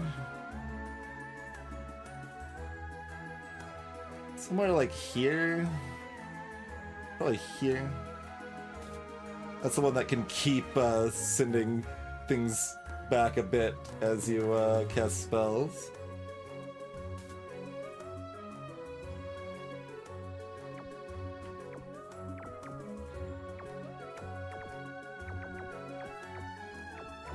Just gonna do that real quick. Oh, like, I didn't know how much time I had to play that or not. Slows enemies, reduces their healing. Yeah, that's a fine spot. I want it probably over here, but this is actually enough that it reaches here a little bit, so that's good too.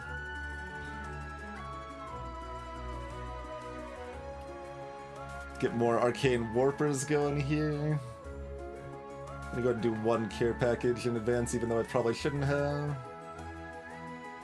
Spike Thrower.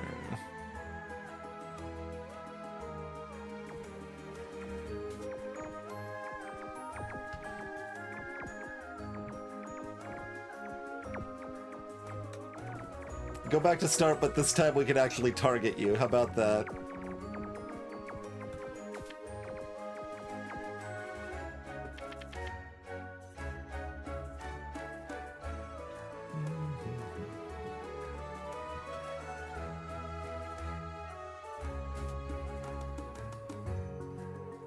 I need like a terraformer now. I'm out of room.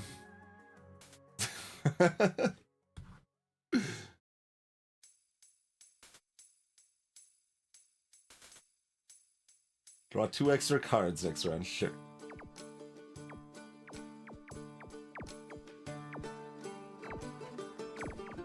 I need some more slows here to combo with a black hole. I should have maybe put this static over here, but we can put the next one over there.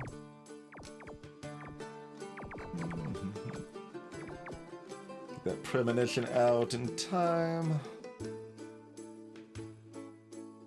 I could turn like our remaining tiles into yellow ones, I guess. Sure. Like 2 Century Engineers means they can combine the centuries.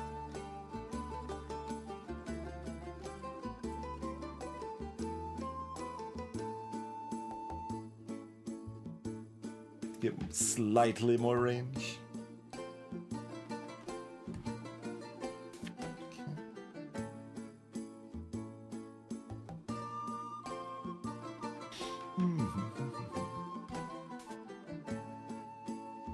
Oh, another... oh, that's an upgraded ionizer over here. It's fine. It's fine, I guess.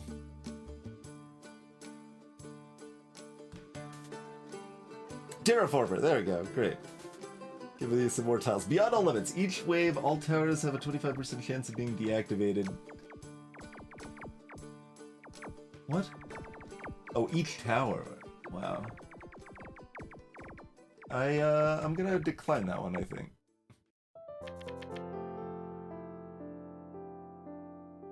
Another black hole generator is probably pretty good. Another arcane warper.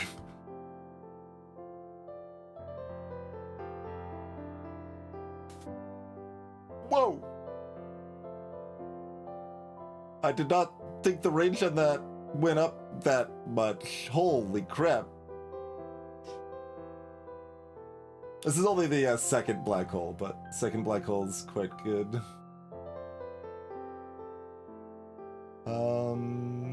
Probably over here.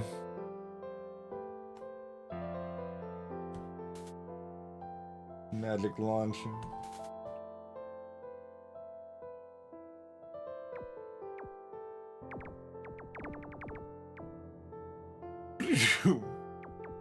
Knocking them back so far it has to speed up the round again.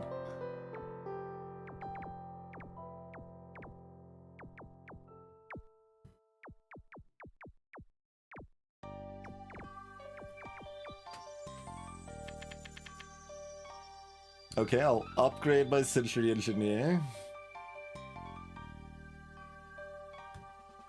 Like out here or something.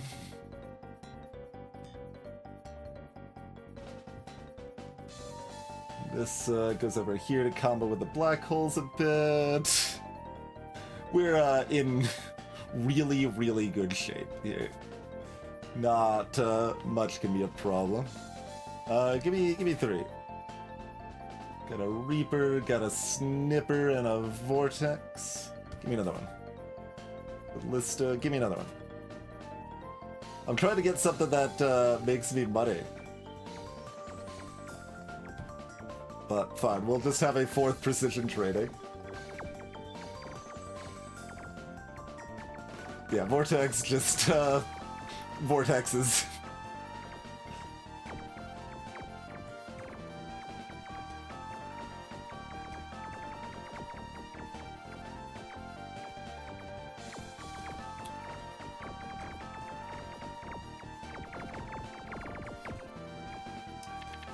And if anyone's wondering, that the Berserkers go faster on their own. That wasn't a, like, timeout thing.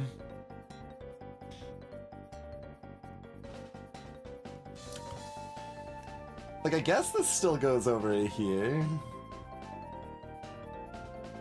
Yeah, that's fine. Have it covered if, there's, you know, problems. I don't know. Oh, was it showing the clairvoyance? No? Because it doesn't show a preview of that. I don't know.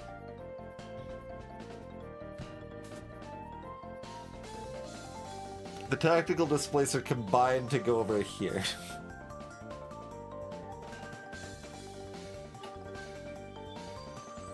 Oh, increasing with level. I can shoot twice per wave because it's level 2. Okay. I'm just trying to get something that might make me bonus money. This isn't a, like, piercing thing, does it? No. Okay. So, just over here or something. It keeps lying to me about the, radius of my towers.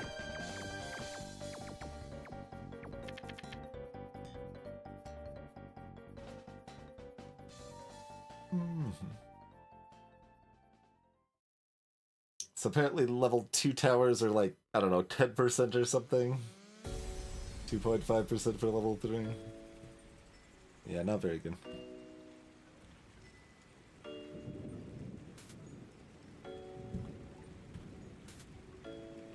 Mana artillery. If we needed even more firepower, we got it.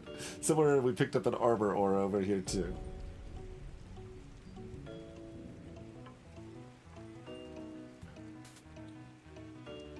Virtuoso to deal with the extra crit.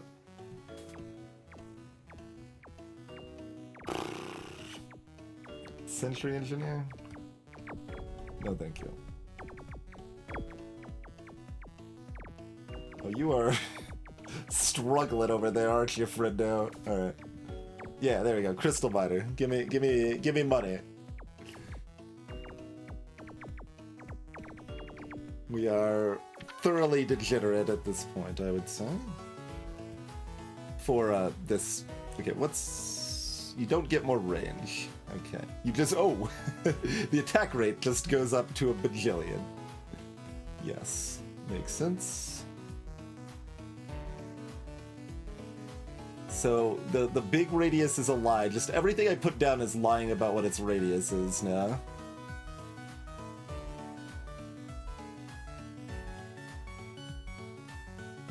I think down there is still slightly better. Okay.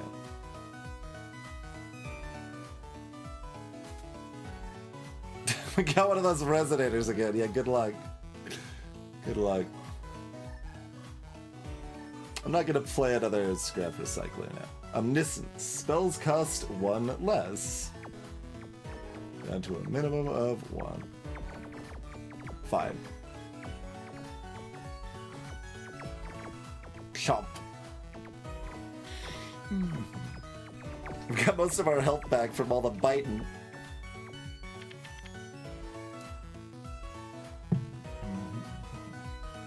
Black hole generator, triple damage, a lot more piercing, a bit more range, and a bit more attack speed.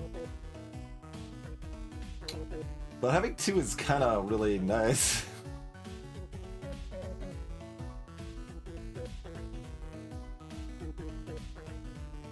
But what if I have an upgraded one and another one?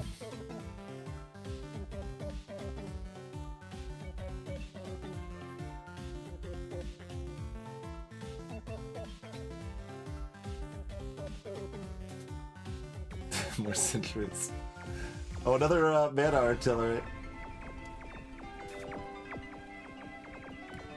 Pew! Pew!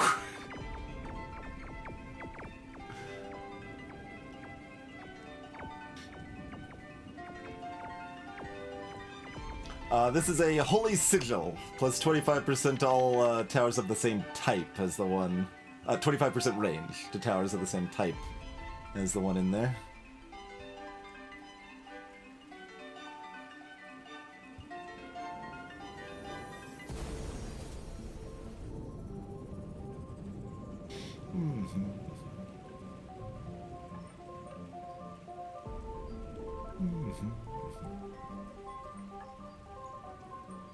Oh right, we've got the other spell reduction. These cost 1 now. I was like, wait, why is everything so cheap?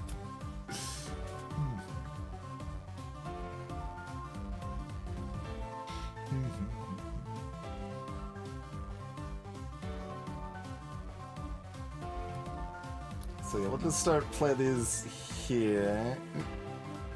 Like, there's no real benefit to playing this. It draws me a card. I guess we don't currently have any thieves, so there's not really a downside to playing it either.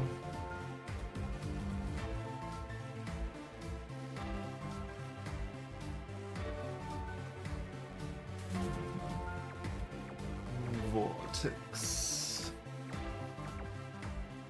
Yeah, about like there, and then like, yeah.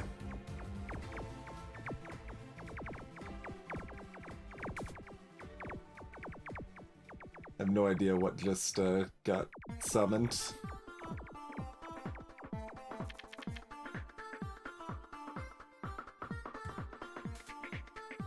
There's an archer, there's a railgun. Damnation, kill all enemies.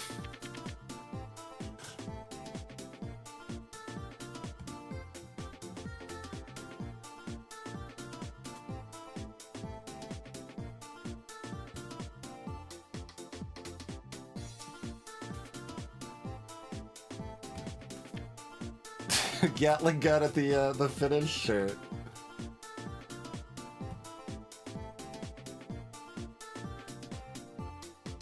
Put a warper over here too.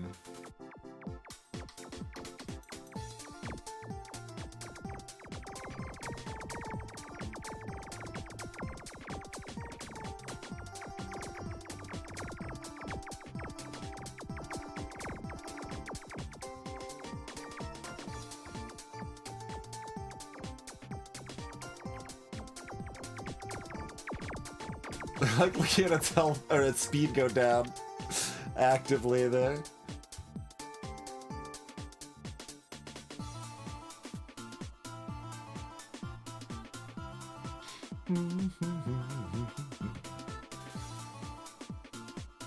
Those don't look like things that make us more money. More vulnerable to stuns and stuff. Sure, great.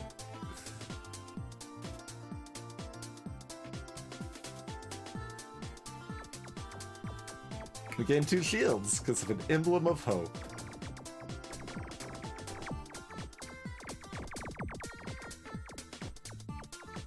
Pew! Greetings, Mingsu.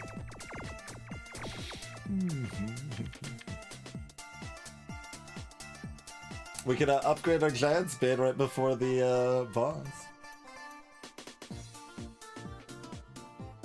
There. It seems fine.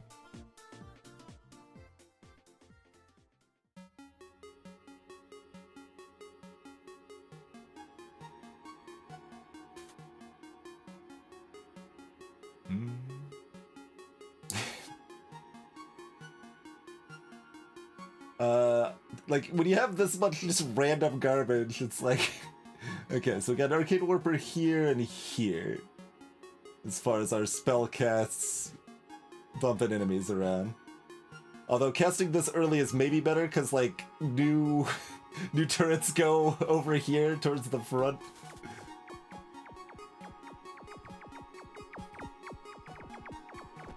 Alright, if anything makes it to here, we'll cast this one. I think the black holes kinda got this covered, though. Yeah. Because, like, we've got so much powerful stuff back here, if anything actually makes it around the corner. Gain 1 more mana each round. Increase maximum spell mana by 2, pretty great. Lion plushie. Elites give 2 trinkets instead of 1. A bit late, I think, yeah. All towers can now target cloaked enemies, and enemies are 10% slower, giving 2 more spell mana.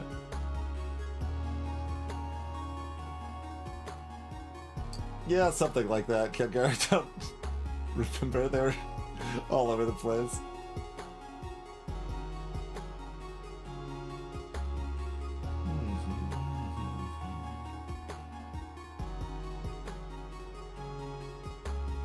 Nah. We only have 2 elites here anyway.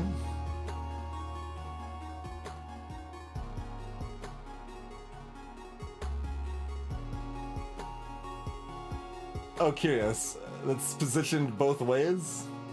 So the forge could go to the shop and the shop could go to the forge? I don't think I've seen that before.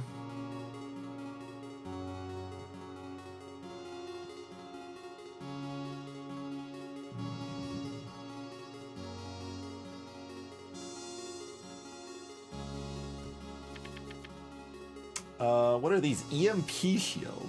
Plus 25% range and attack speed and can't be deactivated. Well, those are extremely good tiles. Oh, this is 2 separate runs. Rude. 2 separate runs when we can't place our units with intentionality is a little frightening, but... switchy arrows lets you click on it to move it to the other one.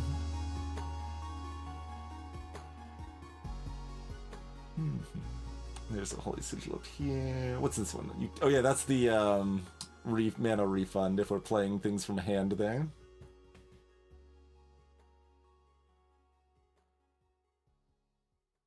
Yeah, you about to make me like very confused because I was like, what, 3?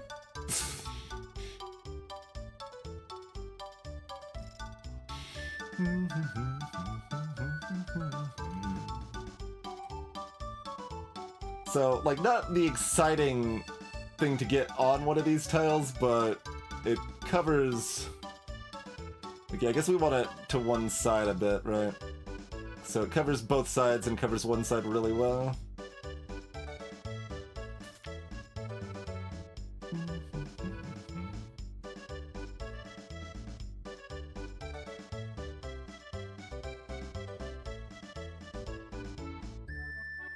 Bite could kill 2, probably.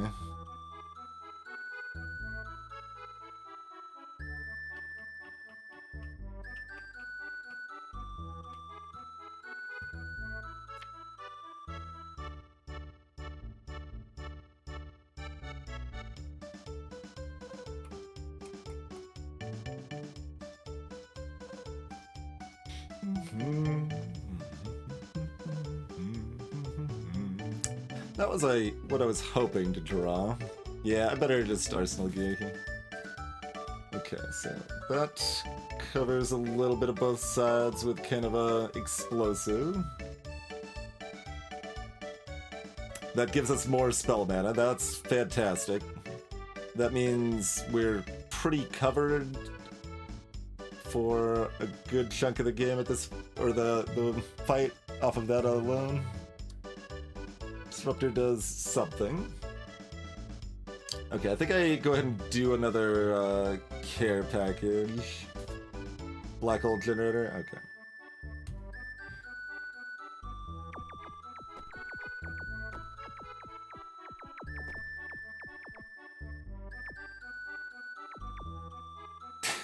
Nice try.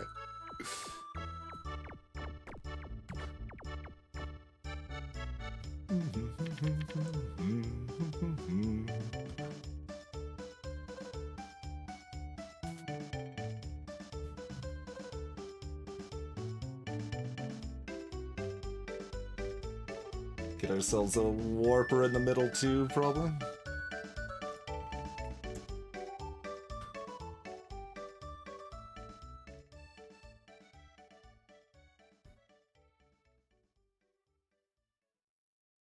Put it on one of these clairvoyance tiles, actually. Yeah. Bloop.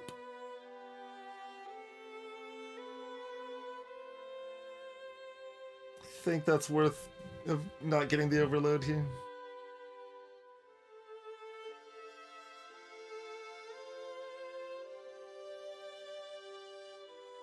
I don't know, Khadgar, and I think it can visually change, but it might not actually change. Is a further confusion in that.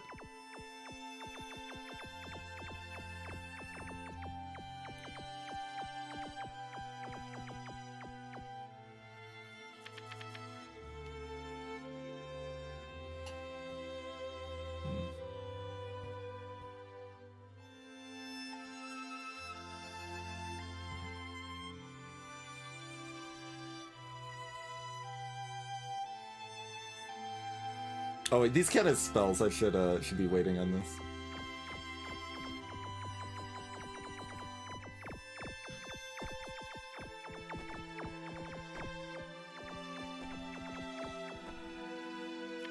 Great.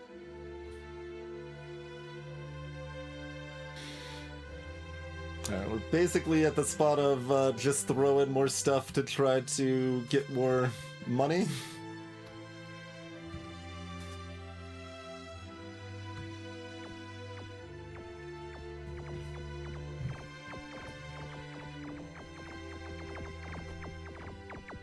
We're at max health, so not a lot of need to play the bite unless something actually gets through here.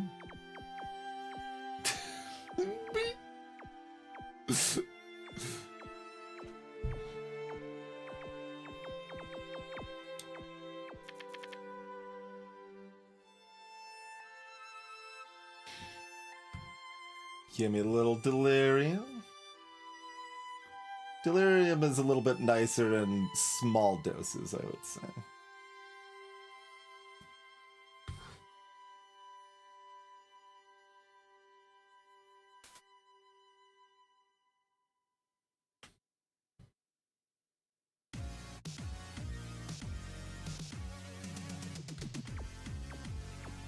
Alt towers can now target cloaked enemies, and enemies are 5% slower. Cool.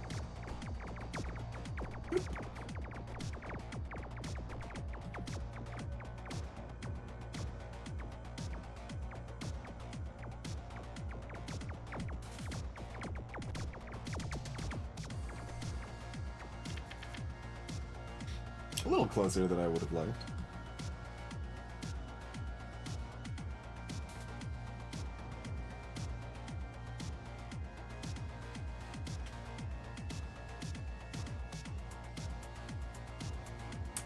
confident enough to not play Scrap Recycle. Like, it costs 1 crystal. It's not like it costs a lot. And it draws me another card, which could theoretically get me more crystals.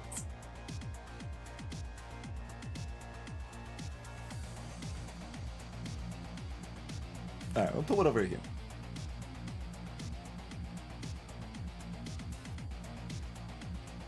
So we got this here and here.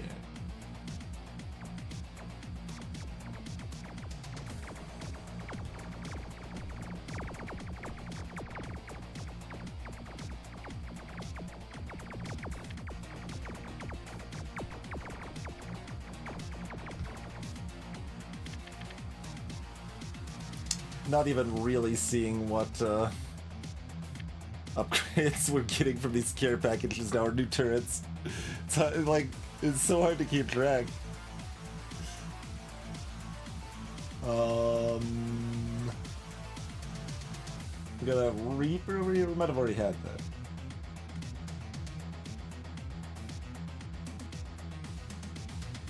That's not new. I guess one of these is new. This one I can't even read the name of. It's like a laser, yeah, laser rifle, okay.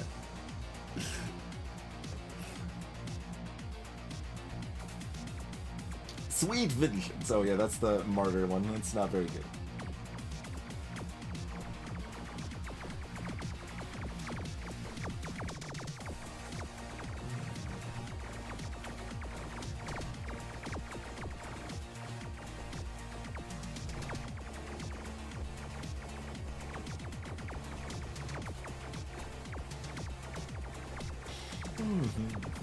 It's more stuff.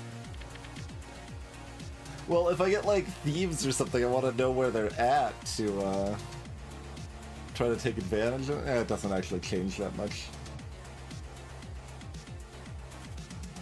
Last Hope. Restore 5 health during the rest of the combat. Ignore all enemy resistances.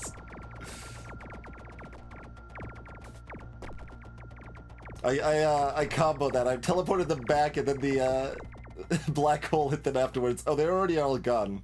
I was gonna cast some more stuff first, but whatever. It's fine. Don't worry about it. Right, that gets a million range. An upgraded one of those on a clairvoyance tile, you say? Yup. Alright then. It doesn't actually restore any health for me, so I guess I don't really care.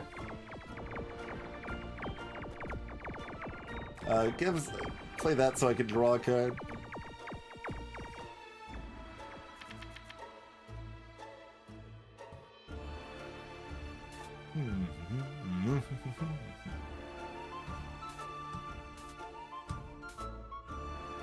None of those look like they give me more money. Deal 40 magic. Okay, they're already dead. Oh, right, because there were just 2 basics. That's right. Those are not money makers. We are running out of new turrets to see, I feel like. Oh, another teleport bag, sure. Okay, another delirium. Great. Sure. Delirium brought me more delirium.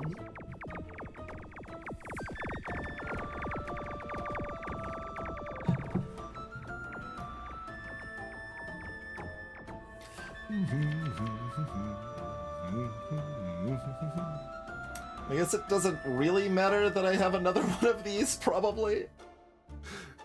But, I don't know, maybe if it's on both it gets teleported back further or something, who knows? Shotgun, Ionizer, Rift Maker. Something. Convert 4 random gray or yellow tiles into EMP shield tiles. Cute.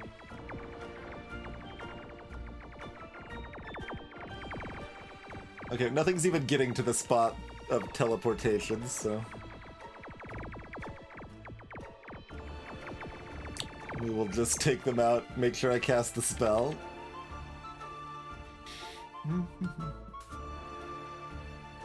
That one, I guess.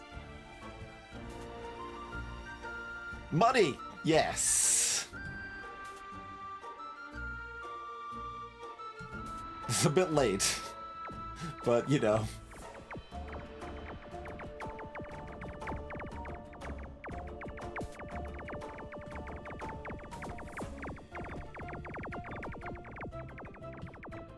Pwah!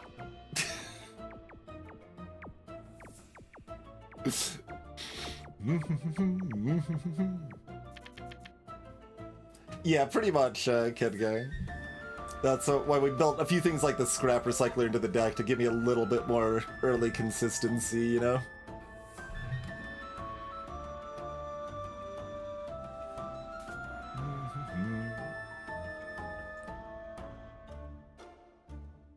Ha!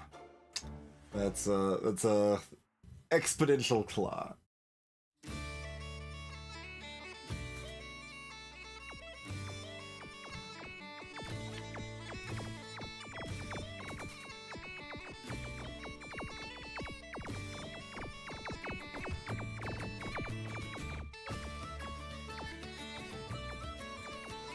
This is so slow. It's got 8 speed over here.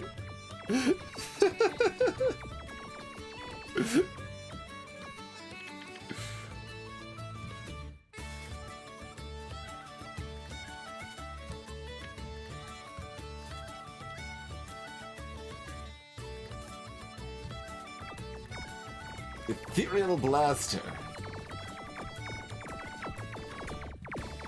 Better get that down, that might make the difference. Man, the stray shot from the black hole. Just hitting stuff a million miles away.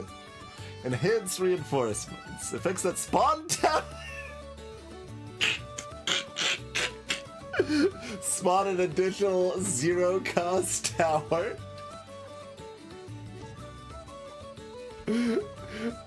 Wonder if there's some maps that actually like ruins us on, but because it clogs the field with garbage, but it's probably okay. Intimidating gaze?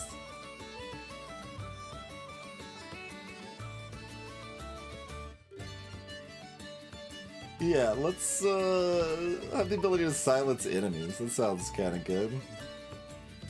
We can mine some crystals here, although our radar detects a big swarm of enemies and we're in a rough place to fight. Start a harder horde fight? Bring it on.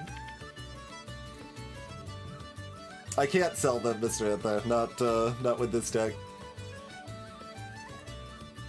Cannot move or sell towers.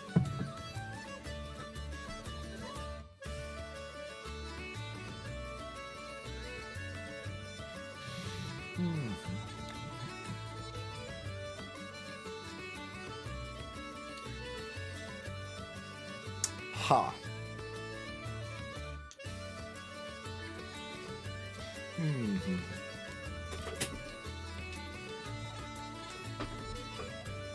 So we've got less range and less range, and enemies have more magic resist. Sure.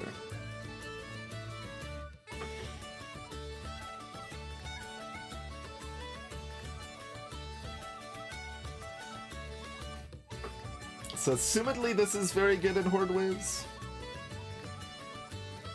But I don't actually know.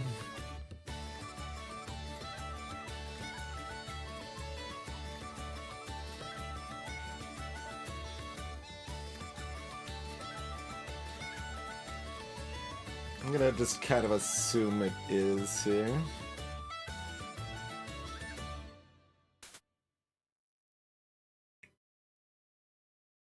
Ethereal Blaster was our extra. So our extra one's one that actually does damage. The one we got was the Terraformer.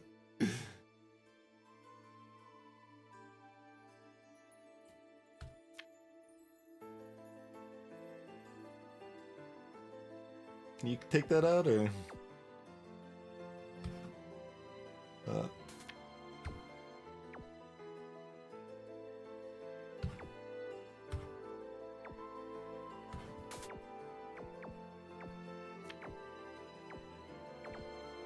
Okay, that was kind of close.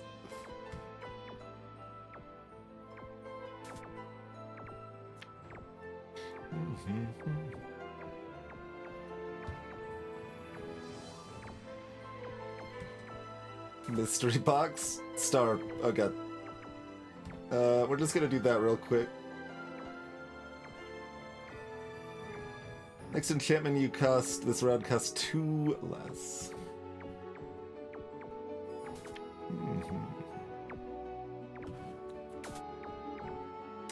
Emblem is cool.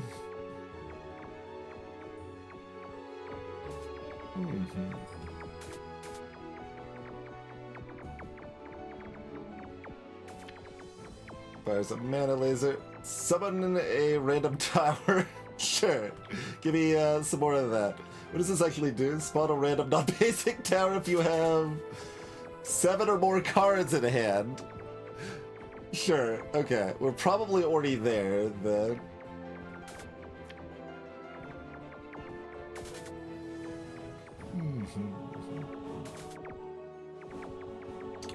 Level up a random tower that costs 0 mana. Alright. Good up. Cast that too.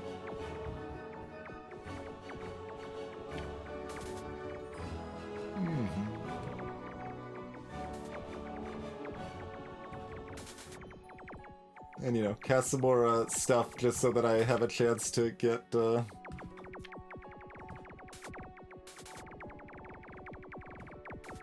things that give me mana or whatever.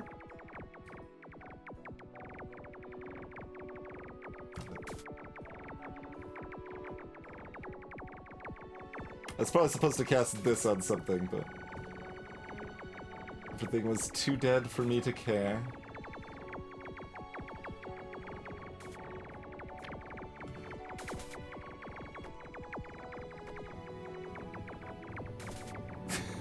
Stuff up spotted all the way back here. Sentry can't even hit anything because the terraformer is making tiles too far away.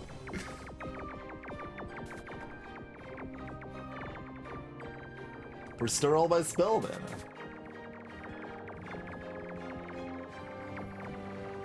mana. Gain 7 shield, dispel, martyr, transcend. If we've got. Oh, it's already over.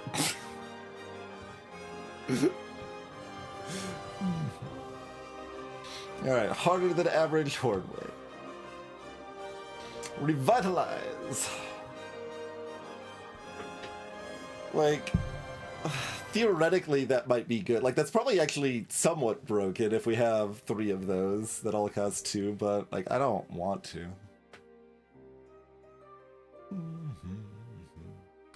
Skip.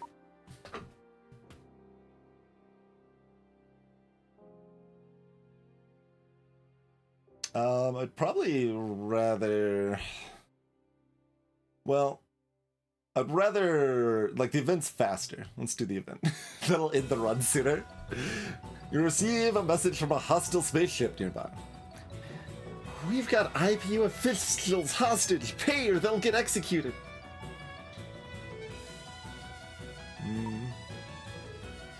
Who's one? Spell mastery. No, get out of here. I will lose 2 health. I guess that means we're being executed? I mean, the hostages? Which, means... Oh, we don't even lose 2 health. Yeah, because of the thing. Oh, I see. We apparently are doing that regardless. When life gives you lemons! Diamond hands. Uh-oh. Are we investing in crypto now? You can prevent your cards from being discarded. If you do, draw 1 fewer card next turn for each card kept. That's quite good.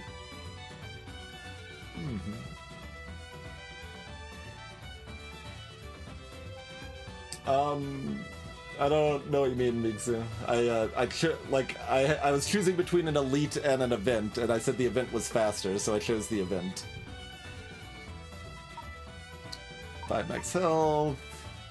If you lost health last wave, spawn a sentry. That's actually kinda cute, since it, although, does it only work if we actually lose health? or does it still proc on like mantle stuff?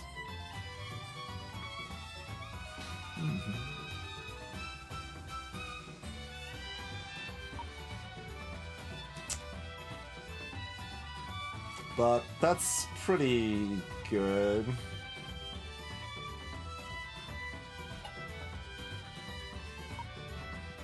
Let's allow ourselves to keep some cards. How about a not harder than normal horde fight? That might, like, it might be harder because it kind of depends on what we get, you know?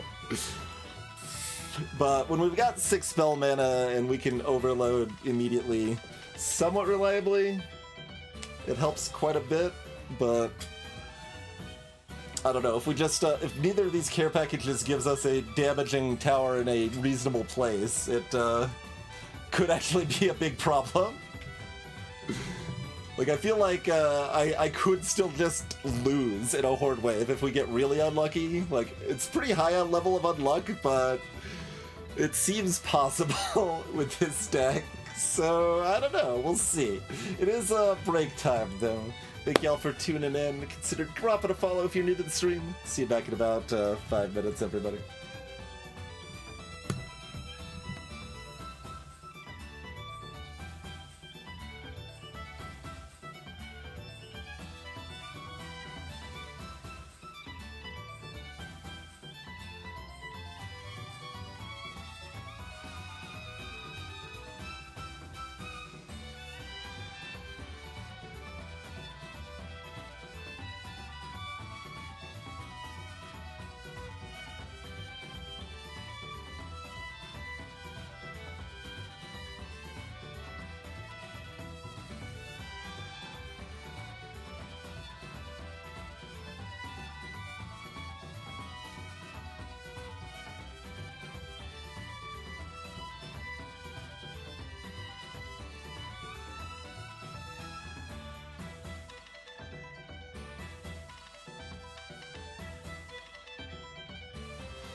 appreciate your patience, everybody.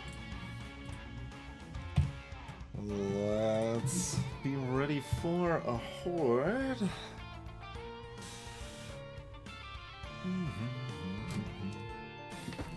What's this slot? Oh, that's the diamond hands, I guess.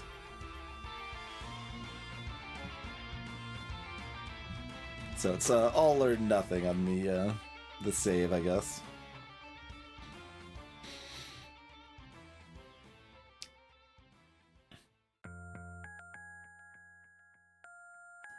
So let's see. Oh yeah, we've got the extra cheap ones, so that helps a lot.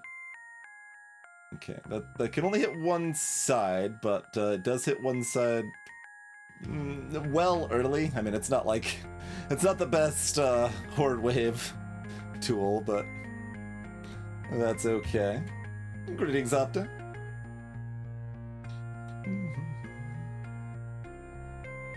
We got a clairvoyant EMP wall that does nothing. Night crawling. Loses 10% fire rate for each alive enemy. Sentry over here.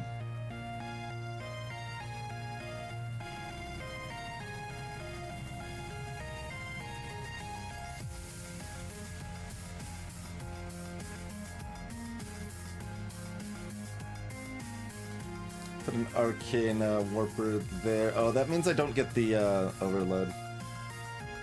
So much of my stuff is spells, I'm like thinking of it all that way.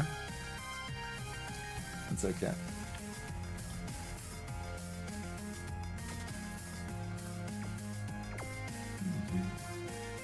We will have another opportunity.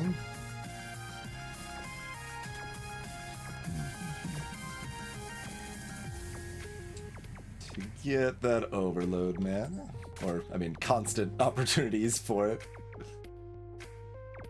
Yeah, we draw cards fast enough that I don't think we actually have that much chance of problems, as it were. In a horde waves, but...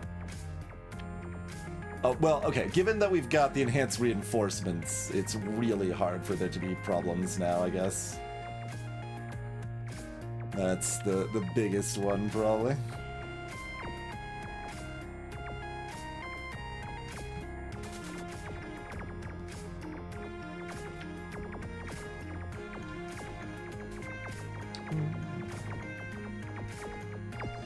Impact Sprayer shoots in accurate bullets that deal more damage the healthier enemies are.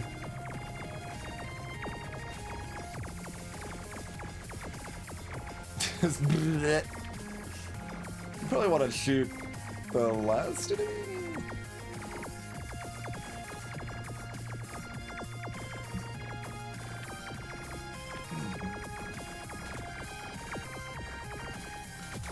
Let's get a couple more million towers out here.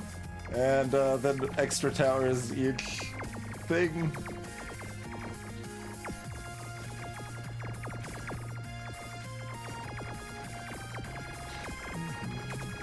What the hell? I mean, fine. That wasn't what I was casting, though. Grabbing a card when another card's being added to your hand, it ain't handled the best. We're already at full health, so I don't need to bite.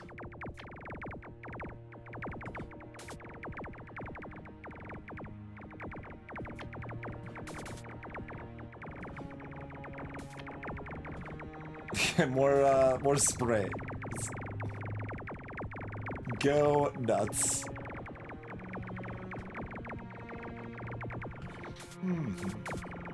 Shields up! Gain 2 shield and cost 1 less mana if we're transcended. Sure.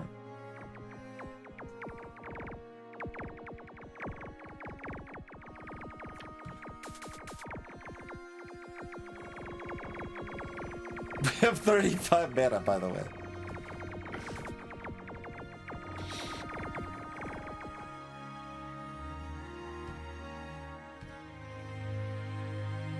I don't really need another precision training, do I?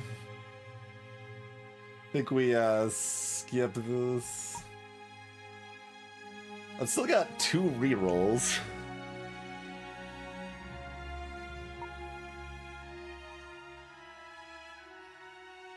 No more elites. I mean, we could save both rerolls for the shop if we want.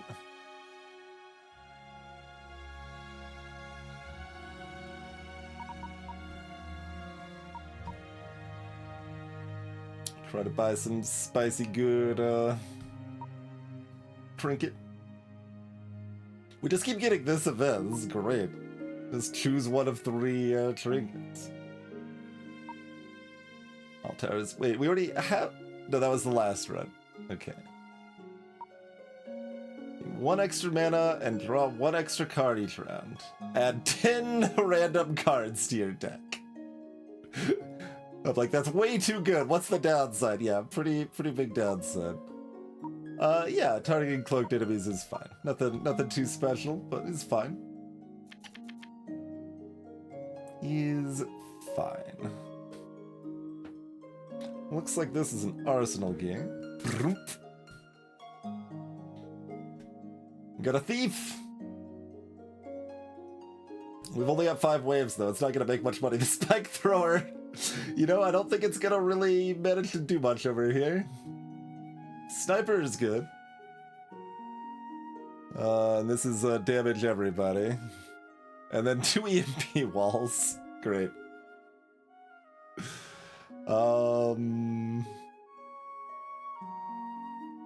I mean, okay, why am I overloading? I guess is the question. I don't have a reason to, really. So, let me just do this. Okay. Do we lock in these care packages? We would also lock in this, which I don't really want to lock in. I guess it's fine to lock that in. Basically, with 5 waves, like, just care packages are probably my best bet for things that give me money. At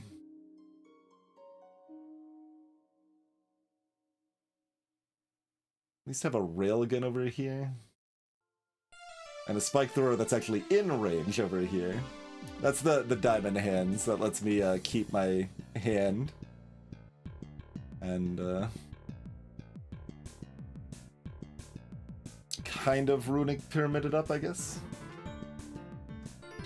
I thought it was individual cards at first too, but it does say your cards.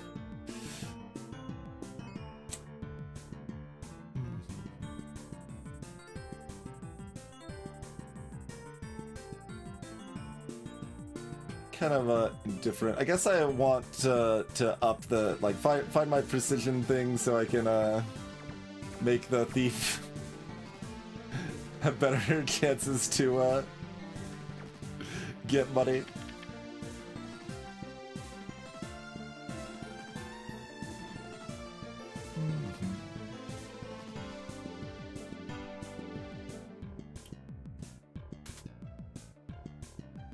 Another spike thrower. This magic launcher could kind of hit something, maybe.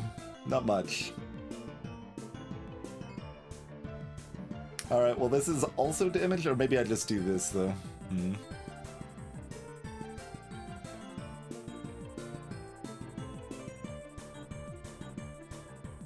Like, are we just hoping that the sniper kills everything? Because we got a sentry over here that does something.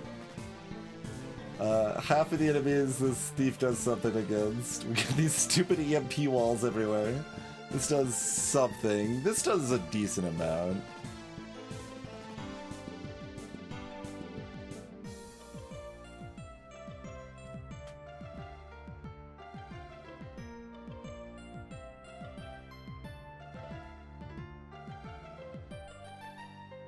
I'll lock for that, I guess. This is quite possibly hubris, but like I think we're okay with the sniper, yeah.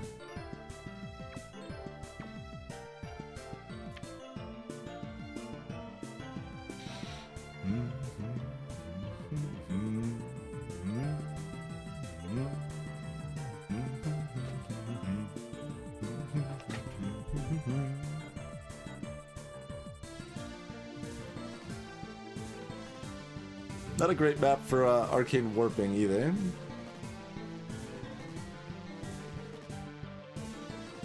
Probably there if we're playing it. I am paying attention to the reusable mana here too.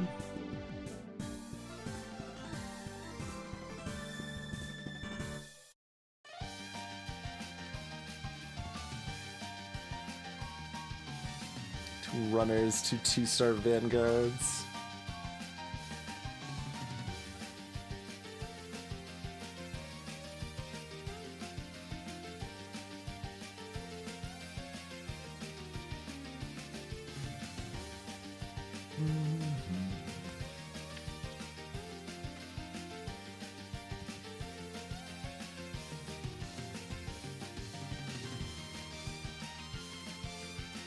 Cost me money when I'm looking for ways to make slightly more money, but I will do it just to kind of make sure. Okay, with that we're pretty covered. Obviously, in this wave it's fine, but I mean for the next waves, because I mean, make sure of what? Like, if I get hurt, I've got bite anyway. So I don't really know what I'm necessarily making sure of.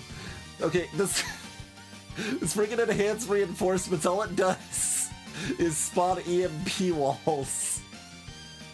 What a dumb card.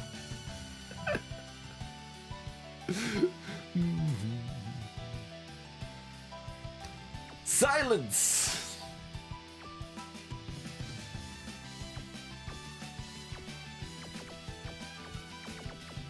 Bite.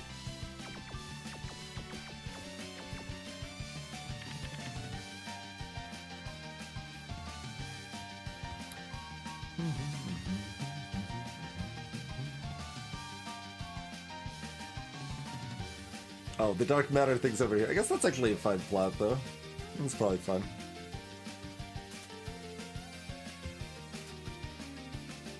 And then we've got a death beam.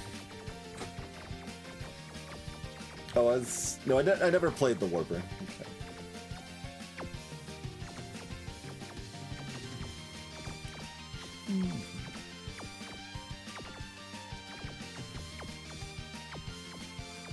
Oh, is this the first time the railgun's powered up? Ponder. Draw 3 cards and dispel. Me. Me.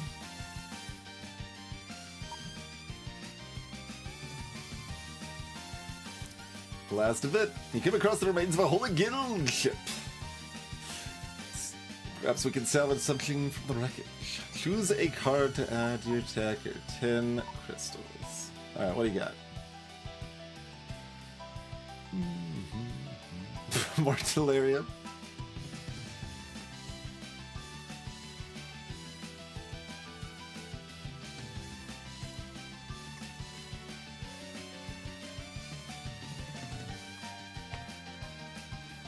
Order Strike's fine. Is it better than not having it?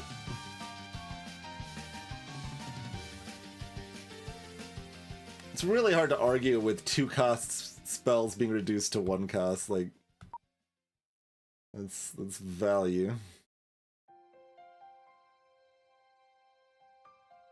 At least in theory. All right, what are you selling? Selling a reroll, I think.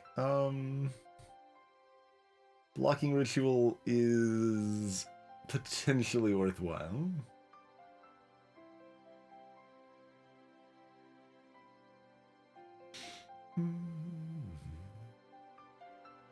Forge upgrades cheaper, reduce enemy speed. Centuries last for 2 more rounds and add a century to your deck.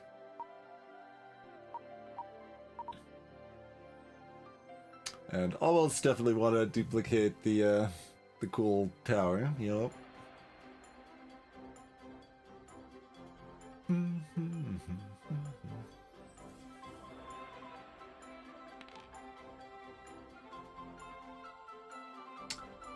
Warfare Displacer. Every time this tower does critical strike, teleport back the enemy that was hit. That's got some potential.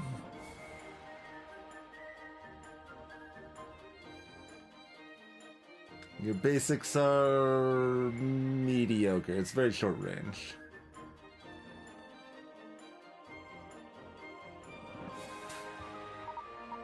I mean, I think that is the thing we most want to triple up on, though, is the precision training.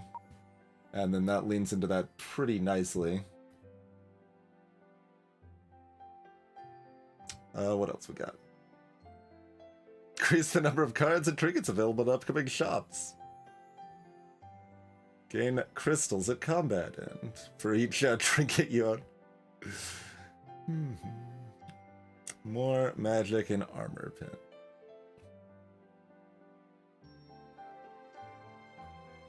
I'll entertain that idea.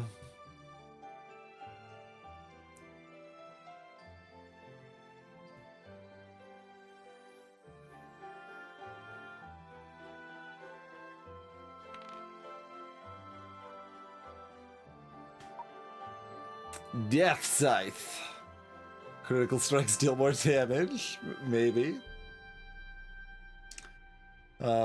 Gain 6 crystals if you have 12 or more cards. Convert all the remaining mana to crystals.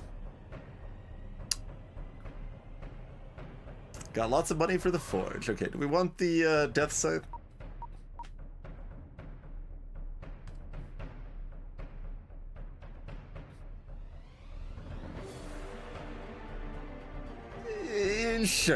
Sure.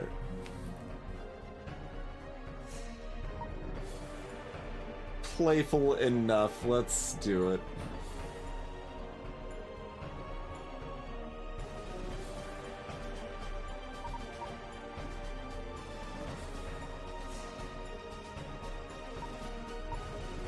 Alright, so we're hitting that luck button twice.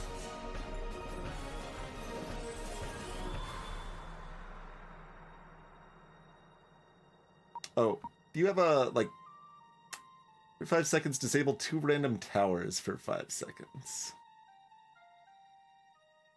It's special. That seems fine when we have 1,000,000 towers by the time it shows up, I believe.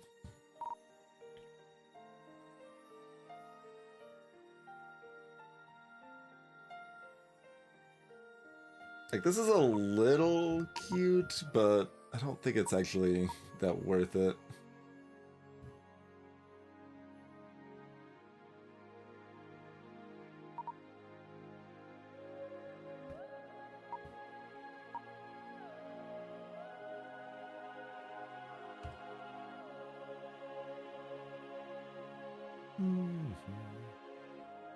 Lock in range then? Or do we want a little penetration?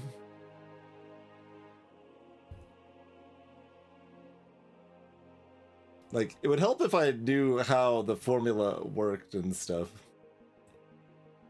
But we sure don't at that.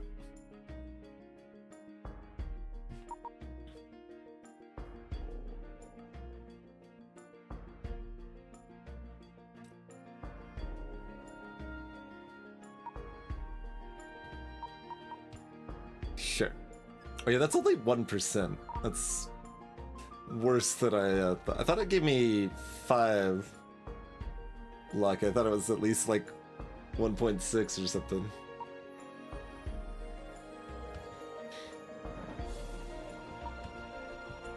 Alright, well we got some magic penetration anyway.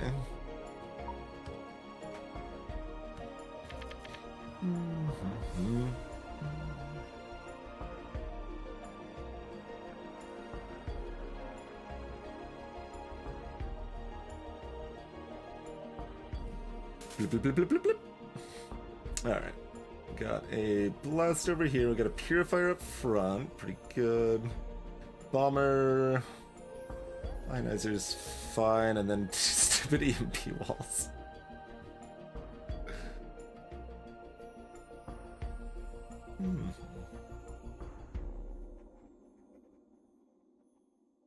That's probably okay. Oh yeah, they all came together. Pretty good, I would say. Some might argue, pretty good. I would agree with that argument. I mean, we're always playing it anyway, but...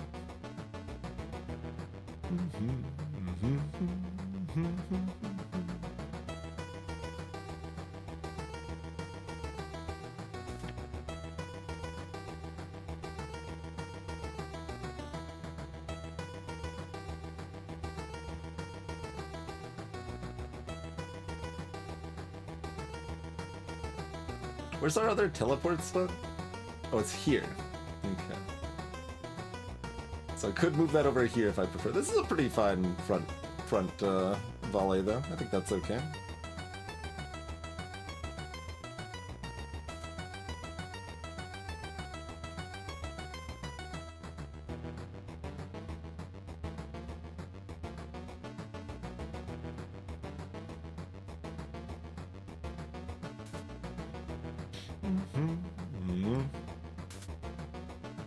Trick room and another EMP wall. Sure, that combined. So all the towers in the middle of the screen can't be EMP. That's kind of nice, I guess. The ones up front are the ones we care about the most, but.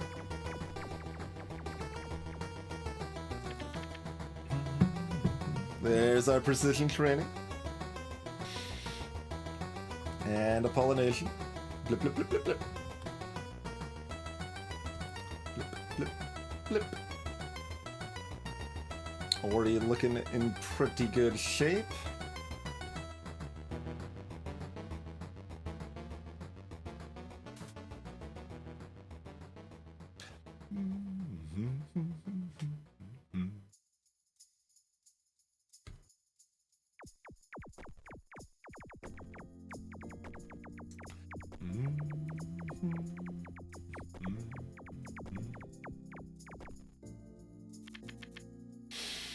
Single delirium, I'm on board for. Do a single delirium. Okay, we got a death beam. Happy to have a death beam on the team. Life absorber on the holy sigil, sure, whatever. If we end up losing health, we have a chance to gain some of it back.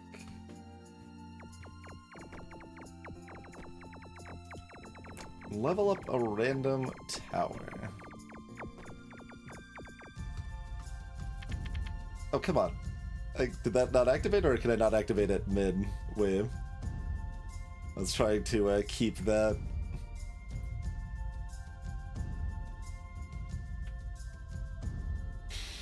Oh well. Let us pollinate. You know, I don't need the crystals. Let's chill back here.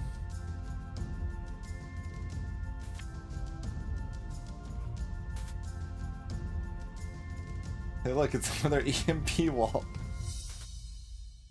I've got an upgraded ethereal blaster off of that, and real good at a reasonable place.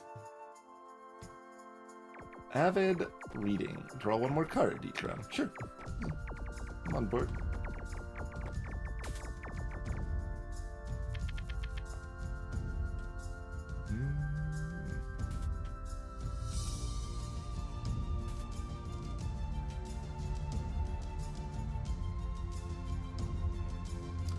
Another warper. That should be at the back end, yeah.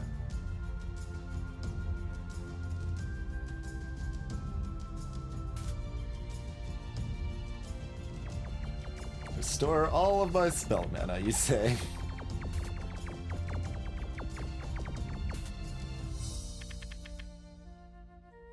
Oh, we got one of these randomly somewhere, I guess, so this is gonna be a level 2 one now. Which, this is definitely one having multiple is better, but so it goes.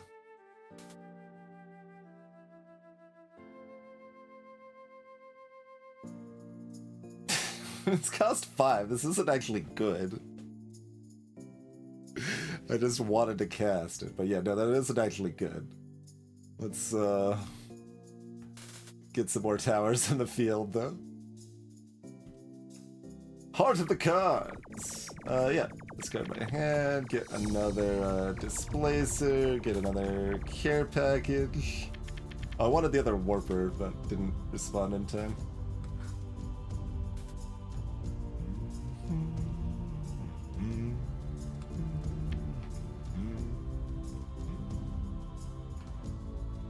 Fleeting Thoughts. Add 3 random cards with the Dispel to your hand. They cause 0 this combat. Sure. Okay. This game does appear to expect you to pause. Certainly this deck, it is more impactful than most. It's okay, we'll still win no pause. Where's the other ones of these?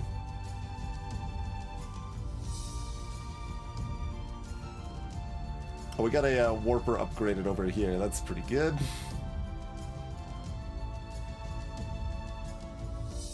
Yeah, fine.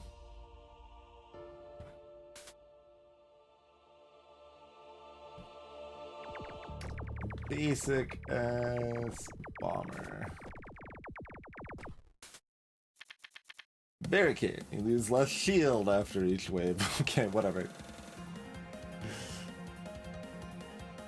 Pollinate my few remaining negative tiles, yeah? Arsenal gear! Okay, we got our AoE damage and slow. Combos well with the Reaper, I guess. Double damage to slowed enemies. Oh boy, it's an EMP wall! Just what we were hoping for. Oh, I actually wanted that up front. I could have played that usefully. Whatever. Copy a tower? Wait. Didn't it? One of the lowest level towers on the field. Oh, level. Level, not cost. Okay, I was like, how did it copy my death beam? It put it in the worst possible place almost, but it was a good one to copy at least.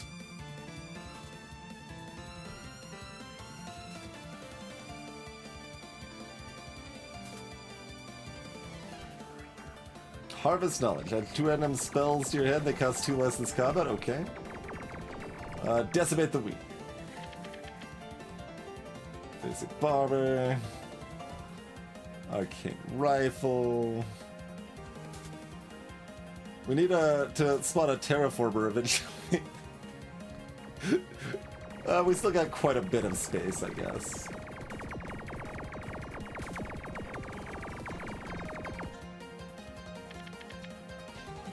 Okay, this is a max level rifle. Pretty good.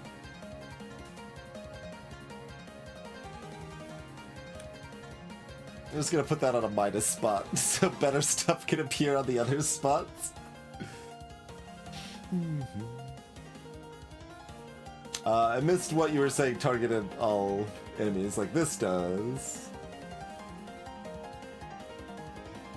Oh, we've got a mystery box over here too, by the way.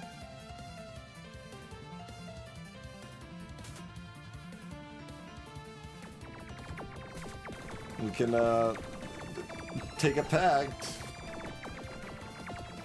We got a 3-star ethereal blaster here too.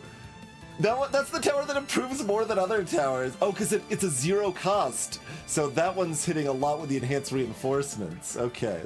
I was like, how did we possibly? Okay, it makes sense now. Level up a random tower. Railgun. A pretty good hit, probably.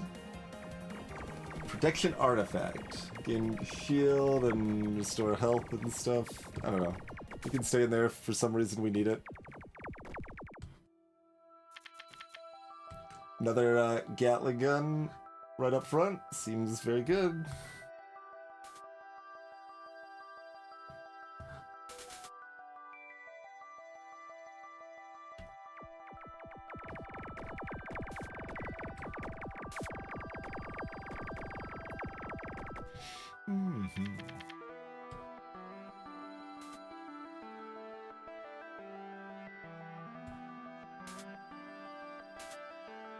Yeah, Reaper, sure, you can go here, and you can cast this, and this, and then this, and, you know, one of these. Ah, damn! The pollination didn't get cast in time. I tried.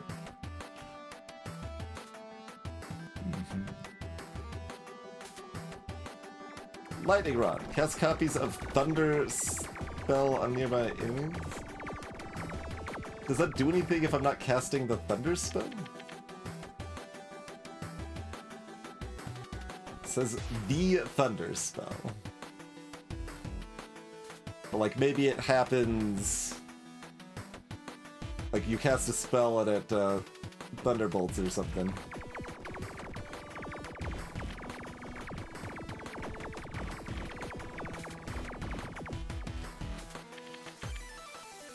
I don't think it did anything.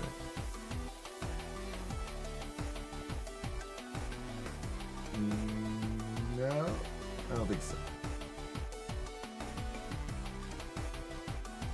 I think I might have went down to... I did go down to 5 mana. What a disaster. I lost some bonus mana.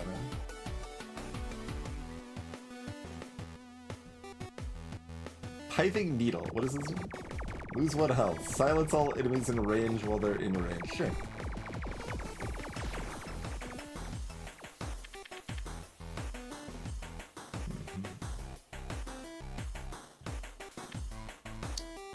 We've got a bunch of empty spaces. We must have got a terraformer at some point. Yeah, there's one.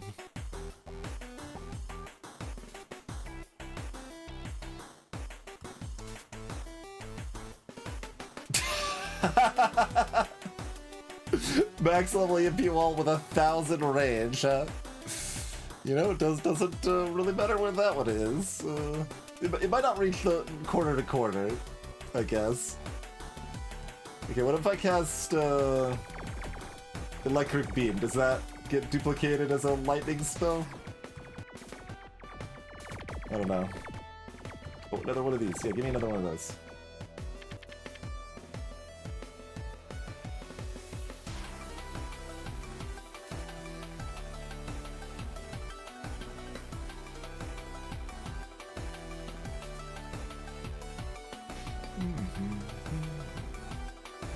Mystery boost. Oh, we got an earthquake. This is the first earthquake I've noticed with all of these random towers. Earthquake's a good one too. Been missing out on.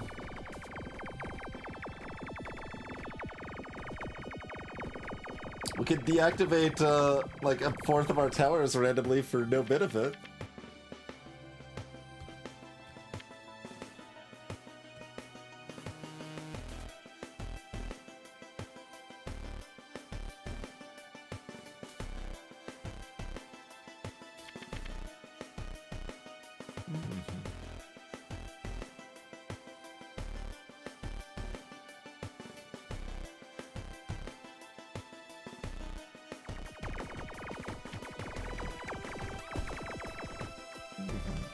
Oh, good God. I did not expect it to be over that fast this far in. I just kind of, Alright, well, I'm just gonna lock.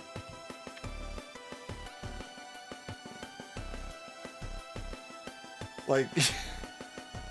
we can just, like, can I just do this on the boss?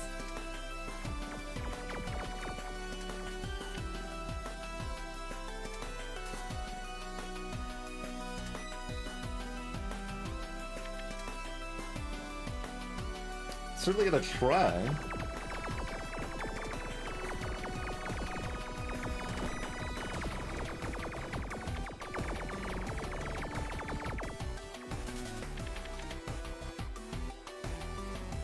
I've got it to say ×0 on these now. Don't know exactly why, but you know, ×0, I guess. I don't.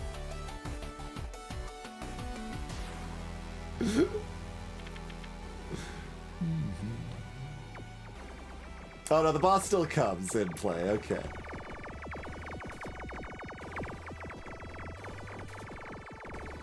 Silence, boss.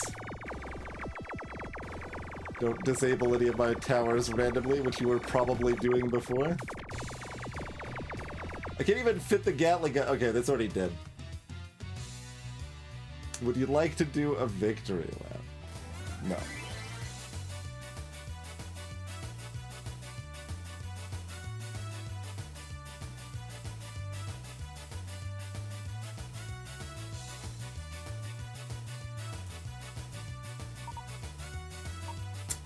Alrighty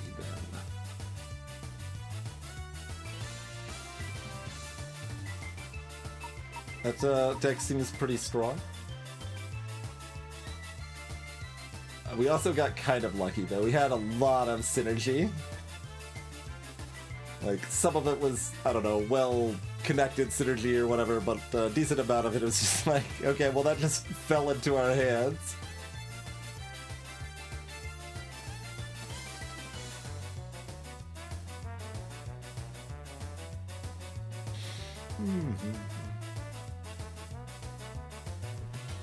That's a lot of meta currency, yikes.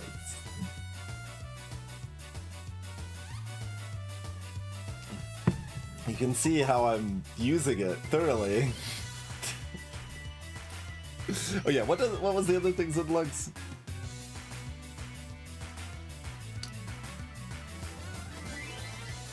The probability of getting trinkets in normal combats is also affected by luck. Sure, okay.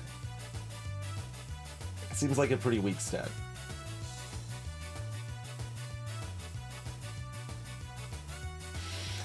So, what are the ascensions we have to look up to next? Okay, we get our curse on 6.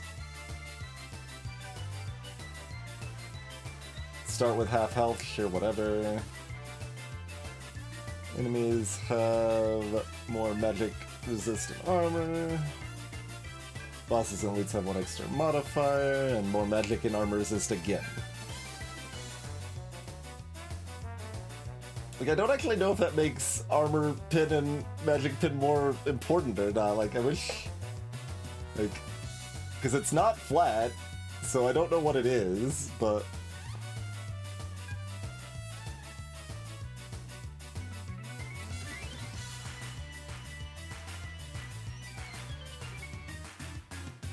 At least I'm pretty sure it's not flat. Oh, that is a cat freaking out at the door. Hi, cat. You're okay.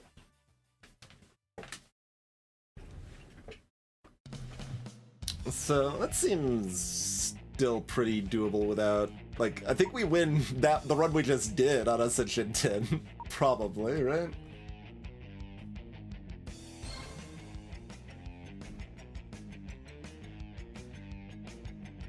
Unless the Cursed is more impactful than I expect it to be.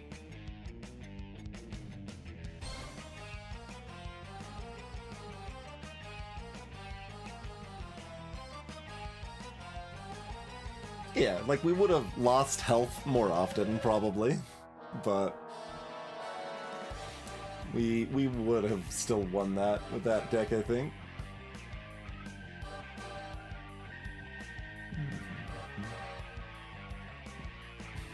What else stands out? What's Earth Fairy? Start with the 3 pollination,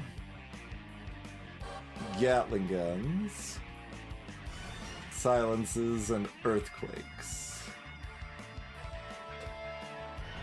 Whenever there's no gray or red tiles on the map, gain +2 mana each round. All combats have 4 more waves. Interesting. And start by converting some random grays into yellow. Convert 2 random grays or reds into yellows each round, too. Okay. So you're not just relying on the pollination.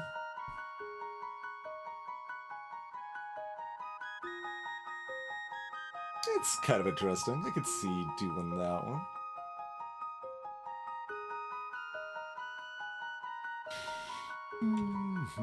Let's see. Where are we at? Yeah, game certainly got a decent amount faster once we had a game in us and understood like what the tiles did and knew at least like a lot of the cards. Although that run is just madness. And it helped that we didn't need to min-max too much. I mean, we a lot of our min-max options were removed since we can't like use our placements and move stuff around, but there were still some min-max opportunities in that run that I'm like, yeah, dude, let's not worry about that.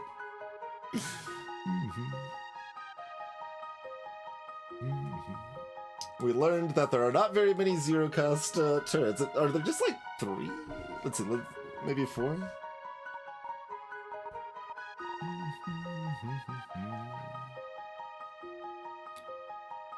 Let me just see.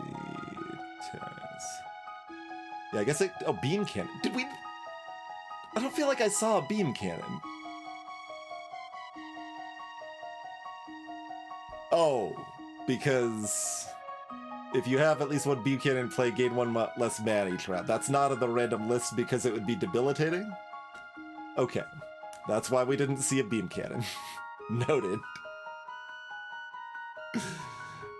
So, and the scrap recyclers don't come from the random either, so it looks like it's 4. So EMP Thrower, Ethereal Blaster, Sentry, and Spike Thrower are available zero-cost randoms there.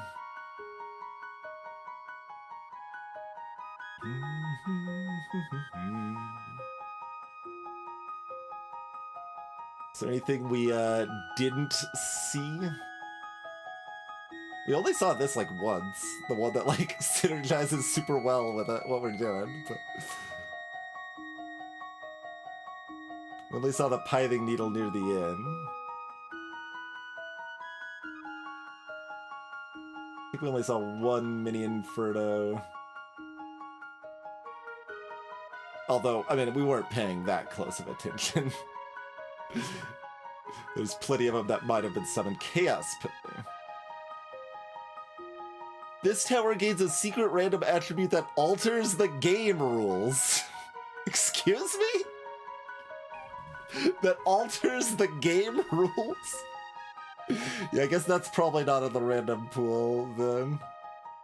Sledgehammer. It can be repositioned once during each wave. When repositioned, creates a shockwave that slows and deals damage. That's cute. I did not see that, and that certainly could be in the random pool.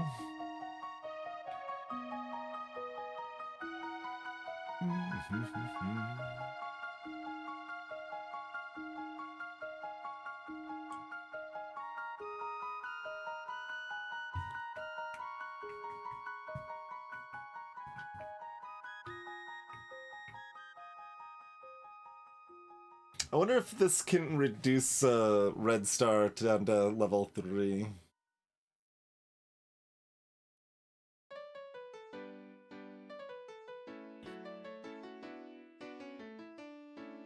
I don't actually remember if we got an extractor randomly or not.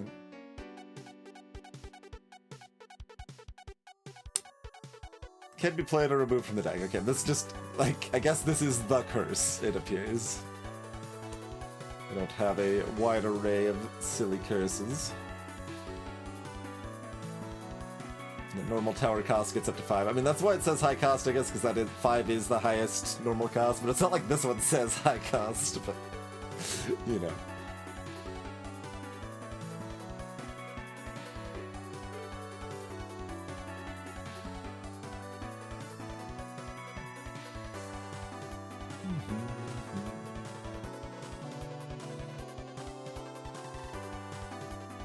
Oh. Every time that fires, it permanently reduces their speed by 0.5%. Additive, I guess. Cost 3 to do. I guess it at least has decent fire rate and decent range, but, like, yikes. So yes, we did see almost every tower in there, which is, you know, unsurprising.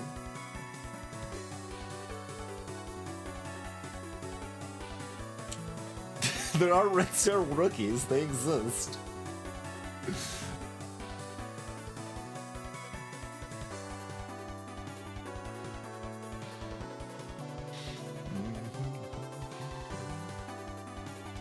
So adding 50% to resistances when everything other than rookies has base resist, basically.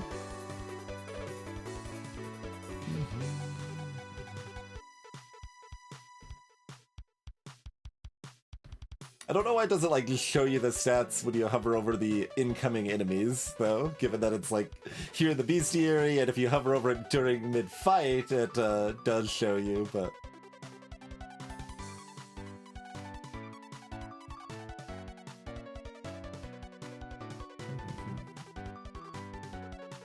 Okay, Berserker doesn't have much resistances.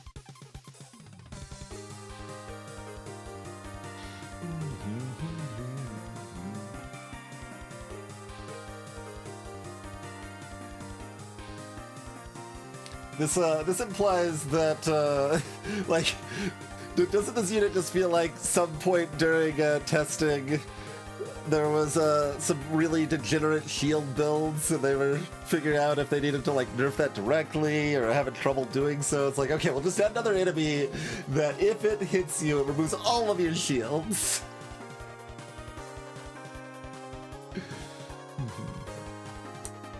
Leviathan. Okay, so there's 3 boss enemies, and we don't get to know their health even if we face them. Sure.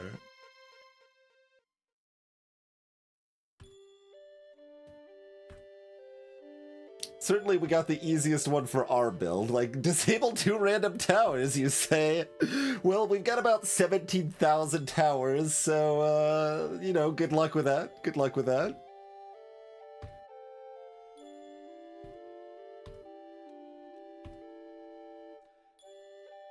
Mind, it's not like we would have struggled with the other ones, but,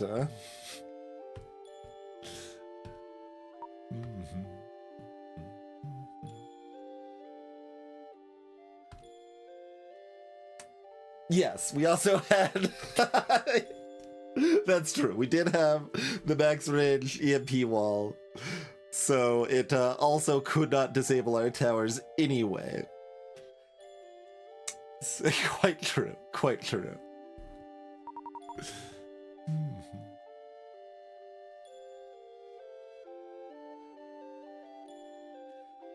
Yeah, we're just kind of randomly offered this apparently mythic rarity. I buy that.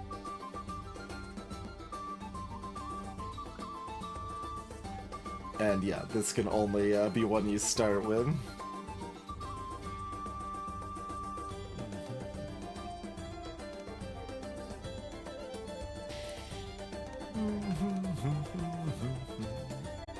Well, cool.